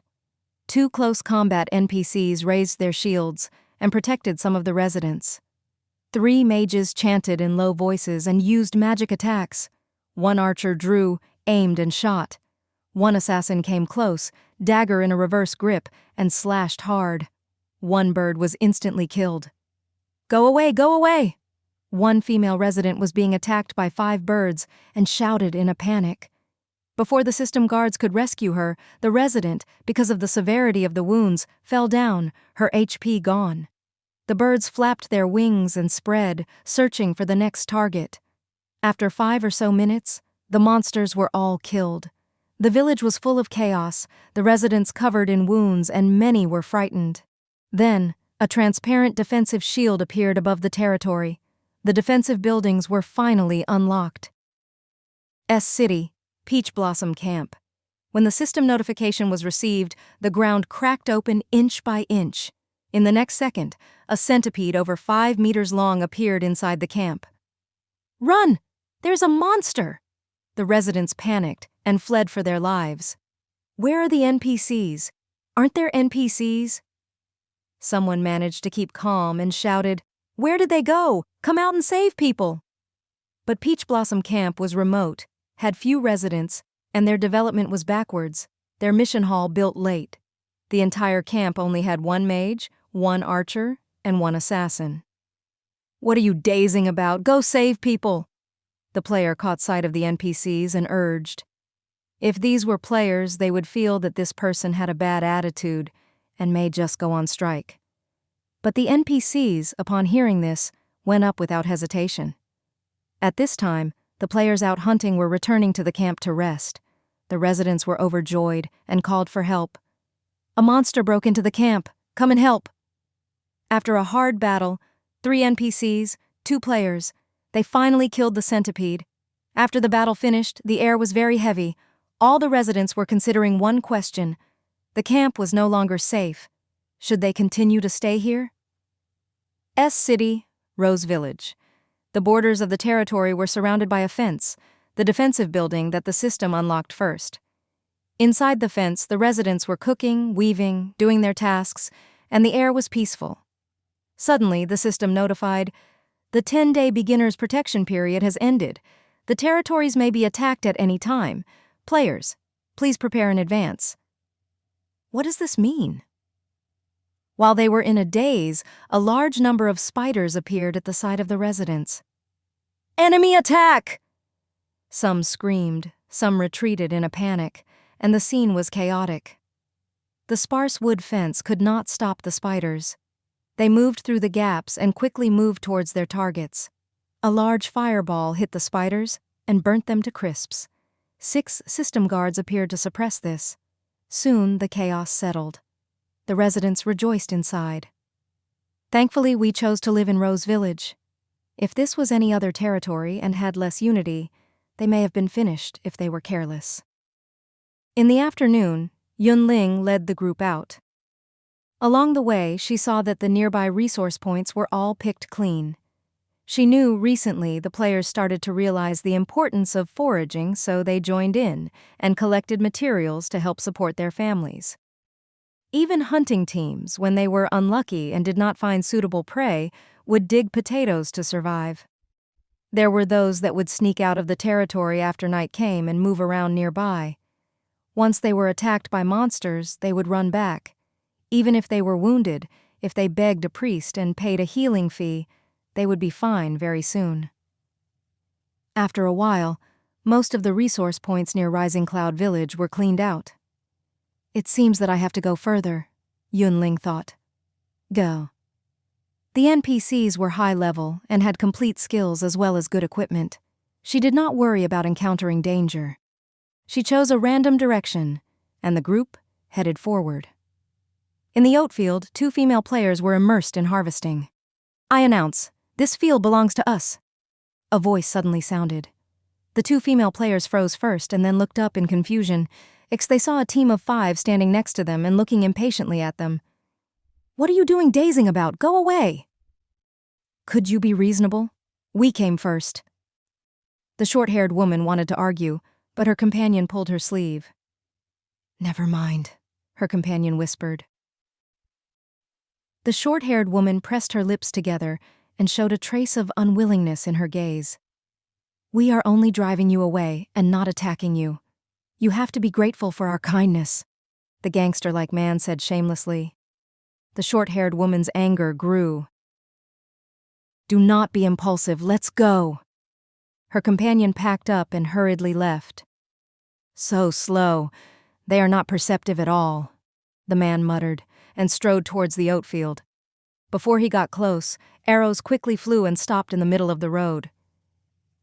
At the same time, a lazy voice sounded. "I announce, this field belongs to us." "Who? Do you want to die?" the man said angrily. "Yun, evil bully," Ling said casually. "The field belongs to whoever has the strongest fists, not who came first." Seeing that the other had several purple pieces of equipment, the man narrowed his eyes. "Do not think you are so great because you have purple equipment. We are not easy." "I do not believe that," Yun Ling said. When she had the advantage of numbers, she did not think that she would lose. X. The NPCs behind her gripped their weapons and prepared to attack at any moment. "I do not fear telling you, our team has snipers hiding nearby." The man had a vicious gaze. "If you do not leave, do not blame us for being rude." "How will you be rude? Instantly kill me?" Yun Ling laughed. X wanting punishment. A cold light flashed across the man's eyes. He made a hand gesture and sent a signal. In the next second, 3 arrows were fired together at Yun Ling. Yun Ling raised the fish scale shield and blocked the attack. After doing this, she realized that she should have put away the shield and taken the damage. Yun Ling put the shield down and asked curiously, "How are your snipers? Are they dead?" She received 110 points of damage and reflected 55 damage points. If the other had low HP, they would be dead. If they had high HP, they would still have a gasp of breath left. When she finished talking, there was a rustle in the forest in the distance as though someone was running away. "It seems they are fine." Yun Ling was quite regretful. The man had a beautiful purple face. His fellow sent a message that if they fought, he would die first, so he was not willing to fight. He had 5 people on his side. The other side had 6. They did not have the advantage of numbers. "So slow, you are not perceptive at all," Yun Ling said sarcastically. "I'm just driving you away and not attacking you. You should be grateful." The man was very angry, but could do nothing to her. "We are going." In the end, the man squeezed out and left furiously with his teammates. She looked and found the 2 women that had been driven away had disappeared long ago. Yun Ling retracted her gaze. "Since I cannot find them, then let's just collect it ourselves." There were a lot of the oats left, and in the end, she obtained 16 portions of oat flour. In the distance, there was a patch of Tabasco pepper that was attractively red. The millet pepper could be used to make chili sauce and was best with rice. Since Yun Ling encountered it, she was not polite and had all of it collected. When she occasionally encountered players who were foraging, before the other could panic, Yun Ling would say, "Passing by," and then leave while staring directly ahead. They moved and stopped along the way, and in a flash, it was afternoon. She saw the top right corner show, Day 11, Spring, Calamity Day, 1645-45. Yun Ling said, "Return." The NPCs acknowledged and followed her back. On the way back, Yun Ling thought, ever since the calendar appeared, no day was not a Calamity Day. She did not know if other than Calamity Day, there were other days. As to that spring, it likely referred to the spring season. She just did not know what new thing the game would come up with now with the seasons. As she pondered, the village was in sight. As the sun set, the residents continued to return to the village. The territory grew lively. Elementary woodworking, life skill card, 100 copper coins each, first come, first served. Crash, C-rank warrior skill card, 150 copper coins. Cloth shoes, durability 2020, 80 copper coins per pair, come quickly. When the team got something, they would first use it internally and increase their overall strength. After making sure their members were armed, they would then sell the extra equipment and skill cards. Hearing that there were life skill cards and combat skill cards and equipment, the residents all went over. There were so many items. Might there be one suited to them? Yun Ling glanced over and saw there was nothing she was interested in, so she moved aside. Yun Ling. Someone shouted her name from behind her. Yun Ling turned around and found it was Lu Chuan. What is it? Lu Chuan started to organize his backpack. Wood, linen cloth, cotton cloth, silk thread, willow wood, rice. Food recipe, chili sauce, chili scrambled eggs, spicy boiled fish.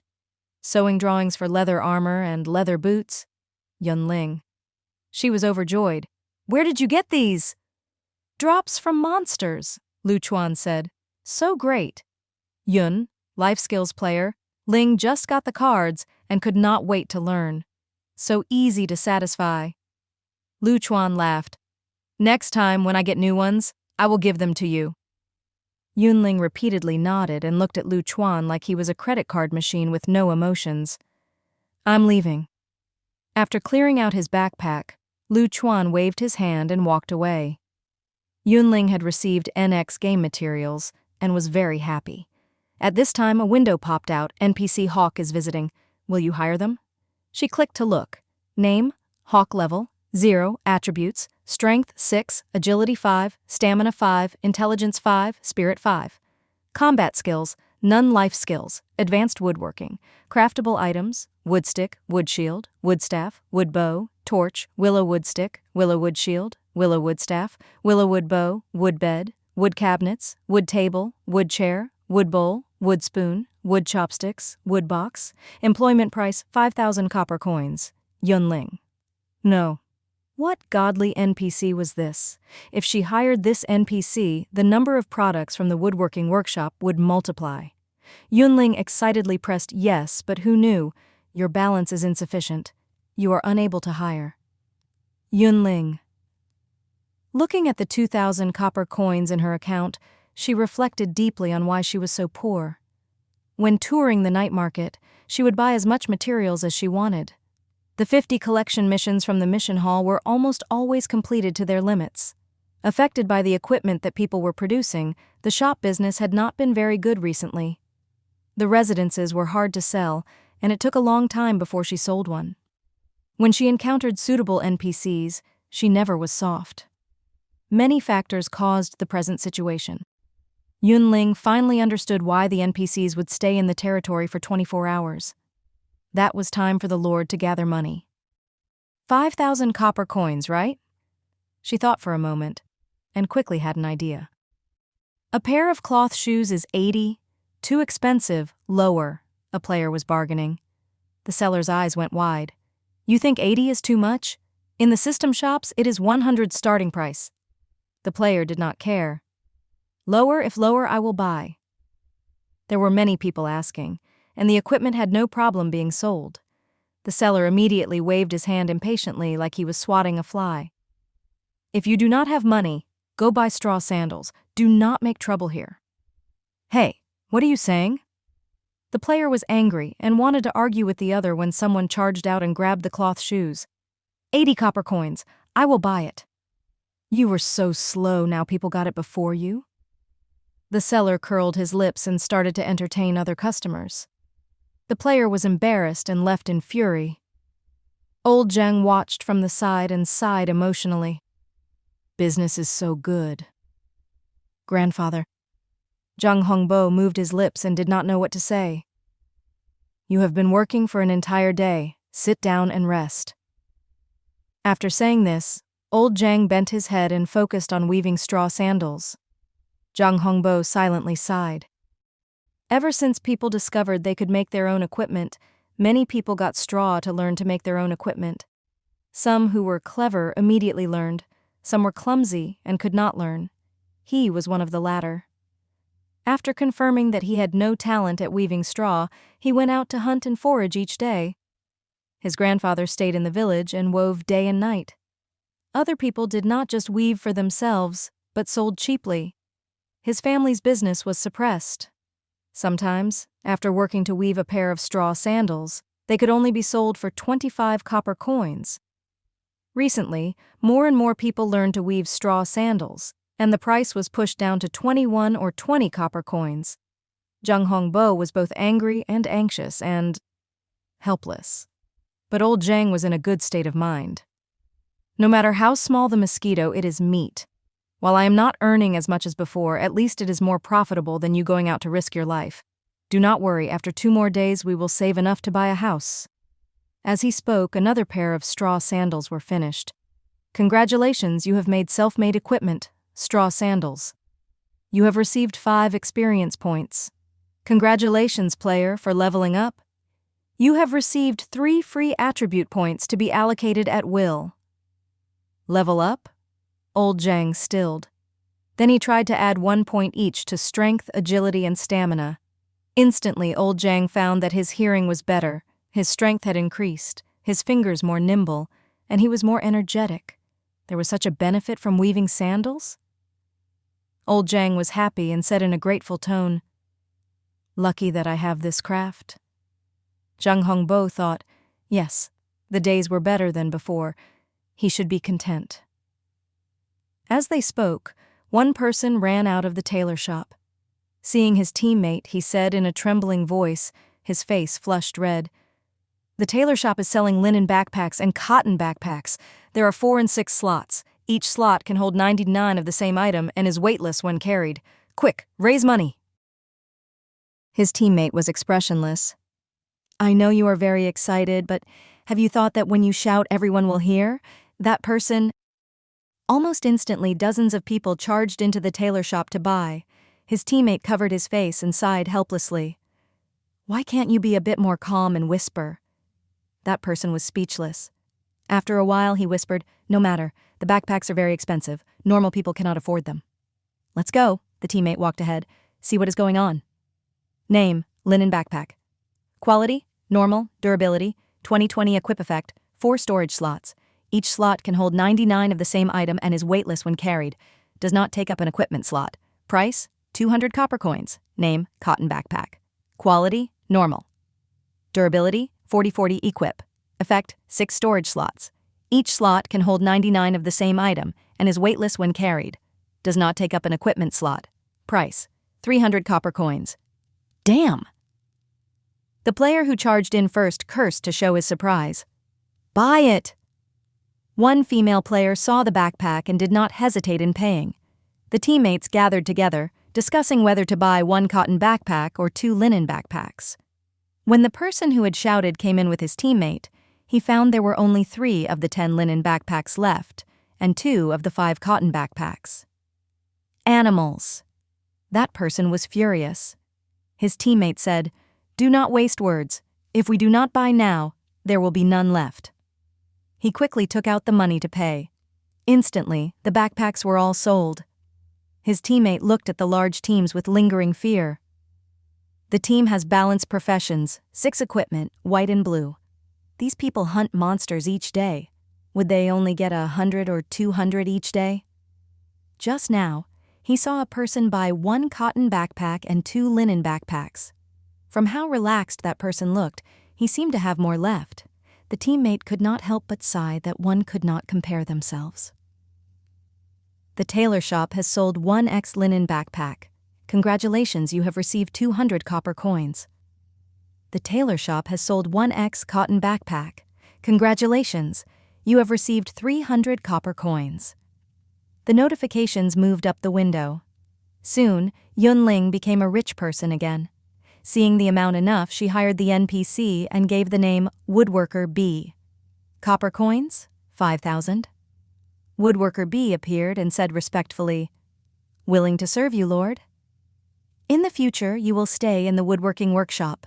Yun Ling gave the NPC a great responsibility. Willow wood stick, willow wood shield, willow wood staff, willow wood bow, wood bed, wood cabinets, wood table, wood chair, wood bowl, wood spoon, wood chopsticks, wood box. Make more stock of these items. Yes. Woodworker B left with orders and went immediately to the woodworking workshop to work. A hint of mirth appeared in Yun Ling's eyes. My guess was right. As the Lord, she could freely enter the workshops of the system stores and use the tools for free. Also, the products she created could be placed on the store shelves to be sold. This way, she saved a lot of effort in selling. She did not have to have a stall and bargain with players. Yun Ling yawned and strolled back to her house. At this time, the wood room was no longer empty but had a bamboo bed, a bamboo cabinet, and bamboo chairs. It was full of life. These were the bamboo products Yang Yang had made. The days are finally decent. Yun Ling closed her eyes and soon went into her dreams. In the dead of the night, the players were asleep and there was only the pop and crackle of the bonfires. Suddenly, Archer A sensed something and looked warily outside the territory. Outside the territory, 3 wood people were skipping close and throwing wood at the defensive shield. Bam! When the wood hit the shield, they made dull sounds. But the players were in a dead sleep after being busy an entire day. Adding on that they were used to wearing earplugs when sleeping, they showed no signs of waking up. The archers gathered together automatically and fired volleys out. Soon, the monsters were dead. The NPCs cleaned the battlefield, picking up the drop items to put into the warehouse, their actions practiced. Unknowingly, Rising Cloud Village recovered its peace again. The next day, Yun Ling woke up early. When she just walked out of the wood house, eager to start a new day, but saw a fine drizzle outside the territory. Yun Ling? When did Apocalypse Calamity have rain? She was dumbfounded. The rain was blocked by the defensive shield and so the territory was dry. But once they went out, the players could not avoid getting wet in the rain. Who hoarded umbrellas? The residents looked at each other. No one spoke. Clearly there were not many who had planned ahead for a rainy day. While it is raining, we cannot stay inside, one person said. There is not enough food stored. When we eat, there is less. We need to get more. When raining, it is hard to hunt, someone else suggested. How about collecting berries, wild vegetables, and potatoes nearby? When the weather is sunny, let's go out to hunt. I am thinking of a question, a third person asked with a pale face. What if the rain continues for a month? Hearing this, his fellows shuddered in unison, feeling cold rise inside. At the same time, Yun Ling looked at the top right corner, Day 12, Spring, Calamity Day, Oro 7-13-11, and finally understood what this meant. Spring. It was rainy. The rain cooled the hearts of the players. Everyone ate breakfast, and looking at the fine rain coming down outside the village, they did not know what they were eating. They prayed inside for the rain to stop soon. They had to go out. But the reality went against expectations, and then the rain came pouring down. Such a heavy rain, could we still go out? One person stammered. The surroundings were silent, and no one answered. After a while, one of the others gritted his teeth. Go! He had many family members, and if he did not work for a day, the entire family had nothing to eat. Regardless of how dangerous the outside was, he had to think of a way to get food. Even more importantly, he did not have the overnight fee yet. Those willing to go out will go, the ones who want to stay can stay. We will depart in 10 minutes, the leader said. The teammates all frowned, each of them conflicted. Yun Ling dazed out, staring at the rain. She accidentally saw Lu Chuan and asked, Will you go out today with the heavy rain? I have enough supplies, and I am not in a hurry, Lu Chuan said. The invincibility mode has been cancelled, and the territory can be attacked at any time. I am waiting for the monsters to come. Yun Ling.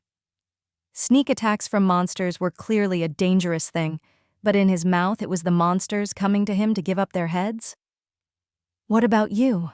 Are you going out? Lu Chuan asked.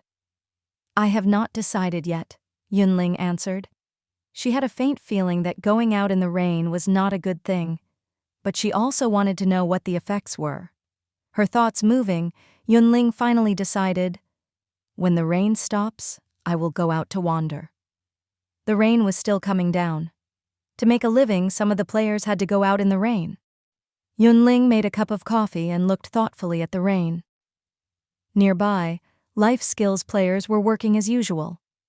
The ones that wove shoes, the ones making wood spears were making wood spears, And the ones making bamboo shields were making bamboo shields. Some were even using rattan to weave shoes. She did not know where they had learned the craft. Some people were peeking at the production of bamboo shields, but the process was slightly complicated, and they did not learn it after watching for a while. Some were inspired and bought material from players, attempting to make bamboo spears. After a while and trying for a long time, he managed to do it. Congratulations, you have made self-made equipment.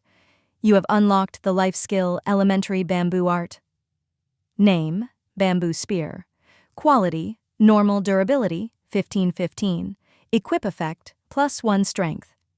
I have talent in making things. The player who made the bamboo spear was in a shocked and dizzy state. Then, another thought rose. Even if he did not hunt in the future, he had a way to support himself. Maybe he could hunt in the day, forage during rest, and then work at night.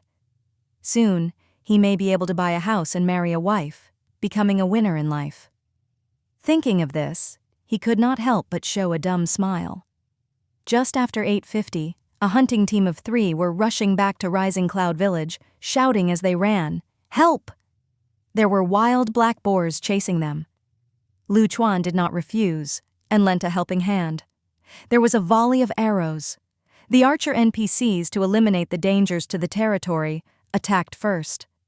After 2 minutes, 5 wild black boars were dead. Lu Chuan and Archer A went out to pick up the drops before quickly returning. Long-distance players can hunt while staying in the territory. The Archer players seemed to wake up from a dream. Pity that the prey had been taken away. What is it? Yun Ling saw the hunting team was in a sorry state and could not help but ask. The 3 had been running hard and finally managed to get back to the territory.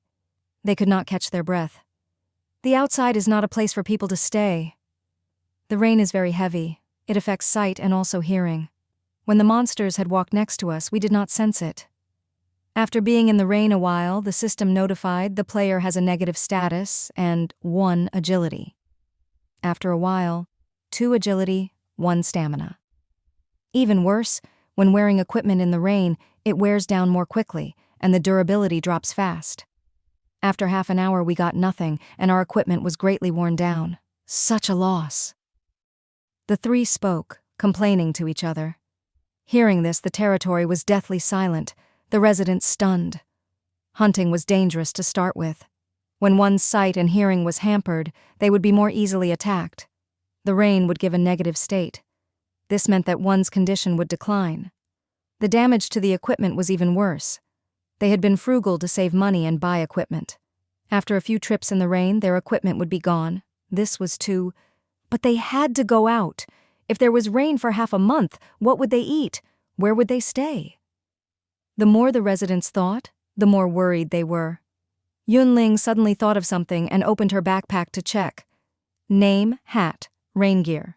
Quality, normal required materials, 20x bamboo leaves, 5x silk thread. Equip effect, +1 stamina. Note, can be learned only if you have the elementary bamboo art. Name, straw raincoat, rain gear. Quality, normal required materials, 50x rush grass, 5x silk thread. Equip effect, +2 stamina. Note, can be learned only if you have the elementary grass art. Yun Ling. So while these equipment did not obviously increase the attributes, they had the special effect of sheltering from the rain? Then the question was, there were no bamboo workshops or grass huts in the territory. Who should she give the blueprints to for them to learn? Yun Ling thought for a moment and found Mage B. Name, Mage B. Level 2, attributes, Strength 4, Agility 4, Stamina 7, Intelligence 8, Spirit 8, Combat skills B rank, Meteor Shower, C rank, Fireball, Life skills, Elementary Bamboo Art. She had hired this NPC because of the B rank group attack fire spell. But now, could she try to see if the NPCs could create equipment like the players without having the exclusive buildings? Thinking this, Yun Ling gave the blueprints for the bamboo hat to Mage B. Mage B took it and immediately used it. Yun Ling was curious. Do you know how to make bamboo hats? Mage B nodded. I can make them if I have the tools and materials. Thinking, Yun Ling led Mage B to find Yang Yang. Do you have bamboo leaves? Yang Yong stilled. Yes, why? I want to buy from you, Yun Ling said. I also want to borrow your tools. Seeing Yang Yong stunned, she added, I can also rent. No need to give me money. Yang Yong refocused and said unconcernedly, You can use the tools as you please. As to the bamboo leaves. He was stuck because he did not know how to set the price. After a long time, he said, The bamboo leaves are not worth much money. Just take what you need. Okay, Yun Ling said. When I make the product, I will give it to you. On rainy days, rain gear was much more useful than money. Okay. Yang Yong did not know what the other wanted to do and agreed. Then he took out the tools and bamboo leaves. Yun Ling handed over the silk threads.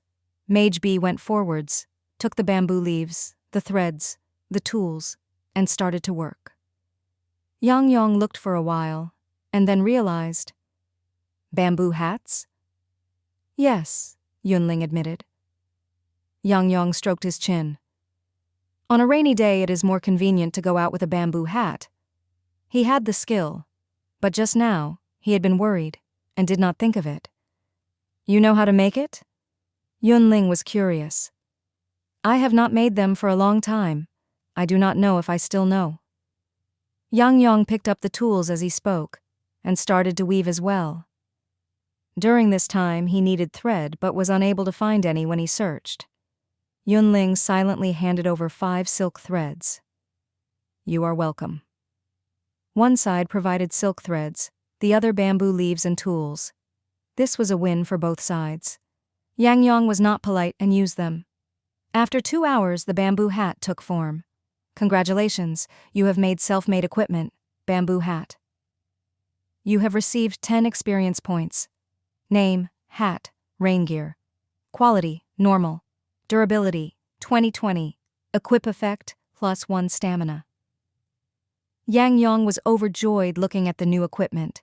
He inspected it over and over, constantly touching it.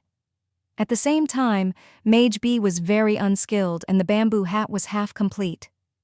Seeing the bamboo hat, a player came over to ask, Hello, are you selling this hat? Yang Yong instinctively looked at Yun Ling. Yun Ling mouthed the words, You wove it, you decide. Yes, Yang Yong did not hesitate. After bargaining, the price was set at 60 copper coins.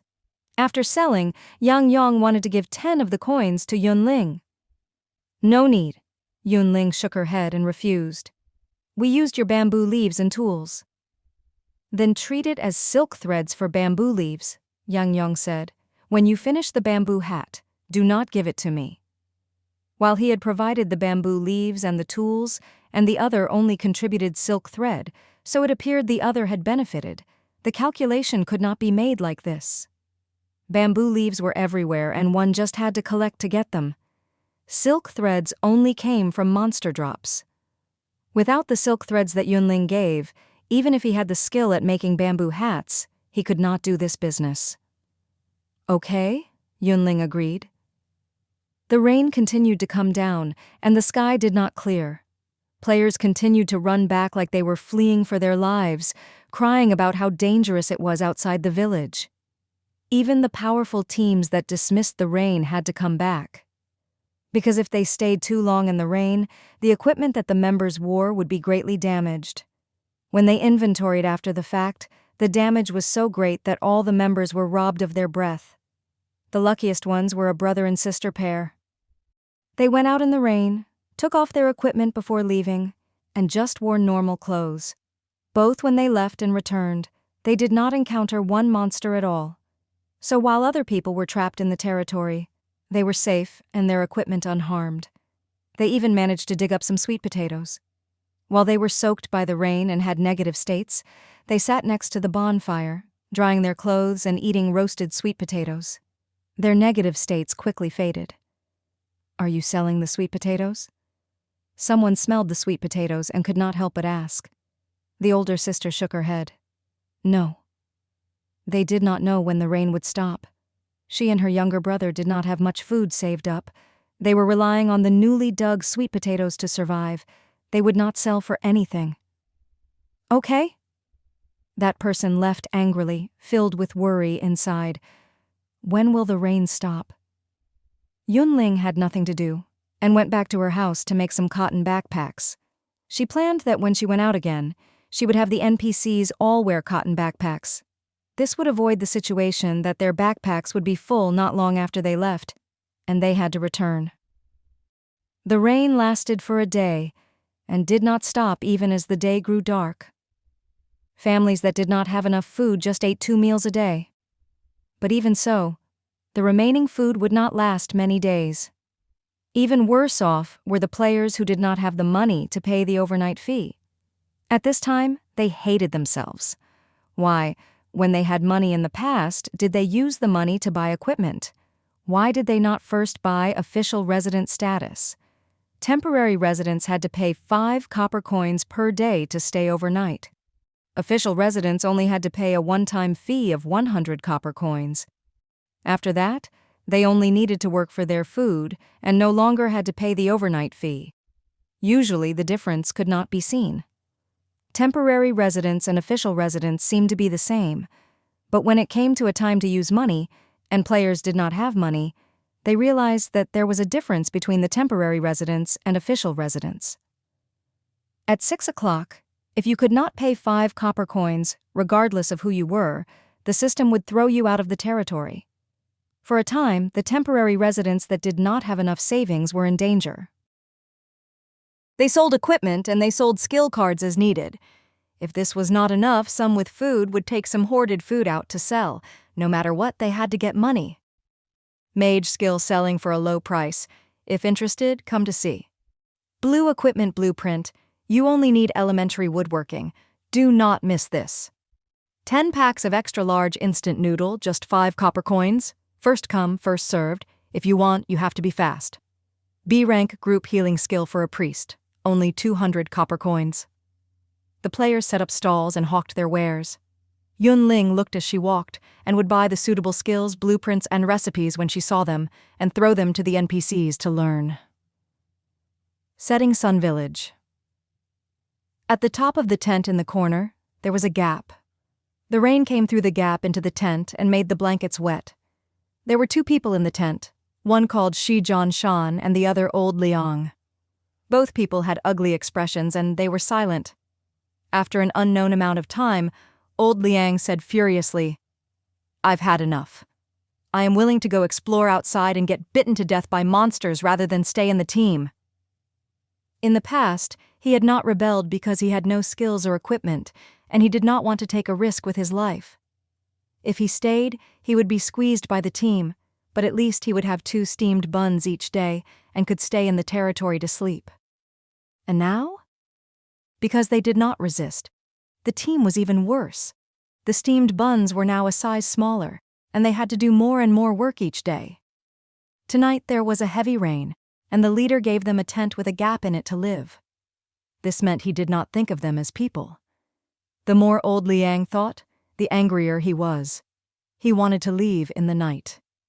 A hint of madness flashed in Shi Shan's eyes. "Do not just complain.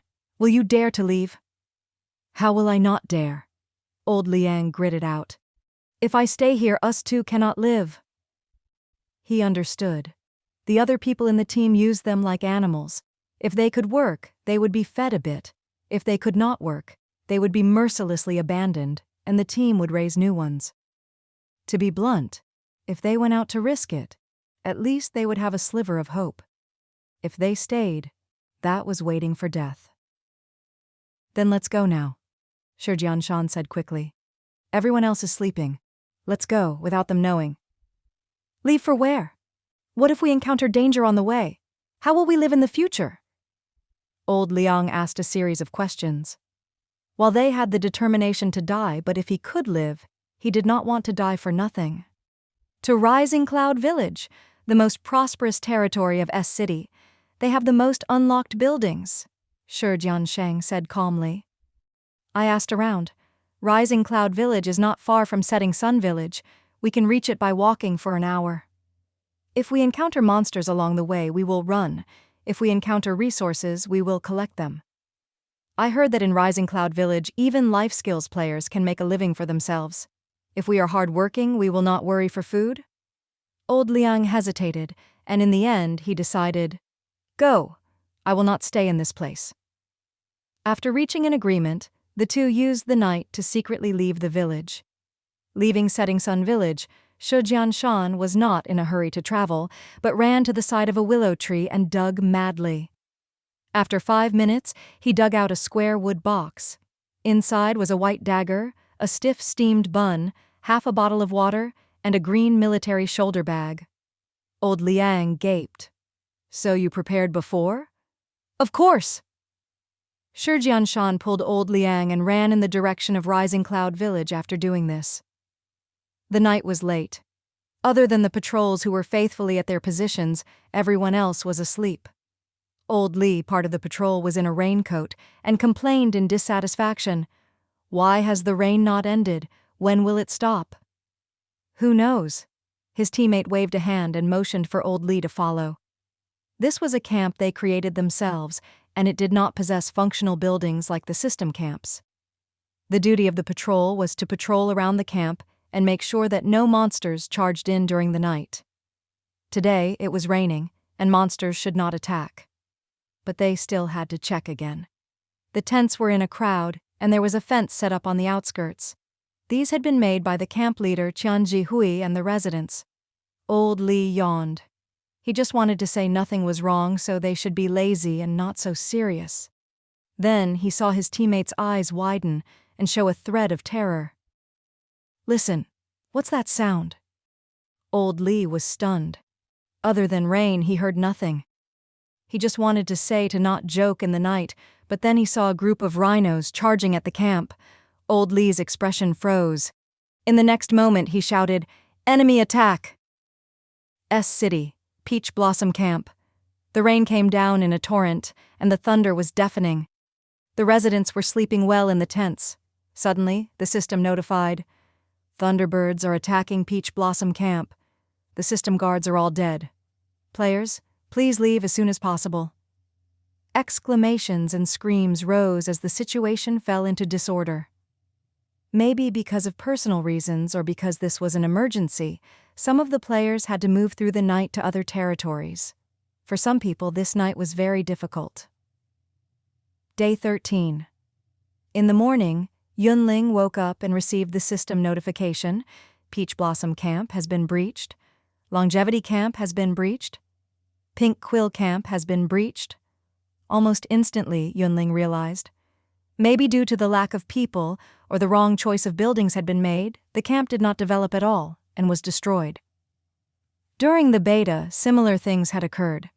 The system clearly could develop in a balanced manner with the woodworking workshop, the tailor shop, the restaurant, the blacksmith shop.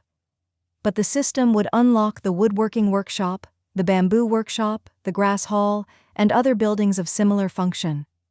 A village of sufficient level could unlock a defensive shield, but the system unlocked the defensive building fence.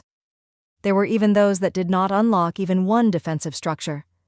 They persisted in developing functional buildings and relied on the system guards for defending the territory. The system called this the territory feature. The players call it a demon configuration. Usually in less than a month, the worst territory would be breached. While the surviving territories would have different buildings, most had a defensive shield, a mission hall, restaurant, and other basic configurations. It seems that history will repeat itself. Yun Ling closed the notification and started her new day. Walking out of the wood house, the sky was dark. Fine rain fell through the sky, but this did not affect them going out. "Selling hats! Useful hats! Can block the wind and rain!" Yang was selling in the morning. Hearing that the bamboo hats could block the rain, several people came around. "How much? How good is it at blocking the rain?" "This is a craft handed down from my ancestors. In ancient times, people wore bamboo hats as they traveled through the rain," Yang explained seriously. The players were moved upon hearing this. They started to bargain and try the hats out. The stall was very lively. Yun Ling called over Mage B. "How many bamboo hats have you woven?" Mage B blushed. "I am slow. I only wove 3. Yun Ling thought for a moment. If she picked 2 NPCs to go with her, there were enough. She opened the window and inspected the NPCs who came to visit. There were 3 people in total. A level 3 archer, a level 2 assassin, and 1 life professional. Level 3 attributes: Strength 9, Agility 7, Stamina 9, Intelligence 5, Spirit 5. Combat skills: None life skills, Intermediate sewing, Elementary grass art. Craftable items: Bandage, quiver, belt, bracers, assassin face mask, linen backpack, straw sandals, straw hat, cushion. Employment price: 700 copper coins. Yun Ling saw the last NPC and her eyes lit up. Elementary grass art meant that they could learn to make straw raincoats. After spring passed, they did not have to make straw raincoats, and they could make bandages, quivers, belts, bracers, and assassin masks. Thinking of this, Yun Ling confirmed the hire and gave the name Tailor B. Lord? When Tailor B appeared, Yun Ling shoved over a straw raincoat blueprint. Learn this? Yun Ling ordered. Yes, Tailor B warmly said. There are rushes and silk thread in the warehouse. Stay in the tailor shop and make straw raincoats, Yun Ling said. Okay. Tailor B would not refuse any of Yun Ling's orders. Now that people could make straw raincoats and bamboo hats, Yun Ling was satisfied. In her view, the spring season had just started and would not finish quickly. The more rain gear she had, the better. It was better to be prepared. After eating breakfast, she saw that it was still rainy outside. Yun Ling called Guard B and Assassin A and planned to take them out to gather bamboo leaves and rushes. The 3 of them packed up, each wearing 6 white pieces of equipment, and prepared to leave. Yun Ling had a backpack on her back. She thought, if someone dared to ambush her, she would take the purple equipment out of her backpack and give the other a surprise. Players worried that heavy rain would continue to come, so they took the chance when the rain was light to go out. Zhang Hongbo could see clearly most people did not have rain gear, and they would get rained on when they went out. He could not help but sigh. If someone had hoarded rain gear beforehand, they would be rich now. Rain gear? Old Zhang stilled. I know how to make straw raincoats. They are like a rain poncho when you wear it. Zhang Hongbo? He looked in surprise at his grandfather. You found a blueprint? Old Zhang was puzzled. What blueprint? Zhang Hongbo explained. With elementary grass art, you have to first learn from a blueprint before you can make the equipment. Ha! Craftsmen do not need blueprints. Old Zhang did not care. Did you see that I needed blueprints when I was making the straw sandals? Zhang Hongbo was speechless. Old Zhang said, if the straw raincoats are good to sell, and the straw sandals are not good, then I will change to straw raincoats. Go out and get me some rushes and silk thread. If there is no silk thread, then find some tough grass. Okay. Zhang Hongbo put on the bamboo hat and slowly left Rising Cloud Village. On the road, he was dumbfounded. There was only one thought in his mind. Grandfather was so great he knew to weave everything? Translator ramblings. I find the 5 copper coin per night versus 100 as a one-time fee an evil mechanism. Apocalypse calamity sometimes was not like a game. For example, players would get hungry and it would rain. Apocalypse. Calamity sometimes was really like a game. For example, resources would grow regardless of the season and the environment. In game terms, the resources appeared where the system refreshed. Coming out of Rising Cloud Village, Yun Ling strode forward. If I remember correctly, there is a large patch of rushes there no one has picked. After walking for a quarter of an hour, the clumps of rushes came into view. Yun Ling waved her hand. Work! Guard B and Assassin A went up and reaped. Foraging success. You have obtained 1 X rush grass. Foraging success. You have obtained 1 X rush grass. After picking about half, the rain suddenly increased. Just this amount of materials could not make a straw raincoat. Yun Ling thought and took the NPCs to hide in a nearby cave. She planned to wait until the rain stopped or decreased before continuing, but the rain grew and did not show any signs of stopping. Guard B narrowed his eyes and stared at the rock walls for a long time. After a while, he suddenly broke off a piece of rock and handed it to Yun Ling. Lord, there is a mineral vein here. Yun Ling? She took the rock to look and saw there was a metal shine in the rock. This is ore. Yun Ling was very surprised. How did you recognize it? Guard B answered. Previously, Lord had this subordinate learn elementary mining. Yun Ling suddenly recalled that she had given the skills, blueprints, and recipes she had bought to the NPCs. But as the number of NPCs increased, sometimes she did not know who was who, and who learned what. She had to look at the attribute windows to know. You did well, Yun Ling applauded. Guard B did not take credit and just stood silently at the side, waiting for orders. Yun Ling looked at the walls of the cave and started to think.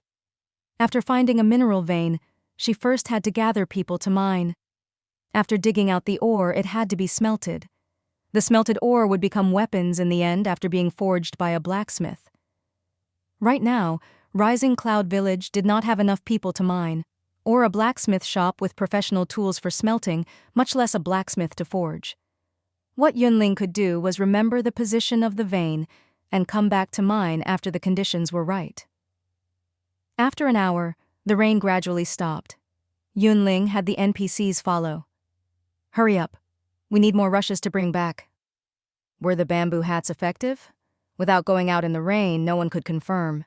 After internal discussion, a hunting team decided to buy one first to see the effects. When they went out of the territory, they immediately sensed something different. The players without a bamboo hat received a system notification. Your clothes are wet due to the rain. You have a negative state, 1 agility. The player who was wearing a bamboo hat seemed to be fine and was moving as usual. The players without a bamboo hat received a system notification. You have stood too long in the rain. You have a negative state, 2 agility, 1 stamina. The player wearing the bamboo hat received, your clothes are wet due to the rain. You have a negative state, 1 agility. Also, when they had the protection of the bamboo hat, their equipment was not exposed to the rain and the durability decreased at the usual rate. At this time, they finally understood. It was not that the rainy day would increase the drop in durability, but the rain would create extra damage. If they had preventive measures, going out in the rain was not terrible. After understanding this, the players sighed. The bamboo hats are divine tools. The hunting team eagerly went back to the village, planning to buy a bamboo hat each. Are there any bamboo hats? I want one. I came first. Sell to me first. You tell me the price. We clearly arrived at the same time. The stall was crowded. Many people wanted to give Yang Yong money. Yang Yong had a helpless expression. No, all the woven hats have been sold. The players did not believe it. Doesn't this girl beside you have some? I am not in the same group. I am just here to borrow tools, Mage B clarified. I am weaving the bamboo hat for my own use and not selling. The players had disappointed expressions. One person took out copper coins and slammed them on the table, saying proudly, I will pay a deposit. Weave for me first. The other people seemed to wake up from a dream, fighting to pay for a deposit. Yang Yong. Why were the players going crazy? But in a season of rain, rain gear was just this popular. Yang Yong just managed to send away this group of people, and then more people came around, asking if there were bamboo hats for sale. Yang Yong pressed his temples, having a headache. With the present situation, he could not focus on weaving bamboo hats. Just receiving customers and answering questions was too busy. Mage B focused on the work and showed no intention of joining in. Yang Yong thought for a long time and decided to buy a woodhouse as his workshop. He had the official resident status and enough money. He had wanted to buy a house long ago. He pressed, confirming the purchase. Copper coin, 500. Yang Yong put away his tools, materials, and food. He said to Mage B, let's go and work somewhere else. The rain stopped and started without any patterns. The residents did not dare to go far, and just stayed nearby. This way, when the rain grew heavy, they could quickly run back to Rising Cloud Village. But most of the resources nearby had been harvested. Only materials that usual people could not use like grass, bamboo, and rattan were left. The players had to expand their range of activity. On the road, many people prayed inside for the rain to not come and to not encounter any monsters. By the stream, a group of white geese were playing. Ma was hiding on the side, holding her breath and observing the movements of the monsters. 2 white geese were fighting, chasing each other, and gradually left the group. She grabbed a pebble from the ground and threw it, hitting one of the white geese. Now, both geese were angry. They flapped their wings and chased the ambusher. Ma turned and ran without a word. The distance between them shortened. Just as the geese were about to catch up and peck her, a fishing net came down from the sky. The geese fought, wanting to break free. In the next second, arrows, spells, knives, and sticks came down. The monsters died. In the drop were 8x copper coins, 1x gooseneck, 2x goose wings, 2x goose down, 1x white skill card. The team members appeared and picked up the copper coins, the meat, and the skill card. One of them said proudly, "I just said that the fishing net would be useful. After catching the monster, we just have to attack and take the drops." Yes, you are right," the other person said casually. He looked up at the sky and said gravely, "On a rainy day, our time is limited. Since the weather is good, let's take the time and kill a few more." "I will go lure monsters," Ma said as she returned to the stream side. Deep in the forest, a thin and tall youth said hopelessly, "Partnering with you is a mistake." The fat man next to him was anxious. "How is this a mistake? This is a scientific hunting method." The tall and thin youth glanced at the trap nearby and said in an odd tone, "Dig a hole and cover it with grass, waiting for the prey to be caught. This is scientific hunting?" "Yes." The fat man was righteous. "When I caught wild hares and chickens in the countryside, I did this. What is wrong?" The tall and thin youth felt that something was not right. "This is a game. The monsters should not be so stupid." Also, even if they fell in, what if they were wind-type monsters and knew how to fly? Before he finished speaking, a fat and white rabbit jumped out of the bush. Then it strayed into the trap and could not get out.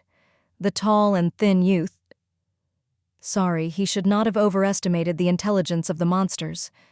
The fat man said profoundly, "Why are humans humans? Not because of how strong we are, but because we know how to use tools and intelligence to hunt." The tall and thin youth's mouth jerked, and he expressed shamelessly, "As long as you can catch enough prey, you are right. Come and help." The fat man beckoned for his partner to come, and the two of them attacked with sharpened sticks. Soon the white rabbit was dead and dropped 3x copper coins, 1x rabbit skin, and 2 rabbit legs. In a corner of the forest, a giant python was facing off with a wild black boar. The python was thick and long, large enough to swallow the wild black boar in one gulp. But the wild black boar was not easy. When it opened its mouth, multiple wind blades would shoot out. When they hit the snake skin, bloody marks instantly appeared. The python was angered when it was injured. It spat out icicles and then moved forward, wanting to swallow the prey. The wild black boar hit the snake's weak spot, its gaze fierce. 10 minutes later, the python was covered in bleeding wounds. The wild black boar's left eye was damaged, its right eye red like it was about to erupt in fury. The final battle was going to start at any moment.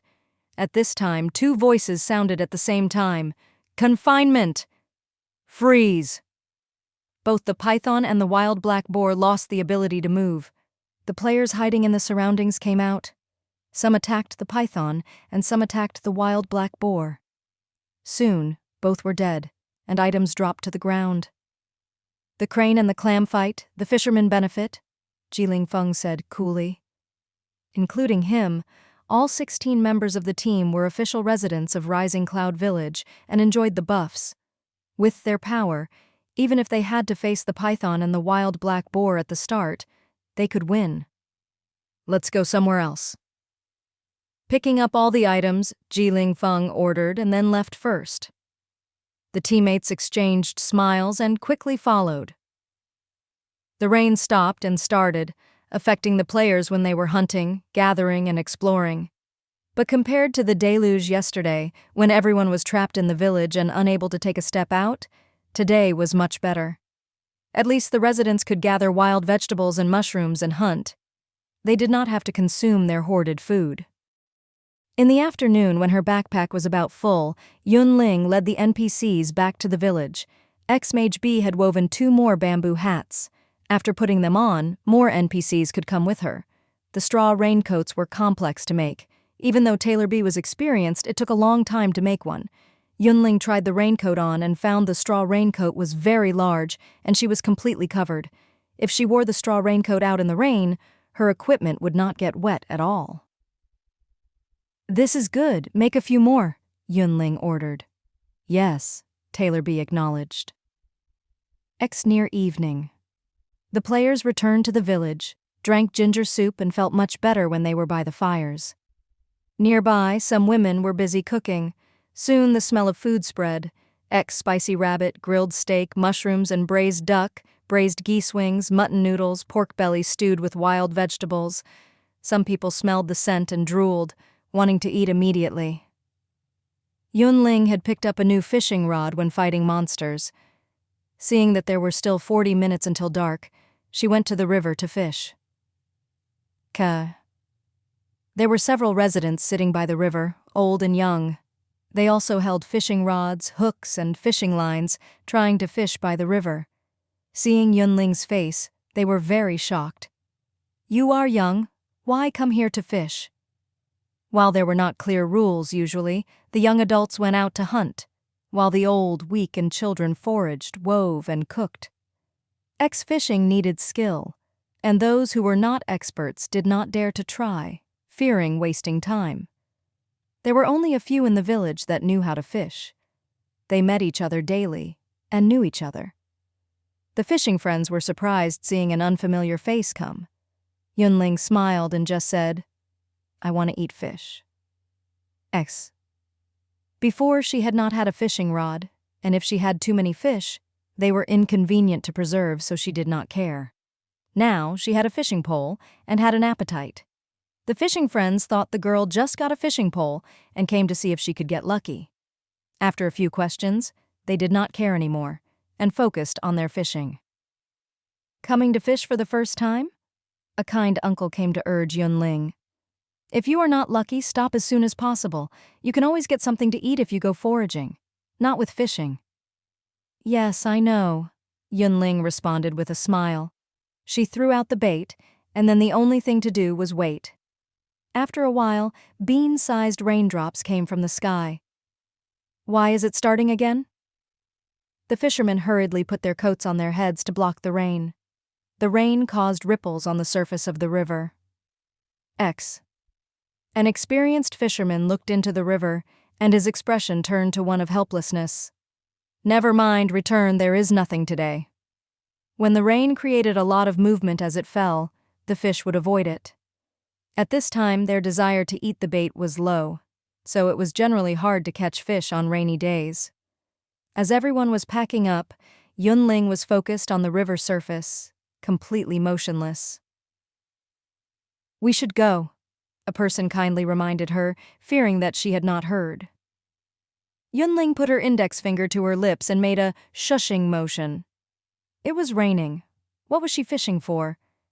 This person wanted to advise, but then saw Yun Ling quickly pull the string and flick the pole. "Oh, so big!